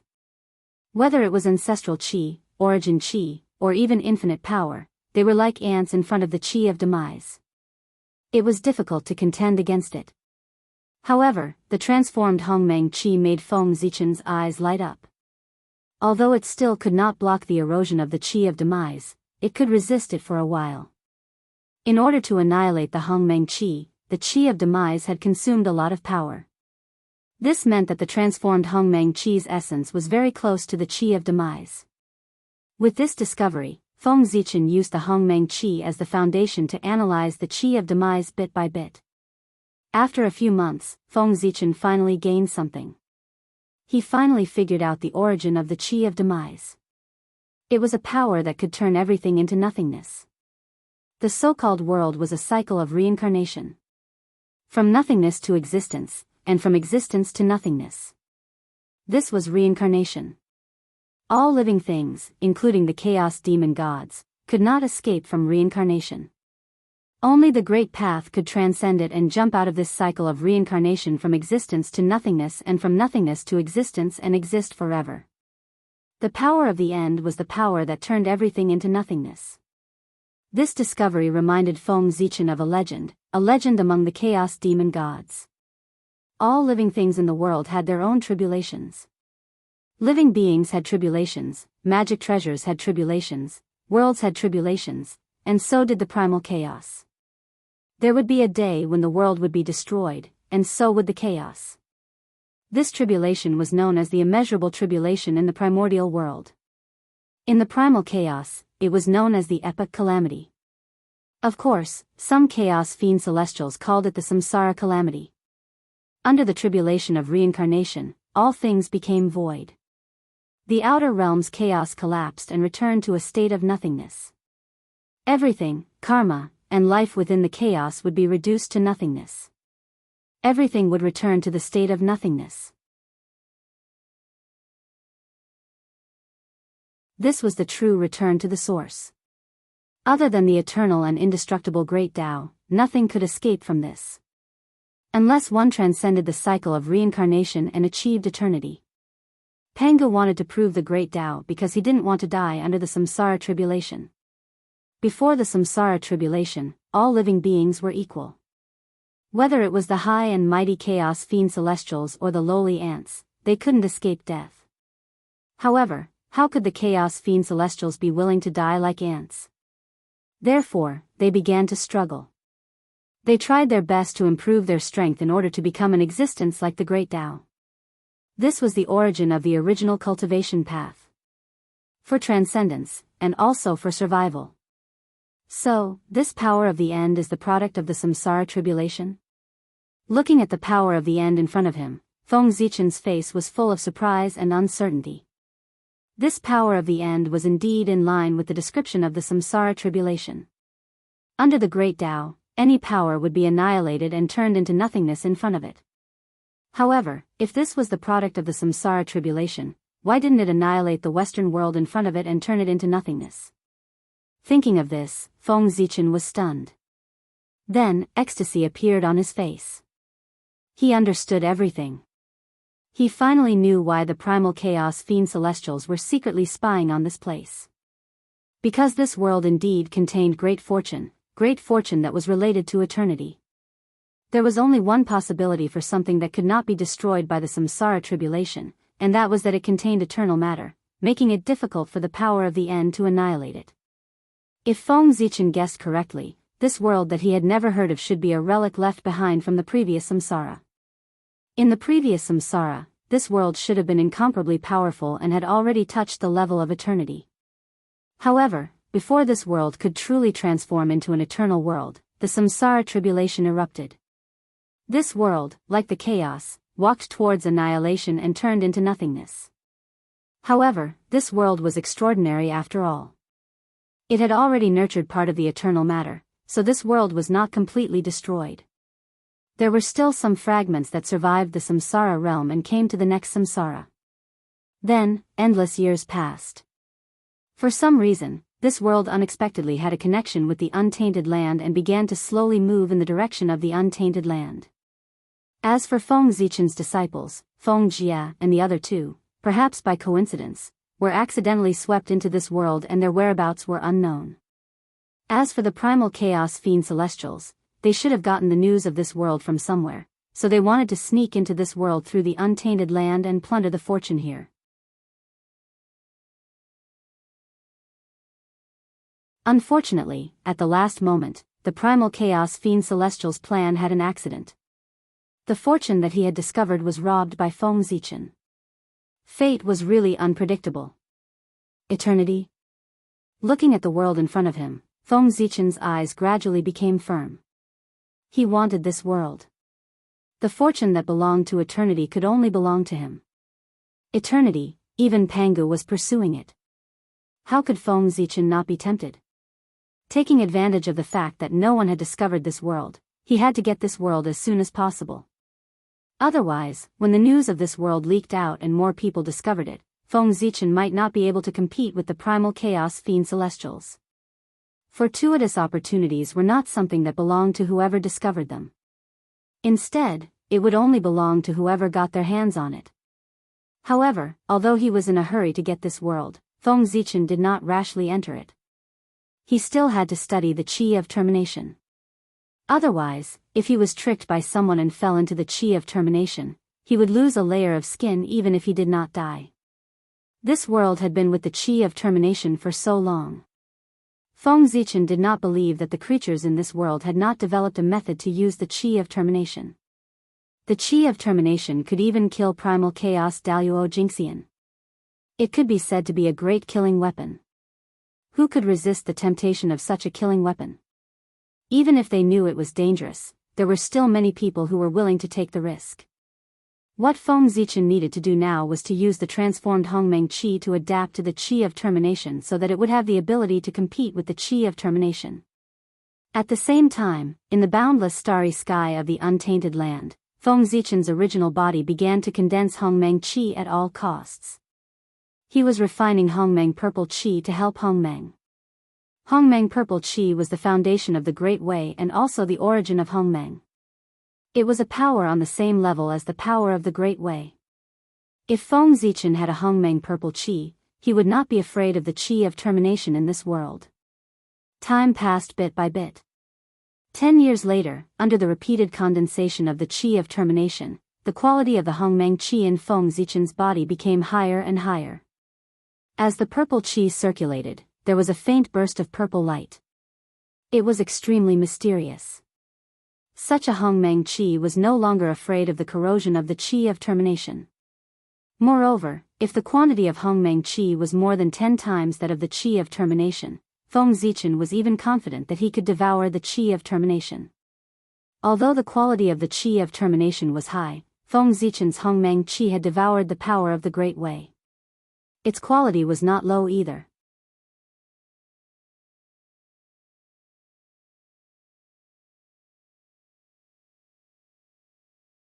Chapter 895. If it was condensed a little, it would not be weaker than the power of the end and would have the power to fight against it. As a power at the eternal level, even if it had not reached the great accomplishment stage, the Hongmeng Qi was still a trump card. This Qi of the end is so mysterious. If someone can master it and use it to destroy the chaos, it might be possible to achieve the eternal realm. After condensing the Hongmeng Qi, Feng Zichen had a deeper understanding of the Qi of the end. He felt that this was also a way to reach the eternal realm. He could imagine a scene. In the depths of the endless chaos, there was a supreme deity who set off the nirvana tribulation and destroyed the entire chaos. In this scene where everything turned into nothingness, only he existed eternally and was not affected by the tribulation. Wasn't this a manifestation of eternity? Thinking of this, Feng Zichen's mind became more and more picturesque. Then, he suddenly realized that perhaps, in a place he did not know, there was indeed such an expert. Every time the end of an era came, the nirvana tribulation would be set off. The more he thought about it, the more Feng Zichen felt that it was very possible. At the same time, another bold guess appeared in his mind. After reincarnation, was there really no one who completely understood the reincarnation Great Way and jumped out of reincarnation to achieve the eternal realm? Perhaps, as early as that unknown era, there was already someone who controlled reincarnation and lived eternally. Of course, this was all Feng Zichen's guess. It might not be true. After coming back to his senses, Feng Zichen collected his thoughts and turned to walk into the world. Whether or not someone achieved the eternal realm, it had nothing to do with him. It was more important for him to take care of himself. Decay, dead silence, no hope. Feng Zichen came in a hurry last time and did not carefully sense this world. Now that he carefully sensed it, he found that the world was filled with the aura of decay, giving people a feeling of lethargy. It was like a group of old men who were about to die and would not live long.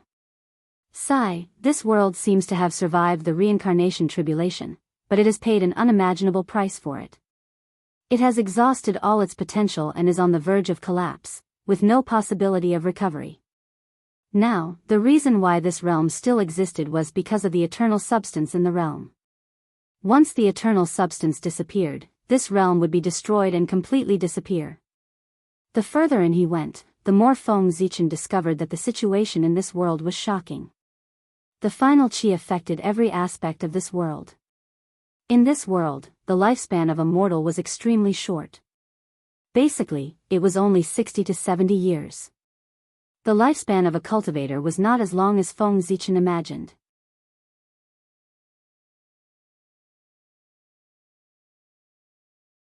Celestial immortals only had a lifespan of 5,000 years, Xian immortals could live for 50,000 years, and golden immortals could not live forever, only having a lifespan of 560,000 years. Dao Lord Tai could live forever, but he couldn't touch the qi of the end. Otherwise, he would still die. Moreover, many connate Daoists in this world had been corroded by the final qi and could not be cultivated. If one were to forcefully cultivate these innate Daoists, the higher one's cultivation level, the faster one would die. This was a piece of good news. The fewer connate Daoists that could be cultivated in this world, the more it meant that this world's cultivation world was narrower and could not produce any experts. But at the same time, Feng Zichen also discovered a piece of bad news. This world was moving unswervingly toward the untainted land at an extremely slow speed. This was truly a calamity. The final qi was indestructible. It would grow stronger and stronger as it devoured more and more power. What did this mean? It meant that if this world was really connected to the untainted land, then the final qi of this world would surge toward the untainted land and devour the entire untainted land, causing the untainted land to end up like this world. This world was a huge source of pollution. It could turn other worlds into the same state as it was. Therefore, these worlds could not be allowed to get close to the untainted land. This world had to be destroyed. Otherwise, even if the untainted land was not destroyed, it would enter the age of Dharma ending. Suddenly, Feng Zichen thought of the earth in his previous life. Wasn't it the age of Dharma ending? No, the age of Dharma ending? Originally, Feng Zichen thought that it was the result of the natural degeneration of the untainted land. But after sensing the situation of this world, he felt that he seemed to understand something. The Earth's degeneration should have nothing to do with the untainted land itself. It was this world that crashed into it, causing the final qi to descend into the untainted land and drag the entire world into the age of Dharma ending. And because the untainted land shared the pressure, the living beings of this world were freed. They called themselves the God race and settled down in the untainted land. It was a very reasonable guess. Feng Zichen felt that he had most likely touched the truth of the decline of the untainted land in his previous life. It was related to this world. After all, there had been no major calamities in the untainted land since the journey to the west. Moreover, the journey to the west was a deal between the saints. It might affect the human race, but it did not affect the untainted land. If that was the case, why did the untainted land decline inexplicably after the journey to the west? The answer was here. After the journey to the west, this world crashed into it. First, it destroyed the 3,000 worlds that were still being nurtured.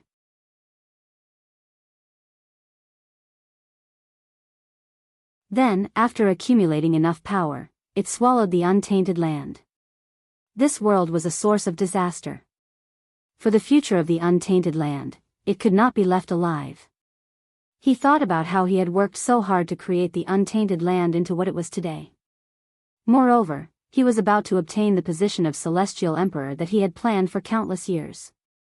Under such circumstances, if the untainted land was dragged into the abyss by this world, Feng Zichen would definitely go crazy. Therefore, this world had to be destroyed. No one could stop his determination to destroy the world. Originally, Feng Zichen was still thinking about how he would deal with himself if he refined the eternal matter of this world and caused the destruction of this world. But now, Feng Zichen was not worried about this at all. What was the use of keeping a world that was the source of disaster? Moreover, any world that was unfavorable to the untainted land should be destroyed. This was not a matter of right or wrong, but a matter of standpoint. Being born in the untainted land, one had to have such a standpoint. Anyone who was unfavorable to the untainted land should be destroyed. Feng Zichen was thinking as he hurried forward. Soon, he arrived in front of a city. This was a city with the characteristics of the human clan. It was set up with an innate formation that connected the heavenly cycle star power and the earth veins in all directions. At first glance, one could tell that this was a method that Feng Zichen often used when he was young. Compared with the traditional style of this world, it was out of place.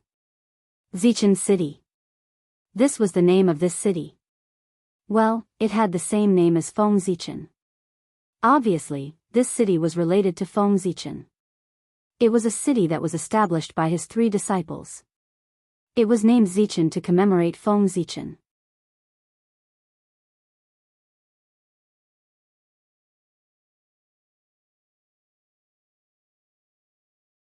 Chapter 896. How considerate of you. With this thought, Feng Zichen walked into Zichen City. Speaking of which, his purple hair and purple eyes did not match the residents of the city. However, it was normal for cultivators to have some abnormalities. Purple hair was nothing. There were even green-haired cultivators.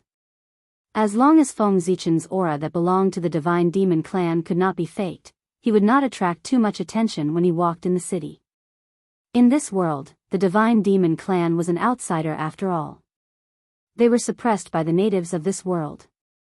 The special environment also made the divine demon clan unusually united. As long as they cultivated the divine demon path, they were a family. There was no need to be guarded. Walking on the wide street, Feng Zichen seemed to feel something. His expression suddenly became strange.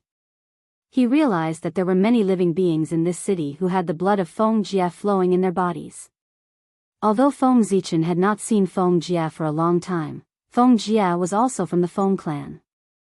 He was from the same clan as Feng Zichen. He could not have mistaken the Feng clan's bloodline. Such a strange situation undoubtedly indicated that these people were the descendants of Feng Jie. Thinking about it carefully, there was nothing strange. After all, Feng Jie had left the untainted land for tens of millions of years. It was not strange for him to have a family. Feng Zichen did not speak along the way. He came to a magnificent building. In his perception, his 2 disciples were here. Yes, 2, not 3. He wondered where the other disciple was. When the surrounding guards saw Feng Zichen, a person of unknown origin, they quickly surrounded him and asked, "Who are you?" Feng Zichen did not speak. He only silently released his aura. At the same time, in a majestic temple inside the building, a middle-aged man and woman suddenly opened their eyes. The middle-aged man and woman raised their heads and looked at each other. A look of surprise flashed across their eyes. They said at the same time, "This aura, its master." After speaking, the 2 figures disappeared from the hall. When they reappeared, they were already outside the hall, in front of Feng Zichen. The middle-aged man and woman looked at the familiar figure in front of them, and an indescribable excitement flashed in their eyes. Then, they stepped forward and bowed. Unfilial disciple Feng Jie, Jianghu, greets master. After being separated for countless years, they finally met again. Even with Feng Zichen's cultivation, his Dao heart still rippled. Feng Zichen quickly stepped forward and helped Feng Jie and Jianghu up. He said with some self-blame, "It has been hard on you all these years." Feng Jie and Jianghu were indeed suffering. This could be seen from their appearances.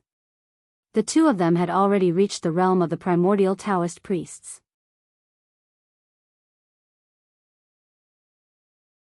Logically speaking, they should be able to stay young forever. Looking at their appearance, they looked older than Feng Zichen, which was a sign of mental and physical exhaustion. The appearance of a cultivator was related to his mentality. When his Dao heart was old, he would also be old, no longer as vigorous as when he was young. Feng Jie and Jianghu were like this. They were clearly overwhelmed by life. After exchanging greetings with the two, Feng Zichen suddenly asked, "Where's Jiang Xiong? Why don't I see him?" Hearing this, Jiang Hui's eyes turned red. She said with some self-blame, "It's all my fault. In order to save me, my brother was plotted against by the Angel Clan's holy king. He had an accident and is now recuperating in the Temple of Life." "Oh." Feng Zichen nodded and didn't say anything. But in his heart, he had sentenced the Angel Holy King to death. Daring to hurt his disciple, he was really courting death. Then, Feng Zichen asked about the two's recent situation. As he guessed, the three of them were accidentally involved in the Realm Sea. Then, they finally reached the realm of the Daoist priests in the Realm Sea and were about to return to the untainted land. But who would have thought that on the way across the void, they would accidentally lose their way? When they found the way out, the three of them had already arrived here in a daze and couldn't find their way back. "It's my fault that I came in a hurry and didn't bring anything. Otherwise, I would definitely give you a big gift. But I'll remember it for now. When I return to the untainted land, I will give you a big gift." Looking at Feng Jia and Jiang Hui in front of him, Feng Zichen said with some regret. Feng Jia was indeed married. He married Jiang Hui, and the witness was Jiang Xiong. After going through so many difficulties and dangers, the two of them finally came together. It was also a beautiful story. But it was a pity that Feng Zichen came in a hurry and didn't bring anything. He couldn't give his two disciples a wedding gift. The two of them hurriedly said, "It's already a sin that we didn't tell Master that we got married. How dare we ask for a gift?" Pointing at Feng Jia, Feng Zichen said with a smile, "It's not urgent. Let's talk about it when we return to the untainted land." The two of them didn't ask when they would return to the untainted land, because when they saw Feng Zichen, they knew that it was inevitable that they would return to the untainted land. Then, the two of them called their several children over and paid respects to Feng Zichen, their grandmaster. Feng Jia and Jiang Hui had a total of 3 children, all of whom were outstanding. The eldest son had already reached the realm of Daoist priests. Such talent was first class in the untainted land. The other 2 sons were not bad either. Although they hadn't reached the realm of primordial Daoist priests, they were not far away.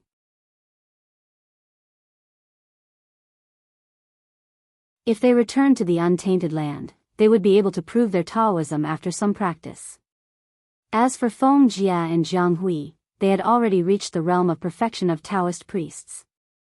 If it weren't for the restriction of this world, they would have entered the realm of sage to be. Glancing at the 3 sons of Feng Jia, Feng Zichen praised them. "They are all good children. Even in the whole human tribe, there are few who can be compared with them." Speaking of this, Feng Zichen's tone changed, and he said helplessly, "It's a pity that I didn't bring anything with me this time. I can't even take out a greeting gift." This was really Feng Zichen's mistake. His incarnation had been focused on cultivation, and he didn't care much about worldly things. Therefore, he had nothing but the Hongmeng sword in his hand. The third son said, I don't dare. The younger generation didn't need it, but Feng Zichen had to give it to them. He secretly remembered this in his heart, and decided to make up for it when he returned to the untainted land. After chatting for a while, Feng Zichen proposed to see Jiang Xiong. The two of them didn't have any objections. They gladly accepted the order and took him to the Fane of Life.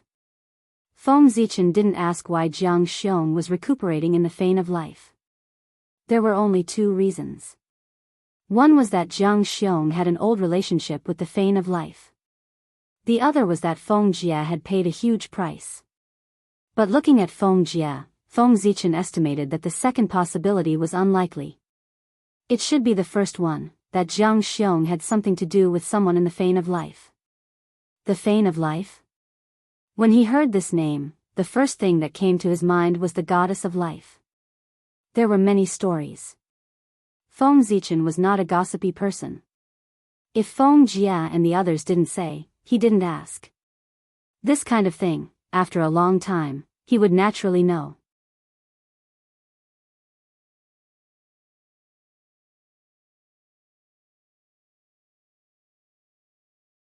Chapter 897. The Temple of Life was located in the north of this world. It was a huge forest known as the Forest of Life, where the elves lived. The goddess of life was the deity that the elves believed in. However, according to Feng Jia, the goddess of life he was going to take Feng Zichen to wasn't the first goddess of life, but her descendants several generations later. The most ancient goddess of life was incredibly powerful, far beyond the realm of primordial chaos, and even more powerful than many chaos demon gods. Unfortunately, even such a powerful existence had fallen in that calamity that destroyed the heavens and the earth. The next few generations of goddesses of life were eroded by the gas of death because they broke through to the sage-to-be level, and thus died. The previous goddess of life also died because she forced herself to break through to the sage-to-be level. The current goddess of life had learned her lesson. Although she already had the strength to break through, she still resisted. Feng Jia and Jianghu were in the same situation. They were really pitiful. They could break through to a higher realm with just a thought, but because of the threat of death, they couldn't break through. This feeling must be extremely torturous. On the way to the Temple of Life, Feng Zichen also learned a lot about this world. First of all, the cultivation system was completely different from the primordial world. The cultivation levels in this world, from high to low, were apprentice, mage, demigod, lower god, middle god, superior god, sky god, master god, ancestor god, creation god, supreme god. Among them, lower god was equivalent to heaven immortal of the primordial world, sky god was equivalent to Khanate Tao Lord, master god was equivalent to Khanate Taoist priests, ancestor god was equivalent to sage to be, and creation god and supreme god were respectively equivalent to primordial chaos and Wuji. Daoist Jingxian. As for higher realms, according to the inheritance of this world, there must have been, but they were all destroyed in history. In addition, Feng Zichen also learned that the situation of the mortals in this world was extremely worrying. Once, Feng Zichen thought that the primordial world already valued one's background and birth very much, but until he came to this world, he realized that he was wrong, very wrong. Compared to this world, the primordial world didn't value one's background and birth at all. At the very least, you can slowly become stronger and improve your background through your hard work in the primordial world, such as cultivation. He could even turn karma into karma and become an innate god. But in this world, from the moment one was born, one's fate was determined. The descendants of mortals could only be mortals. As for the descendants of the gods, they were still gods. As for cultivation, there was no such thing. Your bloodline will determine your future accomplishments. For the descendants of demigods, the highest level of accomplishment will be the demigod level. As for the descendants of sovereigns, they could easily become sovereigns. It was a terrifying world. Mortals could only be mortals. They had to be enslaved by God forever and serve God for the rest of their lives. Even if they were chosen by the gods and ascended to heaven, they could only exist as servants of the gods and not as gods. Similarly, gods were gods, forever high and mighty. They oppressed mortals, enslaved them, and enjoyed their service. As for the magic and Do Qi in Feng Zichen's memories of his previous life, they did not exist at all. They should not have been created yet. In this world, Xiantian determined everything. There was no way to advance postnatally. It seemed to be blocked by a powerful rule. Yes, that was it. An extremely powerful existence had changed the rules of this world, making it impossible to advance postnatally. This rule was engraved in the origin of this world, and no life could violate it. The existence who set this rule seemed to be abnormally powerful. Even though he had fallen for countless years, his power did not weaken at all. Even Feng Jia and Jianghu, who came from the outside world, were affected by the rules of this world. However, it didn't matter. The blood of Nuwa flowed in the human's body, and the blood of Pangu flowed in the Nuwa's body. According to this, the human was Pangu's descendant. The blood of Pangu flowed in the bodies of Feng Jia and the others. Although the rules of this world affected them, it would not affect their breakthrough. After all, Pangu was a half-step Great Tao realm existence, and the upper limit was there.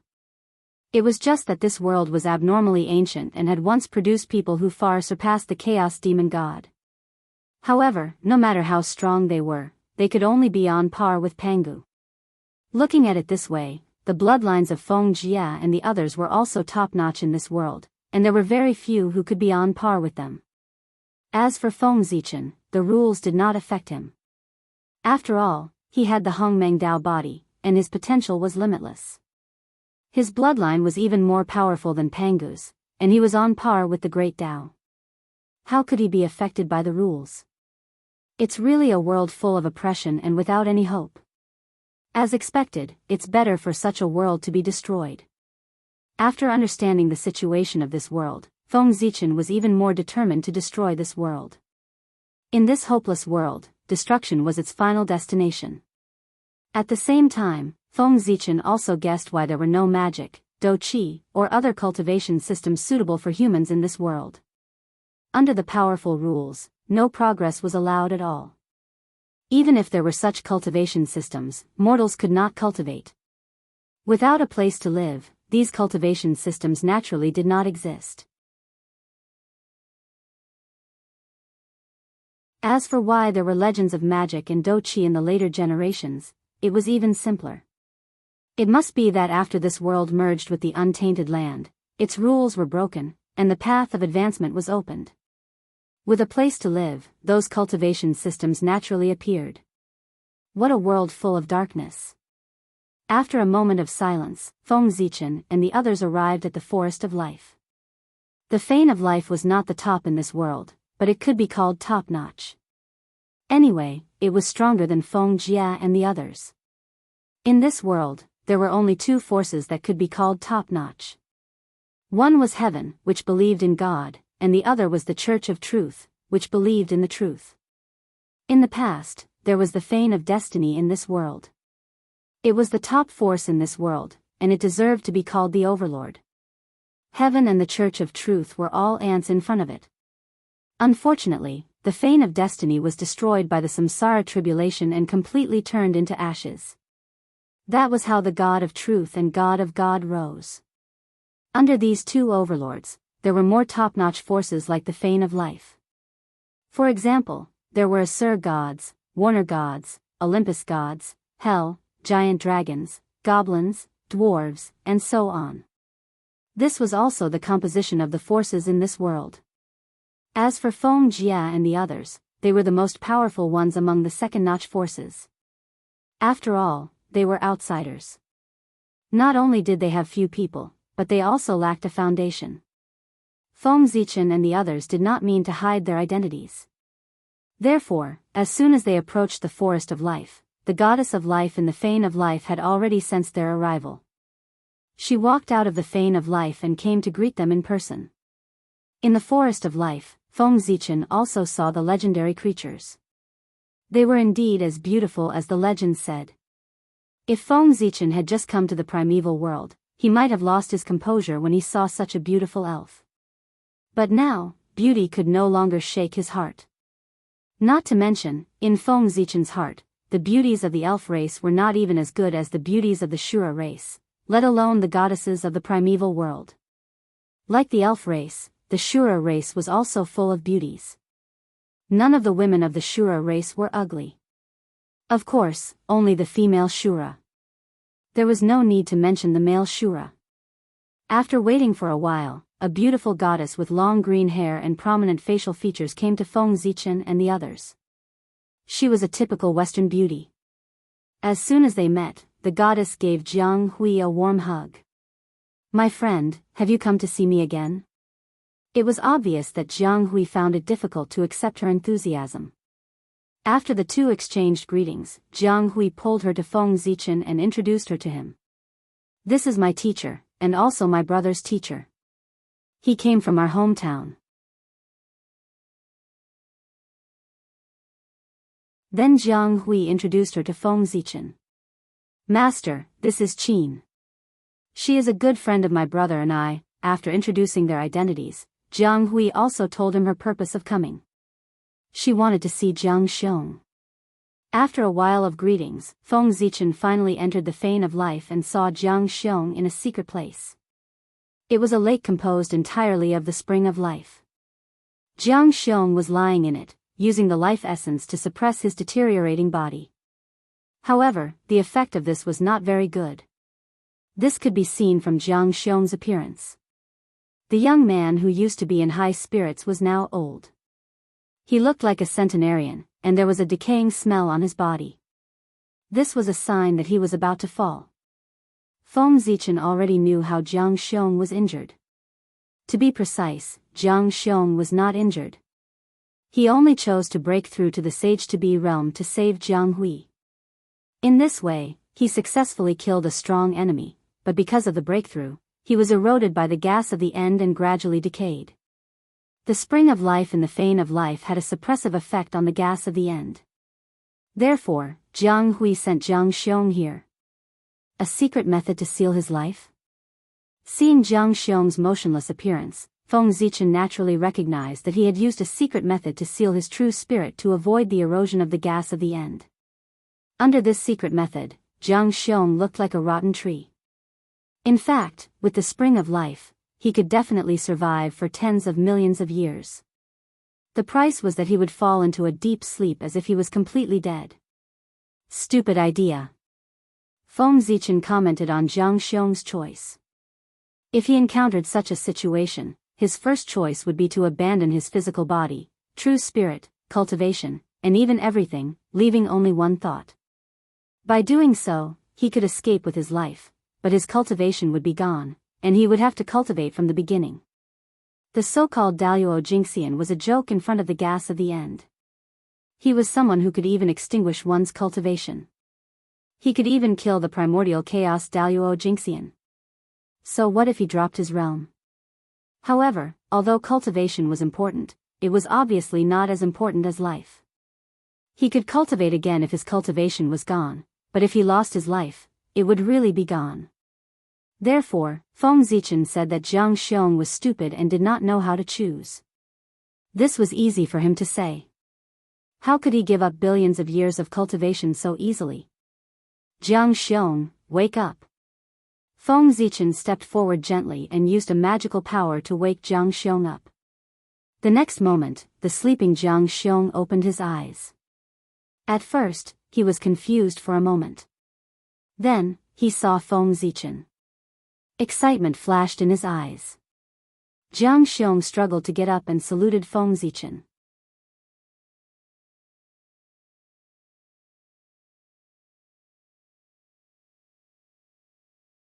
Chapter 898. Feng Zichen stepped forward and held Jianghu down. Don't move. Let me heal you first. As he spoke, the Hongmeng qi around Feng Zichen surged and poured into Jianghu's body. Obviously, Feng Zichen wanted to use his own Hongmeng qi to wash away the qi of termination in Jianghu's body. Feng Zichen had already tested it before. As long as there was enough Hongmeng qi, which was several times more than the qi of termination, it could definitely wipe out the qi of termination. Rumble. Hongmeng qi surged out of Feng Zichen's body. It was like a great river, mighty and endless. It washed over Jianghu's body again and again, wiping out the qi of termination in his body. However, although the momentum was great, the effect was not obvious. Jianghu was already in the realm of Sage-to-Be. He was one level higher than Feng Zichen's Hongmeng incarnation. Therefore, the spiritual power in Jianghu's body was far more vast than Feng Zichen had imagined. His plan to use the amount of Hongmeng qi to wipe out the qi of termination in Jianghu's body was obviously not going to work. This was because the qi of termination in Jianghu's body was much more than Feng Zichen had imagined. It was far more vast than the Hongmeng qi in Feng Zichen's body. Fortunately, although there was a lot of qi of termination, it was a rootless source. Every bit that was wiped out was a bit less. However, Feng Zichen's Hongmeng qi was endless. As time passed, it could always wipe out the qi of termination. Time flew. In the blink of an eye, 3 years had passed. 3 years was enough for Feng Zichen to wipe out part of the qi of termination in Jianghu's body. Jianghu's spirit had recovered a bit. Feng Zichen was very dissatisfied with this. If this continued, it would take him at least thousands or even tens of thousands of years to completely wipe out the qi of termination in Jiang Xiong's body. How could he have so much time to waste here? Compared to Feng Zichen's dissatisfaction, the goddess of life, who had been watching this scene from the side, was dumbfounded. He was a native of this world, so he understood the aura of destiny better than Feng Jia and the others. He knew that there was basically no cure for this aura. Even experts above primordial chaos could not escape death if they touched it. Jiang Xiong had been infected by the qi of doom. It could be said that he would definitely die. It was only a matter of time. But for some reason, he didn't want to see Jiang Xiong die, so he brought him into the spring of life to prolong his life. It was only to prolong Jiang Xiong's life, not to save him. It was clear that the heavenly life goddess no longer held any hope that Jiang Xiong could survive. But just now, what did he see? Under the treatment of Jiang Xiong's mysterious master, the qi of destiny in Jiang Xiong's body was slowly decreasing. Oh my God! Ancestor God of life, there's actually someone in this world who can suppress the aura of doom. This scene brought great shock to the heavenly life goddess. It was as if her long-held understanding had been completely shattered. Unlike the heavenly life goddess, Feng Jia and Jianghu didn't think too much. They were simply happy that Jiang Xiong could be saved. After some time, Feng Zichen felt that this couldn't go on. With a thought, he suddenly took out the Hongmeng purple qi that he had specially condensed before coming to this realm. At the time, Feng Zichen had condensed the Hongmeng purple qi just for insurance and peace of mind. He hadn't expected that this thing could save his disciple's life. Although the aura of destiny was strong, it was still no match for the Hongmeng purple qi. As long as the Hongmeng purple qi was integrated into Jiang Xiong's body, he would immediately be able to resolve his crisis. You got lucky. Glancing at Jiang Xiong, Feng Zichen took out the Hongmeng purple qi and was about to refine it into Jiang Xiong's body. However, when Jiang Xiong saw the Hongmeng purple qi, his expression changed drastically. He frantically struggled and shouted, "Master, you can't. This is the Hongmeng purple qi, the foundation of the Great Path. It's related to the opportunity to become a saint. How can you use such a precious treasure on your disciple? Absolutely not." Knowing the preciousness of the Hongmeng purple qi, how could Jiang Xiong dare to accept this opportunity that could allow him to become a saint? This was the most precious treasure that all powerful people in the untainted land dreamed of. It was the key to becoming a saint. How could such a precious treasure be given to others? Thinking about it, even with his master's means and wisdom, he had paid an unimaginable price to obtain this Hongmeng purple qi. The more this was the case, the more Jiang Xiong could not accept this Hongmeng purple qi. This was the opportunity for his master to become a saint. It could not be wasted on him. Feng Zichen did not know that Jiang Xiong had already imagined a fierce battle for the Hongmeng qi. He was afraid that the untainted land would be destroyed. On the side, Feng Jia and Jiang Hui were shocked when they saw Feng Zichen take out the Hongmeng purple qi to save Jiang Xiong. Immediately, their expressions changed drastically and they became extremely conflicted. They were worried about Jiang Xiong's safety, but they did not want to see Feng Zichen lose a Hongmeng purple qi. They were really conflicted to the extreme. As for the goddess of life, although she did not know the origin of the Hongmeng purple qi, she knew that it was an unimaginable treasure when she saw their expressions. At the same time, she also knew that it was a treasure that could deal with the qi of the end. Looking at the expressions of the three, Feng Zichen knew what they were thinking. He was both gratified and amused. Perhaps in their eyes, their master had not yet become a saint. Right, how could a saint leave the untainted land so easily? Feng Zichen smiled and patted Jiang Xiong. He stopped him and said, "Brat, you have already cultivated to the sage-to-be realm. Are you still in the Taoist priest's realm when you become your master? I have already cultivated to the origin Dao fruit countless years ago. This Hongmeng purple qi is no longer useful to me. It is a good thing for you." Then, ignoring Jiang Xiong's resistance, Feng Zichen forcibly refined the Hongmeng purple qi into Jiang Xiong's body. It was worthy of the name of the great Tao. As soon as the Hongmeng purple qi entered Jiang Xiong's body, Jiang Xiong's state began to change visibly. His body became young again, and the qi of the end dissipated rapidly. A few months later, Jiang Xiong was cured of his illness and came back to life. Furthermore, it was 30% stronger than before. It was a pity that the Hongmeng purple qi had been consumed by more than half. Without exchanging pleasantries with the recovered Jiang Xiong, Feng Zichen followed the goddess of life to the forbidden area of the Fane of Life. It was a wonderful world. Here, he saw the goddesses of life of the past who had long been declared dead. This was probably the biggest secret of the Fane of Life. As for why they asked Feng Zichen to come, it was most likely related to Jiang Xiong's recovery. An expert who could deal with the qi of the end was worthy of their meeting. Because although they did not die, their situation was obviously not good. They were all in a state of suspended animation. If Feng Zichen had not disturbed them, they would not have woken up at all. Eternal matter? As soon as he entered the forbidden area of the Fane of Life, Feng Zichen knew why these goddesses of life who should have died did not die. You're tuning in to the Carefree Valley YouTube channel. Don't forget to subscribe and join us on this journey to catch the most captivating stories.